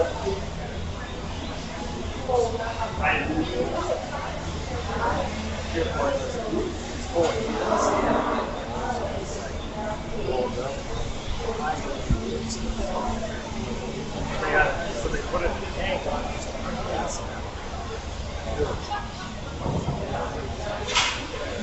Well, they weren't friendly.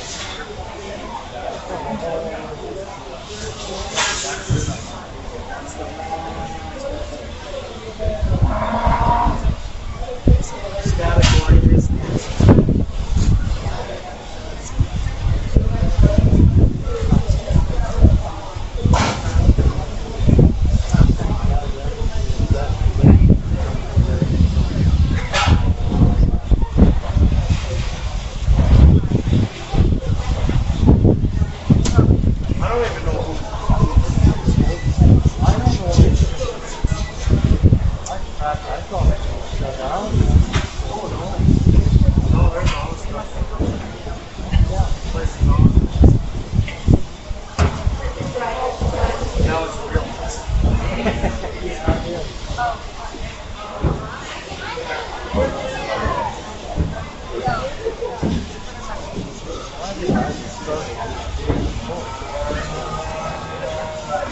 Sometimes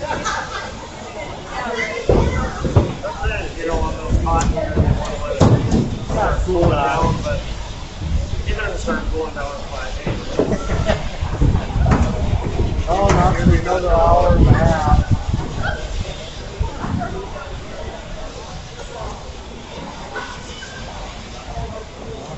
How fast is walking?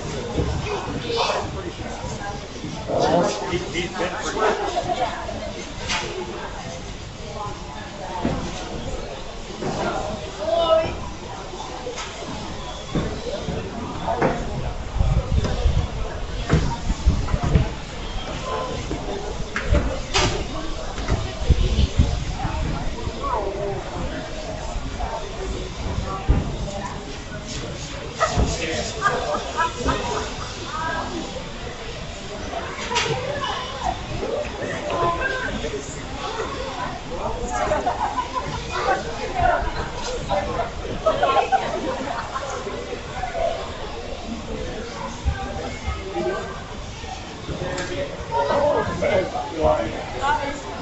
How are you doing?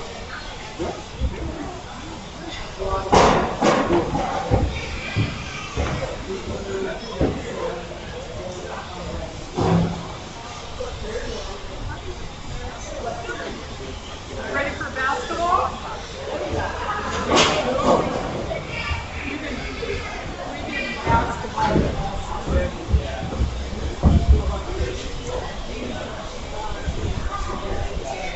All excited for the upcoming event. We're down to 20 hours.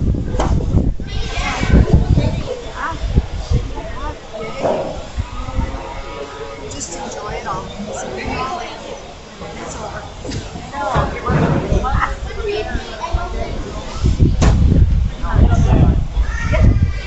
Well, we hope to get there. Well, Sarah actually RSVP'd her friend and I. She thinks I was engaged. She says, you know, Trisha has a post. You RSVP'd. I said, no, I have till the 15th. I can get it done. Mom, I'm just telling Trisha you're coming.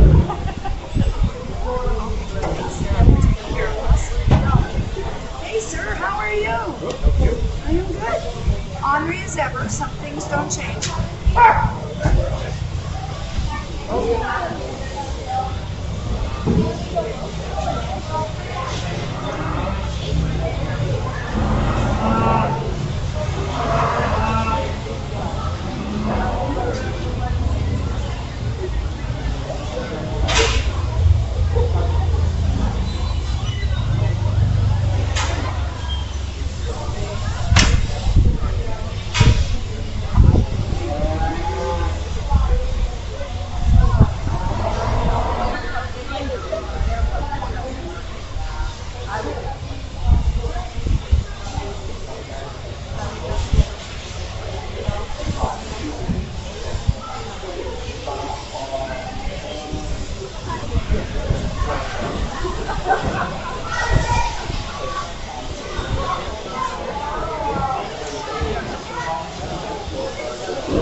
like, he never got it. He's like, out there, almost like yeah, he never got it. Know that. Did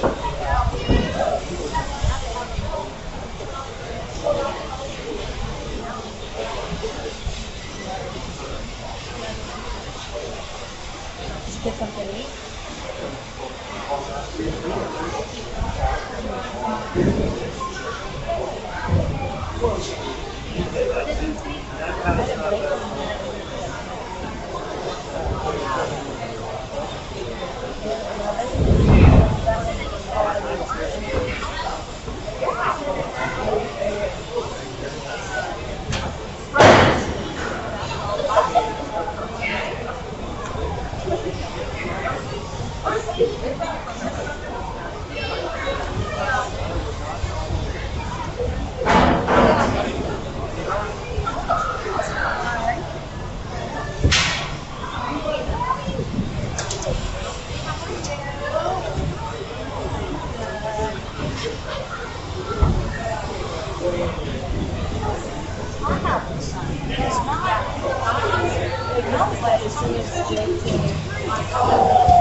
I just say I seen her break this morning, but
He told me what to do to find out when to put the belt on your riding lawnmower.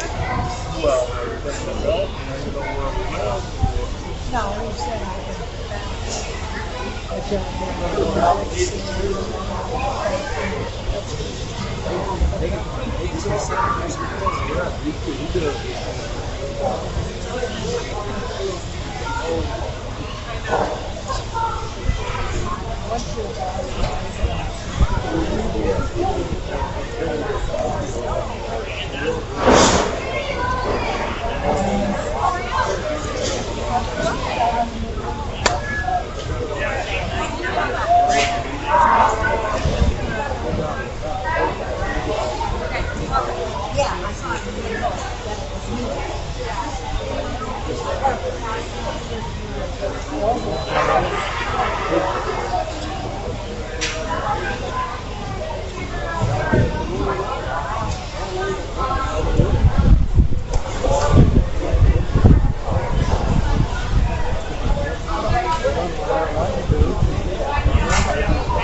I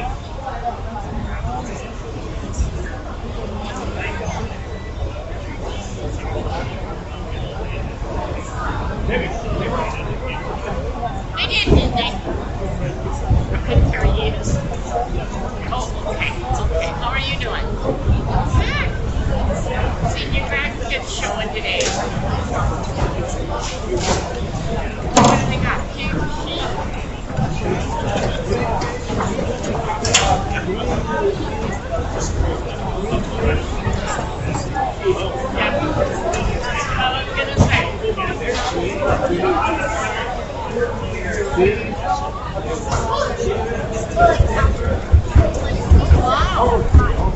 Yeah, cover something.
You got a job.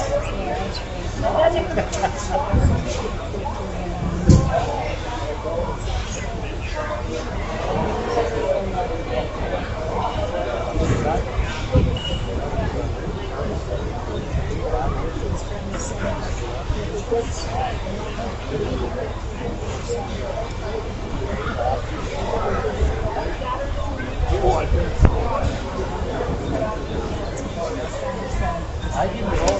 Yeah, I did too. Yeah, I did too. I did. Hi. Where are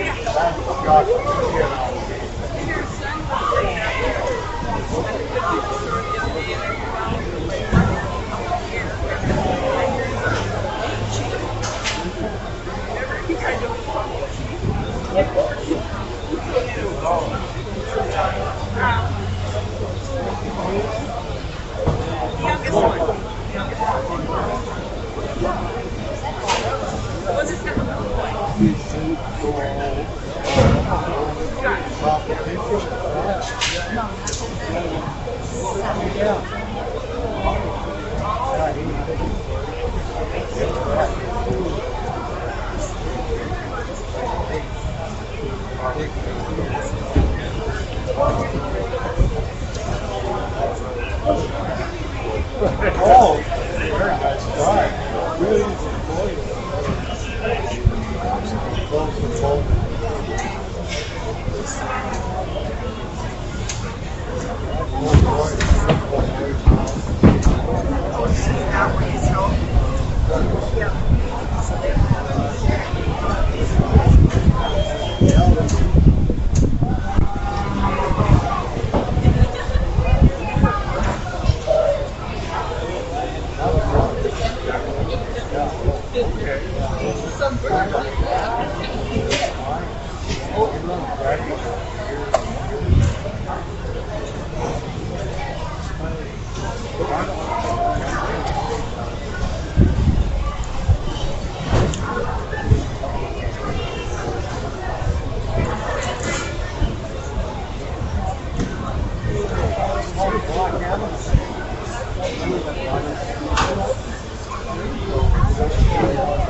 The market beef class, or the market beef show will start in 15 minutes.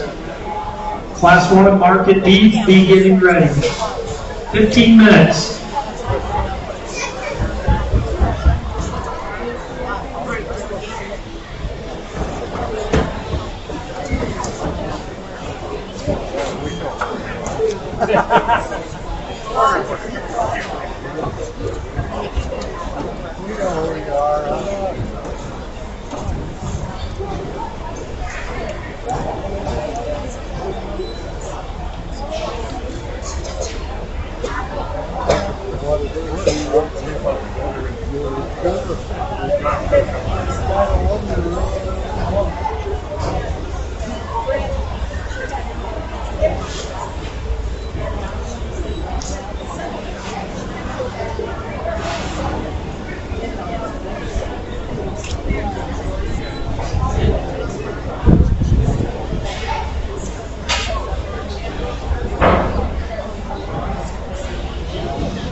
My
mom bought that.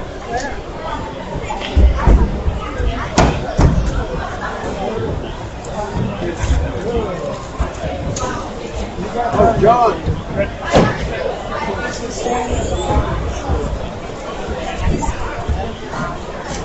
I represent that comic. I heard it. Oh, John,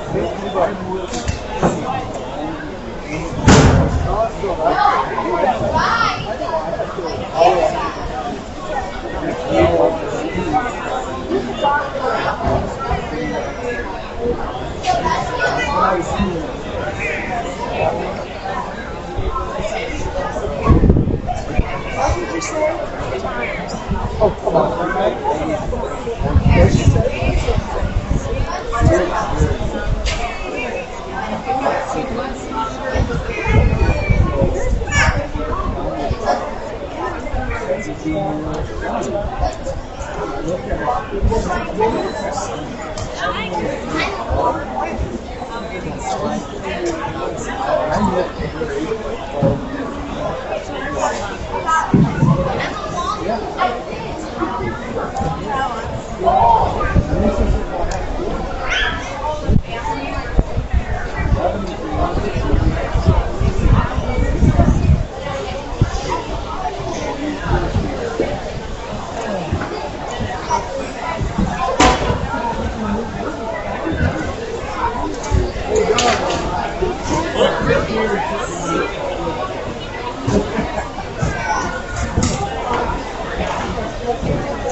Good evening, everyone. Welcome to the 2025 Richland County Fair and Rodeo Market Beef Show.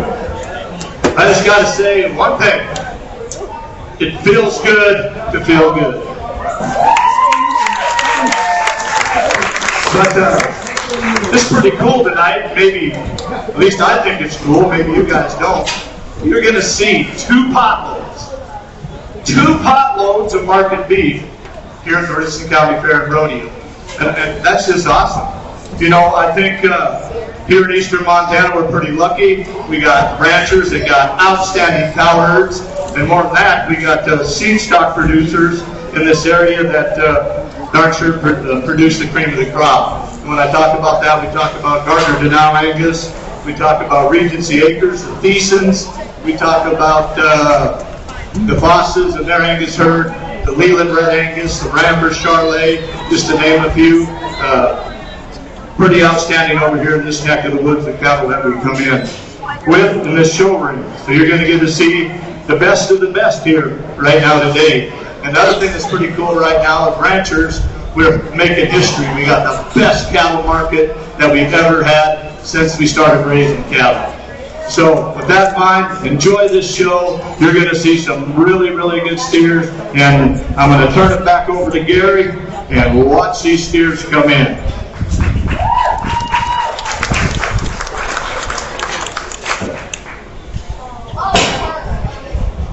Just one more quick thing here. We have a State 4-H ambassador here that'd like to say a few words before we start our steer show. So I'll turn it over to her.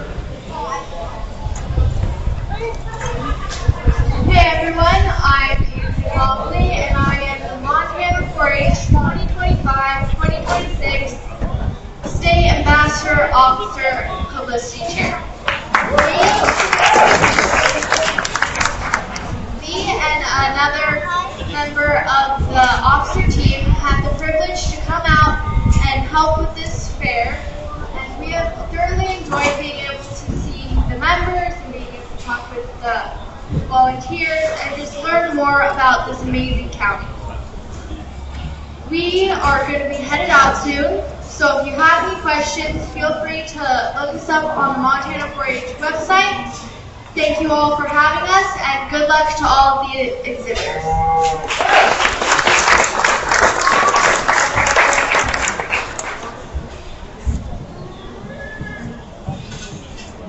Thank you. Without further ado, I think we'll start our 2025 Richland County Fair Market Steer Show. So, Class 1, Flight 1, be coming in the ring. 1,000 pounds to 1,246 pounds. We have Bryn Spinner, Briar Hansen, Kayla Hansen, Jory Horsberg, Macy Sparks, Iris Waltner, Adley Williams, Rhett Rossell, Allie Ambrose, Taylor Pruitt, Hollis Horsberg, Eli Lonsky.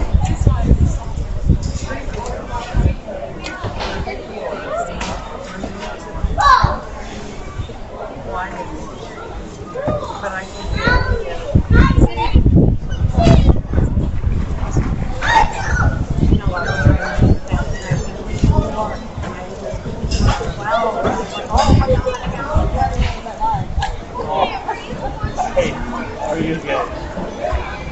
Good.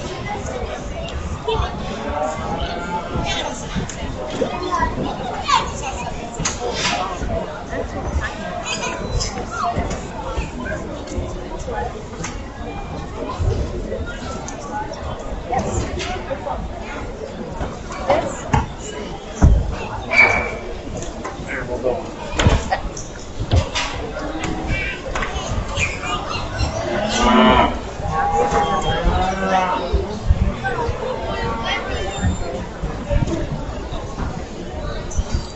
Just a reminder, and for those of you who just showed up for the beef show, we have a You Be the Judge contest.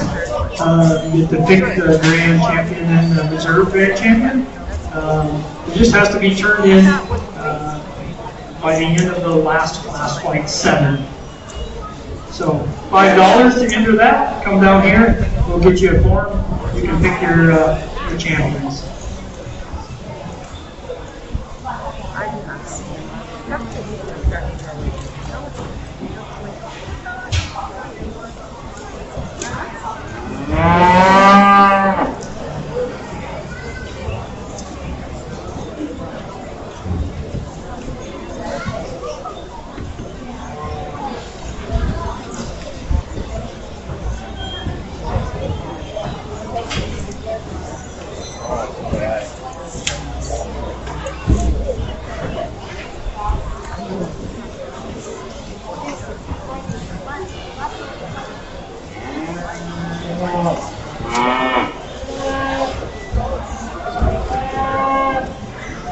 The judge for the 2025 Richland County Fair is Mr. Jacob Clout, who is the current livestock judging coach at North Dakota State University.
Yes. Well, good evening, everybody. Certainly very excited. We've had a great day sorting through the other species here at the 2025 Richland County Fair. And I think we start off this market steer show, and I think some pretty good shape. The silver calf that wins, I think, does so pretty easily in my mind. Calf, as we talk about, just base width, body turn, fresh muscularity up high, having some shape and dimension from behind the cattle, fits that bill. I think if he'd settle down a little bit and act like a show steer for you, young lady, that calf balance is nice. I won't tell you he's the neatest at his crest or the neatest to his chest, but a calf, I think, balances his parts and pieces fit together, and one who excels his class in regards to muscularity. I think the black steer that follows him, certainly probably just a little bit neater from his chin to his chest up front. I love how long and extended he is. Young lady does a really nice job of getting this calf's front end to pull together. A steer that I think mirrors some of my class winners' top side shape and spread. As the cattle are asked to lead, young lady, excuse me, I want to fix that guy in terms of his hip and hind leg. It needs to be altered in some of the angles. That guy will grab another gear and maybe take a more attractive step out of his rear skeleton, but one though that I think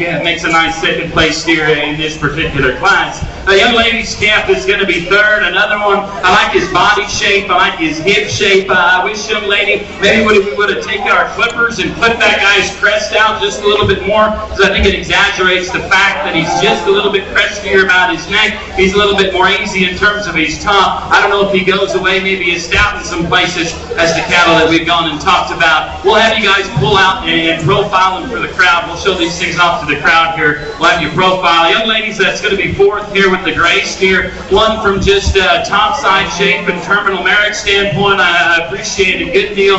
That calf's big and lean in terms of his shape. I think relative to that mass up high, young lady, I want to stout his foot. I want to stouten up his bones to match that. He's maybe a calf that's just a little bit more vertical and tight in terms of his structure. Young lady that's coming in fifth, I think has a steer long fronted. That calf's high-headed, a smooth blending kind of a steer whose parts of his balance I really appreciate. I think of that initial grouping, young lady, as we step on top of the cattle, he's the flattest behind his shoulder, he's the narrowest at his pin, and he's the flattest to the base of his quarter. Still, his structure, his build, and his presence from the side is what keeps you up there in that initial group. I think another just really big-footed, powerfully made steer at the surface here, a calf who I like in regards to his depth of heart. At this particular weight, certainly a calf that's gone, and he's put on some finish out over his forearm and his body wall. Just a little bit round hip for me, young lady. And I think as we watch him go away, he's just a little bit narrow from his pin bones to his hocks to the surface. I love the shape behind his shoulder and his body.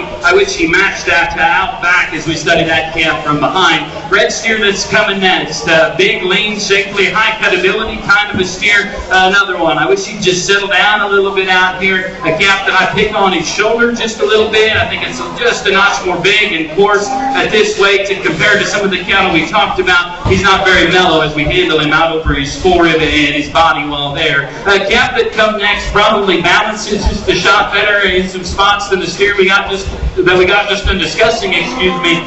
Steer I like in the levelness of his top line. Fine structured kind of a calf who I don't think maybe has the same depth of flank. We could alter his hip and hind leg in some spots as well. That's maybe work you up in the ranks. Big scale, high performing kind of a calf that's got a lot of frame, a lot of size to him. With that, I wish he matched that with just a little bit more softness, just a little bit more punch from behind the cattle. Really easy feeding, mellow kind of ball did it come next. A calf that's deep in his heart. He's mellow in terms of his finish. In the same breath, I think he's been able to achieve that kind of finish at this stage just because he's a nickel quicker there in terms of his maturity pattern as we study his cannon bone and his head. But a calf I like from a finish and quality grade standpoint a good deal. We round out this class with, I think, 2 steers that are a little bit further away from their endpoint. I think these calves will have to get just a little bit bigger in regards to weight to truly put on the right kind of finish, truly put on the right kind of muscularity to harvest well and those sorts of things. That's a good class still. I think Blue Ribbon's all the way down, definitely deserving. Let's congratulate him with a nice big round of applause at the ringside.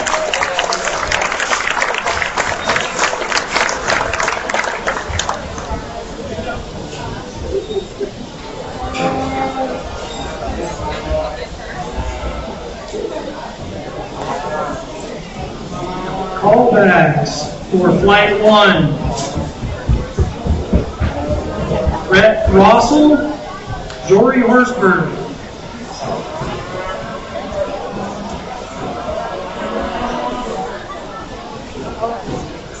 We'll have Flight 2 coming in the ring as soon as we get these 2 red steers out.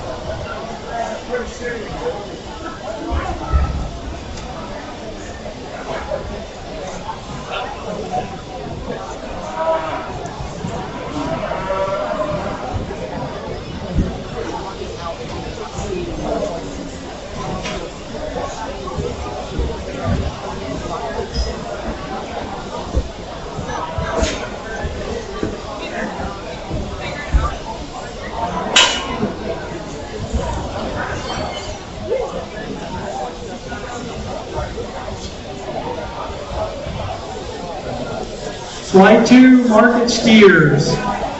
Jaden Severson, Jude Waltner, Summer Lang, Grady Klemple, Curtis Mullen, Joe Lee Klemple, Oakley Lonsky, Tucker Madison, Colt Ambo, Cooper Brown, Bo Rendall, Hitch Horsberg, Chase Firely.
Lori dropped me off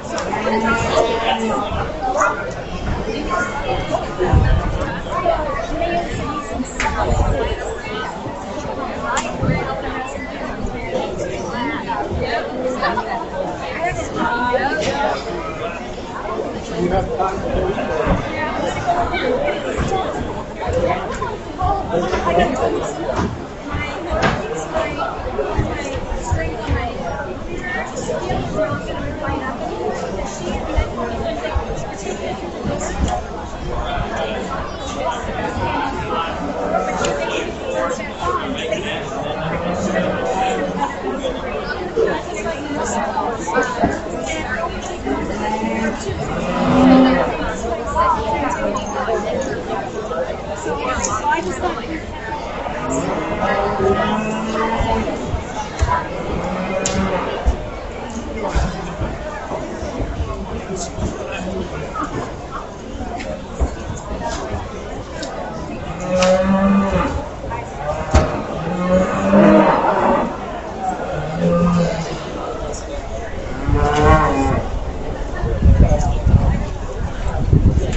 Yeah.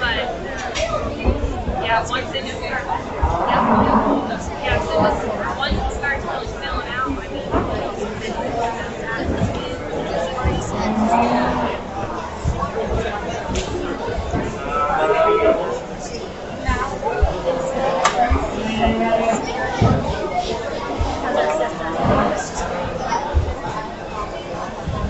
okay. Oh, okay. I don't have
I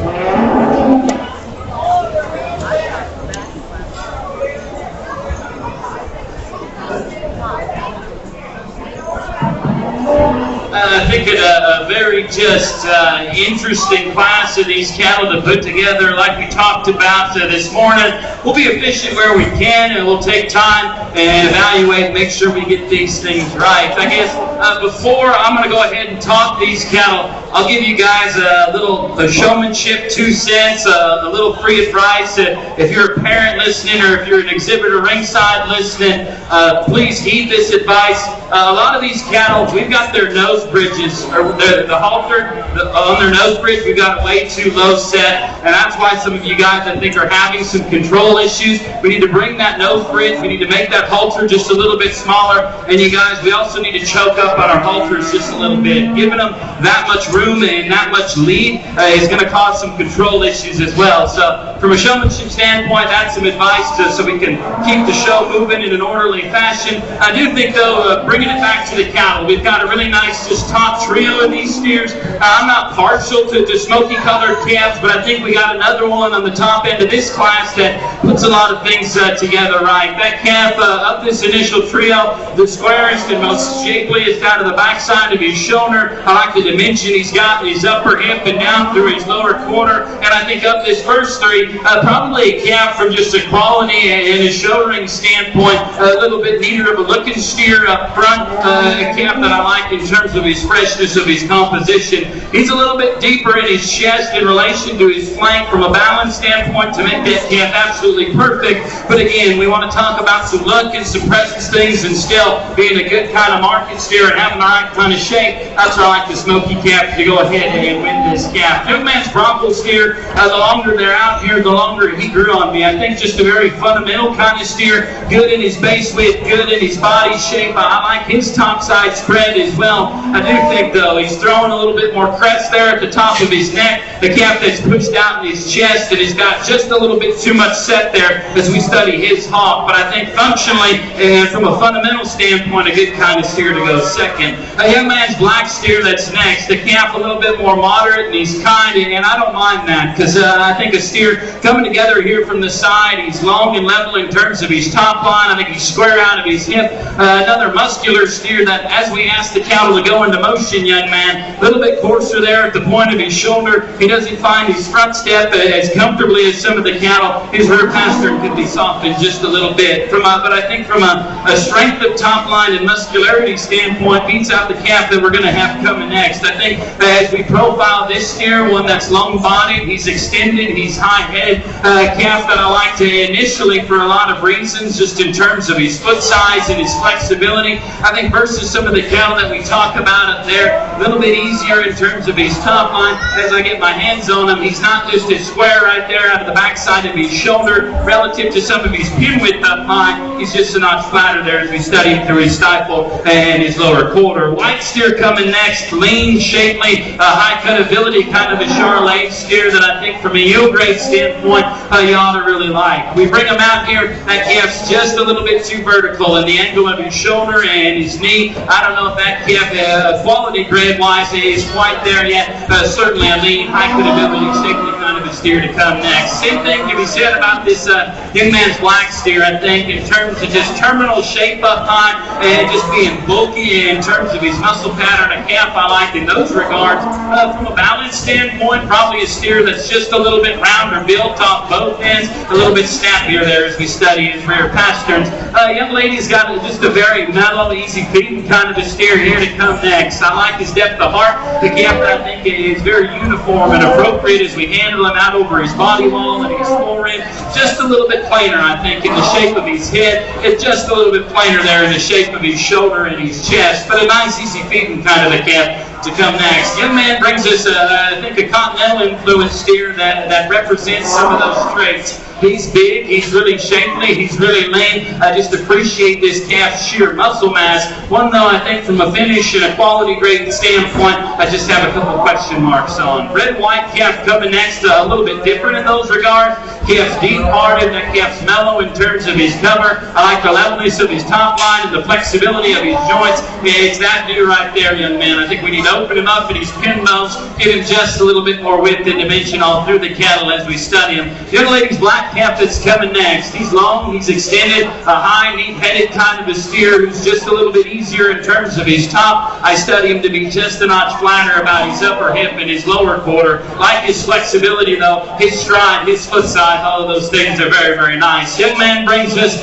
probably the calf that leads just in terms of overall finish, and I think maybe takes that a step too far. From a yield rate standpoint, I question him, young man, but certainly a calf that has had no problem converting feed to finish. Really mellow, really moderate. Just need to lean that guy up and probably beat his endpoint a little bit sooner. Calf that comes next, really tall, really long. I like his length, I like his trimness. Again, from a quality grade finish standpoint, I think that calf needs just a few more days, a little bit more time to really soften up and put on the appropriate amount out over his forehead. The young lady's rounding this out with a calf who counters him in that regard. Big body, kind of a steer that has some dimension. I think from a structure standpoint, young lady, I draw the line. I need to fix his feet and fix his hind leg as he goes. But a dimensional kind of a calf. Blue ribbons all the way through, though. Those are good kinds of market steers. Let's give them a big round of applause for all their efforts.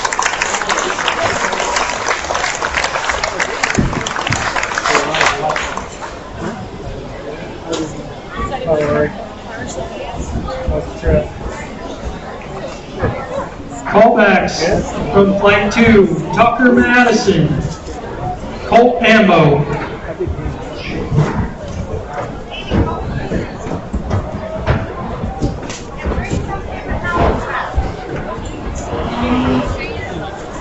Flight 3, 1,280 to 1,325 pounds.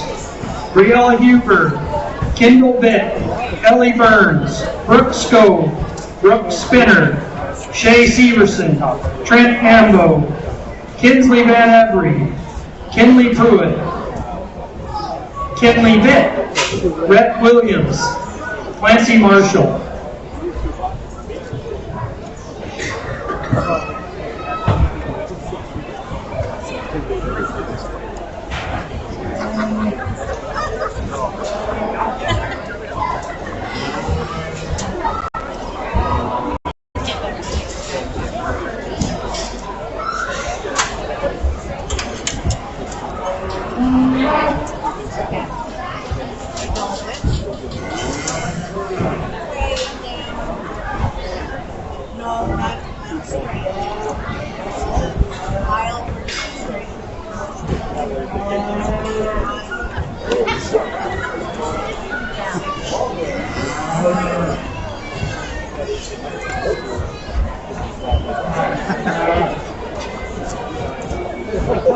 I went by her.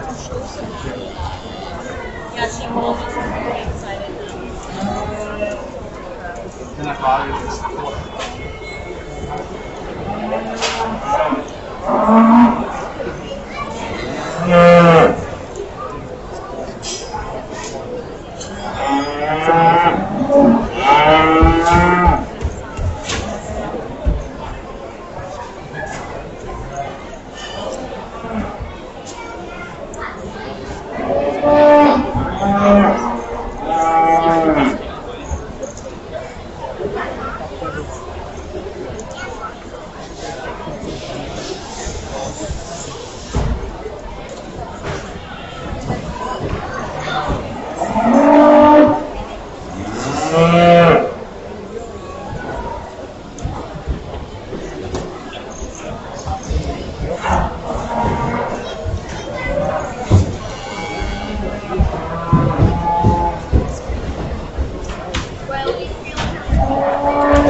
That's opposite.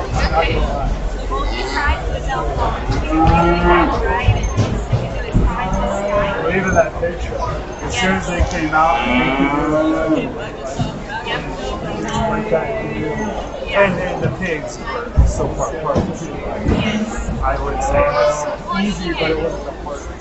Group of pigs together. This is consistent in every class.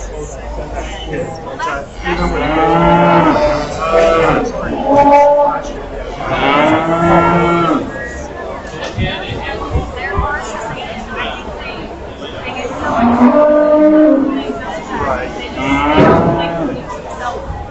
Well, I'm part of the but one reason last year is weight class, inner weight class, she's up very about why she didn't make the comeback and be robot. Yeah, you did it. You took the 100 and it's like, yeah. I mean, it could be You've lost all your credit. Yeah. It could be different, you know. If it was like a super tall, blown out brain.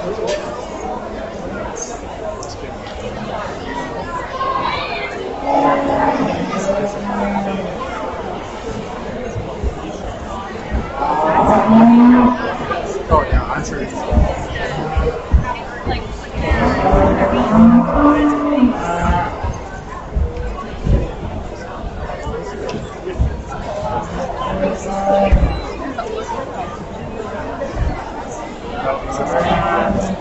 You all pass it on to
I think another great class of these market steers here, I think, has closed the decision up on the top end of this class as any. I think both of these cattle, a little bit, the quality of them, I think, is very, very good. Again, I'm not partial to silver cattle, but again, I think the best one is that. I like this calf in a lot of regards that wins in terms of base width, body shape, muscularity. That calf checks boxes for me. He's a high-headed, high-neck kind of a steer. I prefer just how he gets out of his front end a shot better. I like the stoutness of his bone work, the size of his foot a shot better than the calf in second. I think a really nice place to start this class. He gets a little bit round in his hip. He's a little bit wide there at his hock as he goes away, but I think those are little details on a nice calf to win. Young lady brings out, I think, a tank of a black steer. That guy, big-footed, thick-ended, really, really bold in the turn of his heart and his midrib, a calf that for this particular weight and that kind of muscularity is beautifully finished, young lady. We bring him out in this particular setting. He's a little bit shorter fronted. He's a notch coarser there at the point of his shoulder. Doesn't strike me with maybe the same kind of presence up front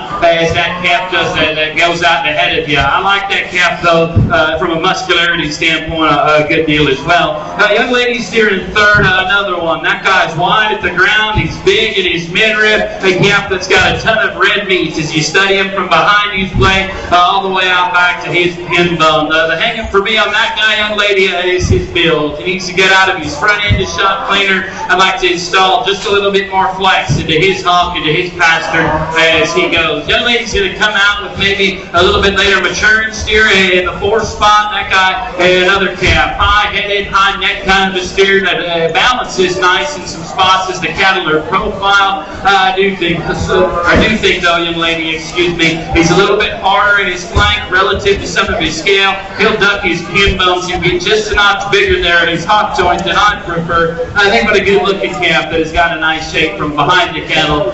Red and white steer that come next, I think the longer they're out here grows on me. Very fundamental kind of a steer. Nice in his structure, nice in his body. I think ample in terms of his muscularity.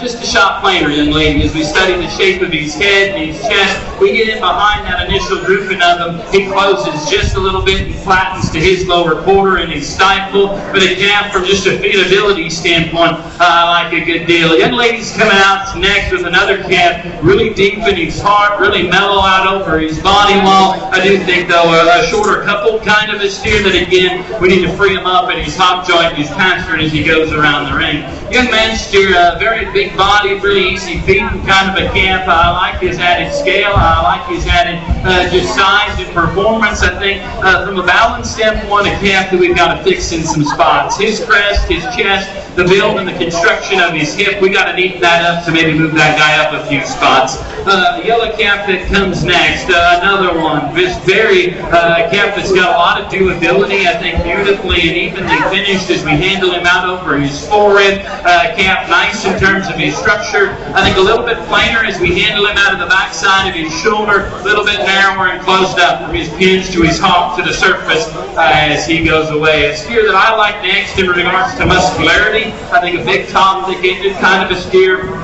A little bit quicker in terms of his makeup, a shorter coupled kind of a steer that, again, gets just a little bit rounder built in some spots, but a big-footed, muscular steer to end up in that particular spot. I think a good calf just from a depth of heart standpoint comes next. Another one, level out of his top, level out of his pin set, though from just a balance and a pattern standpoint from this side, we need to drop his flank, we need to alter some of the angles of his rear skeleton to move him up the mark there.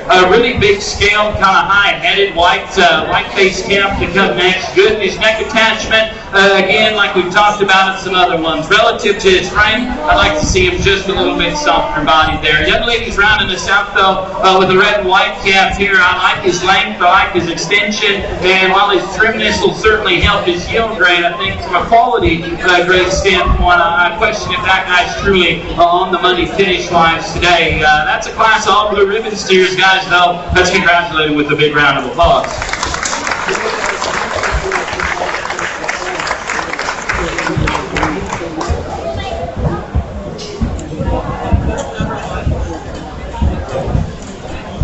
Callbacks from Flight 3, Kinley Vitt, Kinsley Van Everett.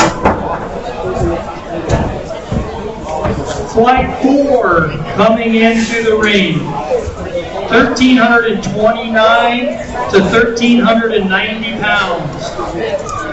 Ethan Eide, Alexa Lonsky, Owen Vitt, McKenna Balducci, Wasey Hupke, Bradley Pruitt, Brenley Deming, Quade Marshall, Felix Becker, Grayson Border, Landry Larson, Addison Foss.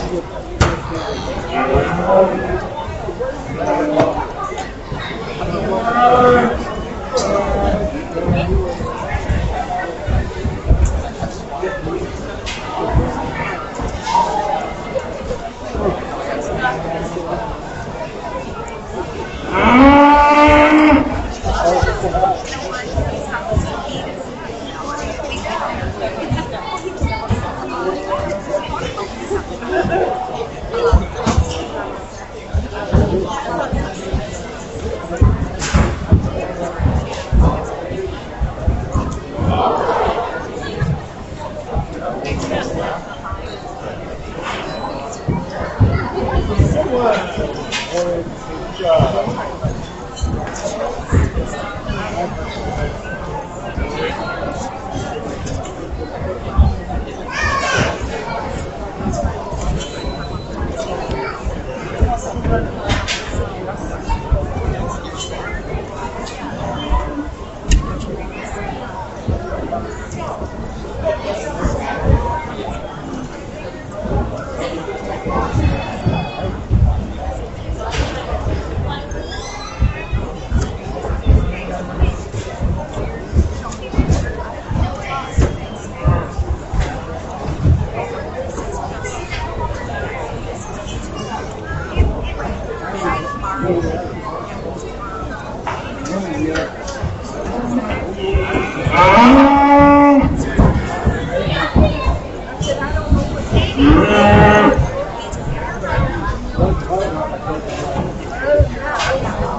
I think another really tremendous class of steers, really deep class. I think as we look down the line here in cattle, to me, that it meets some of the fundamentals in regards to muscularity, in regards to muscularity, compositional correctness, and finish. I think ultimately, though, when we start thinking about some of the extras, presence, and those sorts of things, that's where the young lady's red and white calf grabs me. We take a step back off that steer, and I think in this particular lineup, he is the widest face, he is the biggest top, he is the thickest ended kind of a steer. We talk about him as show critters. That guy's had meat there ahead of his shoulder, and he's big haired, he's big boned. I think though, in an ideal world, we probably just give that guy just a little bit more give to his honk and to his pastern. The calf, though, from a carcass standpoint, is wide and is muscular in this particular setting. I think it's one of the better looking steers. Young man's calf in second, I think, grew on me the longer they were out here.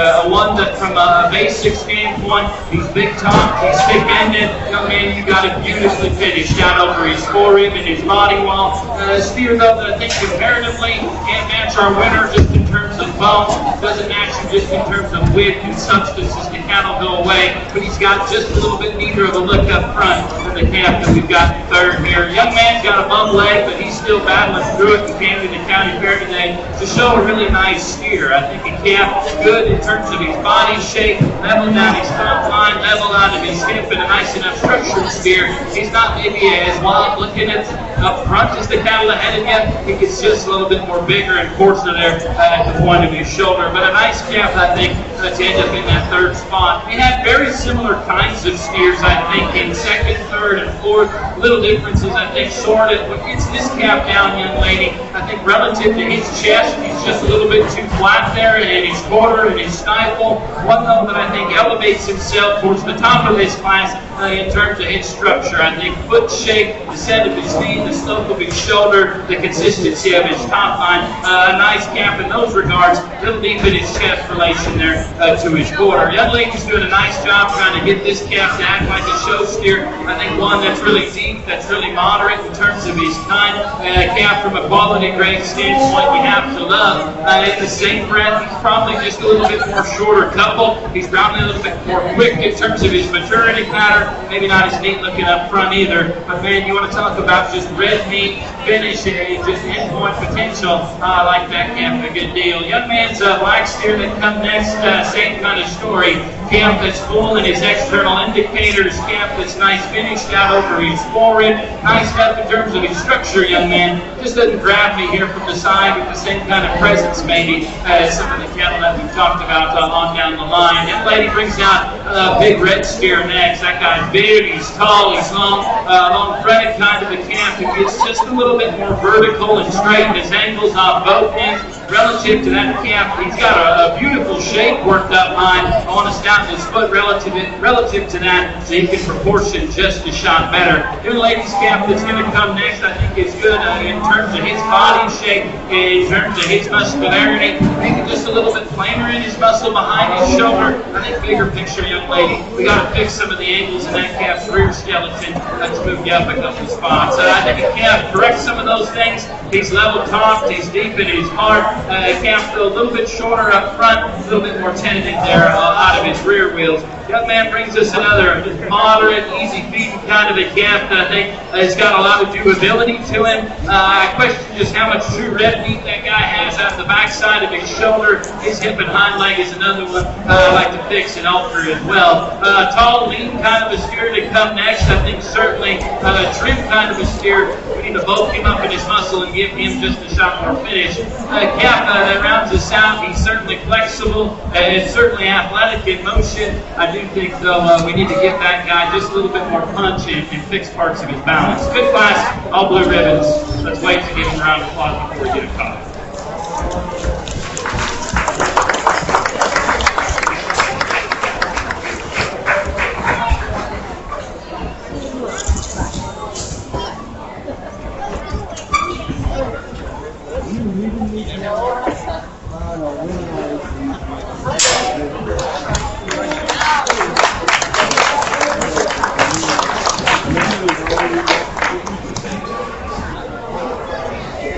Callbacks for Flight 4, Friendly Jimmy, Wade Marshall.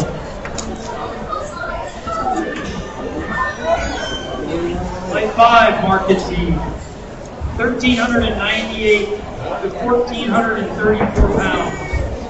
Patty Elbrew, Bree McDowell, Kimchi Nagel, Claire Steiner, Aspen Nagel, Cassie Ryman, Ambry Deneau, Anna Spark, Liam Steinweiss, Scotty Sargent, Brendan McNally, Cedar Hudson, Gavin Cheever.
My granddaughter's second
Again,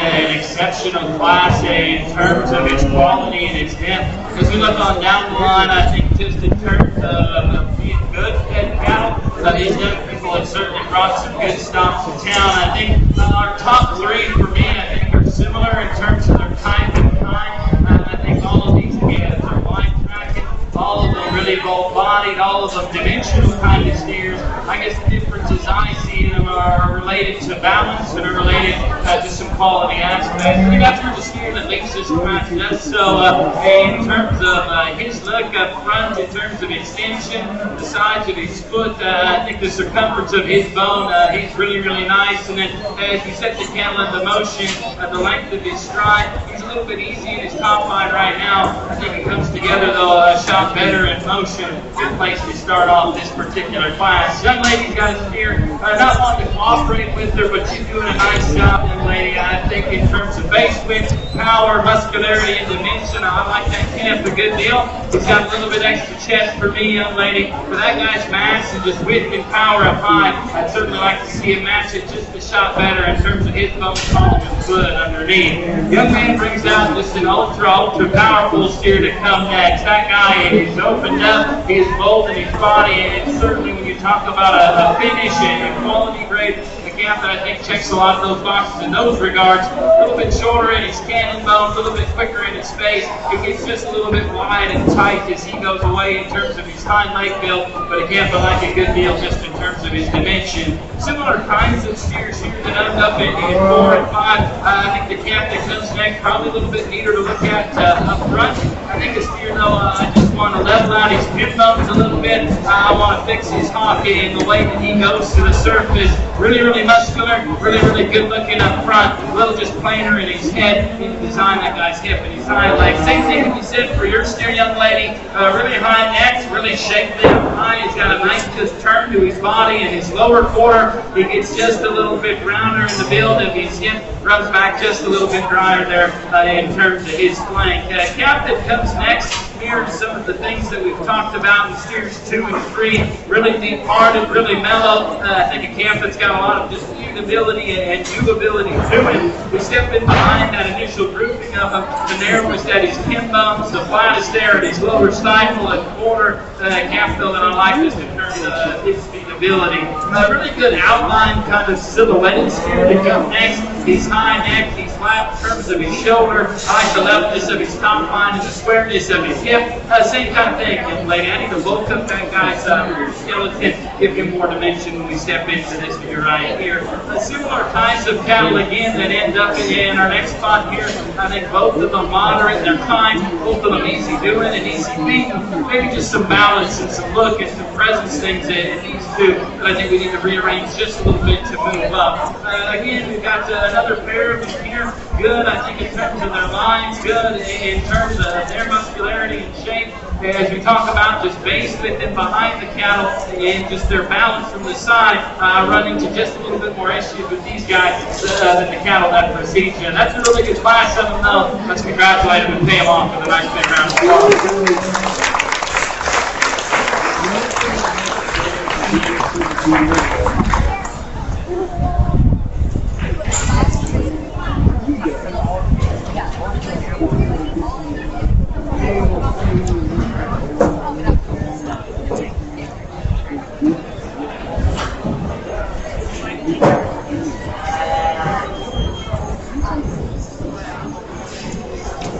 Callbacks for Flight 5.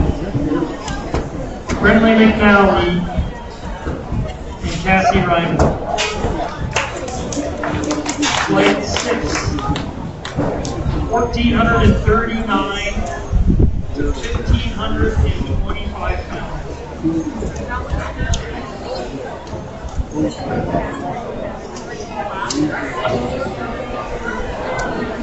William Head. Jason Foss, Dave Sargent, Letty Martin, Bo Becker, Danica Pino, Molly Alvin, Joey Reese, Josh Larry, Kate Pino. Also a reminder on You Be the Judge, pick the winners of $5.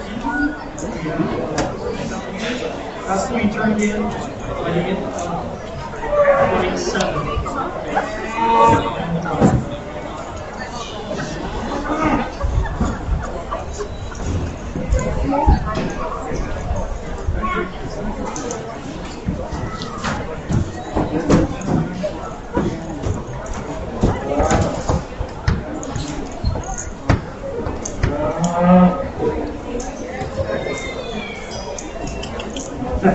Test. Can you hear that? Better?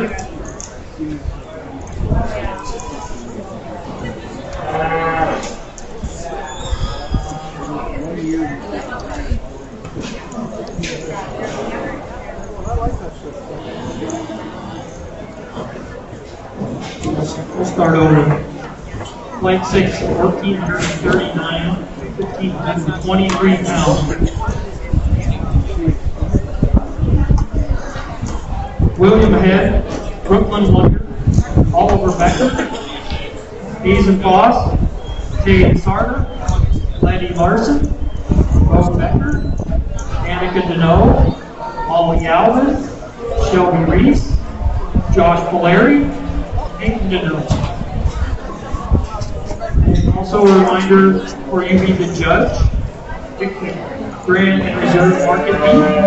Forms are down here, $5. Needs to be turned in by the end of flight 7.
Getting a little bit tired on us. I'll try to keep things brief here. A little miscommunication here with the young man that's going to lead off this class. I like this steer a good deal. As we talk about him as a fed calf first, I think he's one of the widest steers, one of the bolder bodied, one of the bigger hip steers. I like that guy compositionally and muscularity. We bring him out here, we put a halter on him, we talk about him as a show steer. The calf that grabs my attention with his added front end presence, with his added bone and just his added look there. Wish he'd just settle down a little bit. I like that calf a good deal.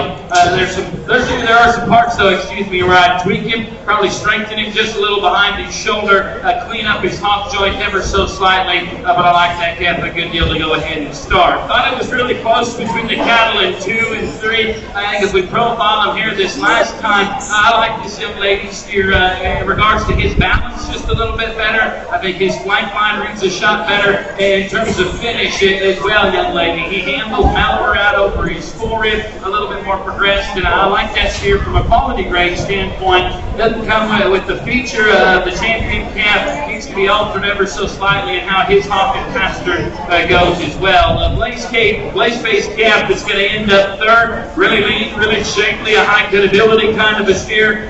Big top, big hip, big quarter, not just as soft and as mellow out over his forehead as that steer. Maybe just doesn't pull together with the same kind of balance as that calf either. A steer that's going to come out next, I think another one. You like his depth of heart, you like just the feedability and the doability this calf has. I think good just in terms of his cover. Steer though, again, like we've talked on a lot of them, we want to just lengthen and lean up his front end a little bit and level him out of his hip there as well. Young lady's got a steer in fifth, that counters that calf in those regards. He's really low necked, he's really high-headed. Steer probably a notch trimmer in terms of his composition. Calf, though, as we study just some of his angles, a little bit more forward in his shoulder and his knee. He'll search a little bit outside of his skeleton, out of his rear tube. But a calf, when we parked him, like this look to go up there. Young lady brings just a real heavy weight steer to come next. That guy's got a lot of size, a lot of scale, and he's deep. He's another mellow one as well. For as big as that guy is out of his shoulder and in his body, I wish he matched that with the same kind of upper hip shape. I wish he came with just a shot more punch there for the seat of his pants going away. I like his body though, his muscularity is real nice. Calf that comes next, really another one, really raw in terms of his top side shape. I like the turn of his body, a muscular kind of a calf. I wish he came with just a shot more out over his forehead, and I wish that calf had just a little bit more fill through his flank there to help balance out a little bit more depth there through his front end. Steer that's coming next, kind of the same story of some other calves we've talked about. Good in his feedability, good in his doability, quality grade, and those sorts of things aren't the question on him. His hip, his hind leg just needs altered in terms of his hawk and how it goes in more of an attractive way to move you up in the ranks there. Calf that comes next, another one. He's real long body, he's a real extended kind of steer. I like the levelness of his top line and the squareness of his hip. Another one that I think just flattens a little bit too much as the calf will go away from you. Steer coming out next, really lean and raw in terms of his shape. I like that guy up high. I think from a structure standpoint, young lady, that calf just gets a little bit round on both ends. make it just a little bit sharper set there in terms of his talk. Cattle that are coming out next again, these cattle are, 14 plus, and so from an end product potential standpoint, from a quality grade standpoint, certainly don't question them. I think if you look at them right behind their blade, I can square them up just a little bit. There's parts of those calves balance that I could alter as well. But again, that's another all blue ribbon set of steers here. If you're inside, let's congratulate all of those exhibitors with a nice big round of applause.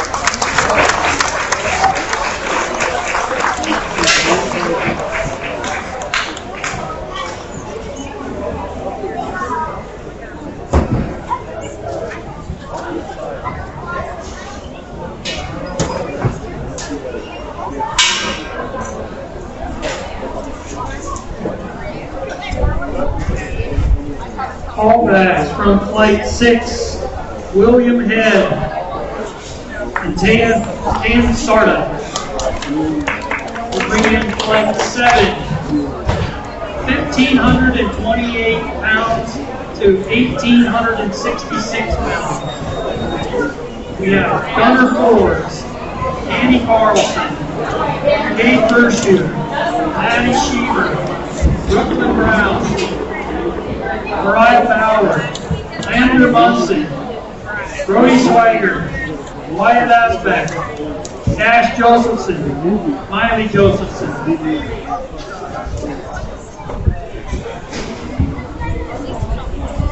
The UB, the judge, entry needs to be turned in at the conclusion of this class.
Previous class winners, be ready to bring your steer into the ring following this class. Previous class winners.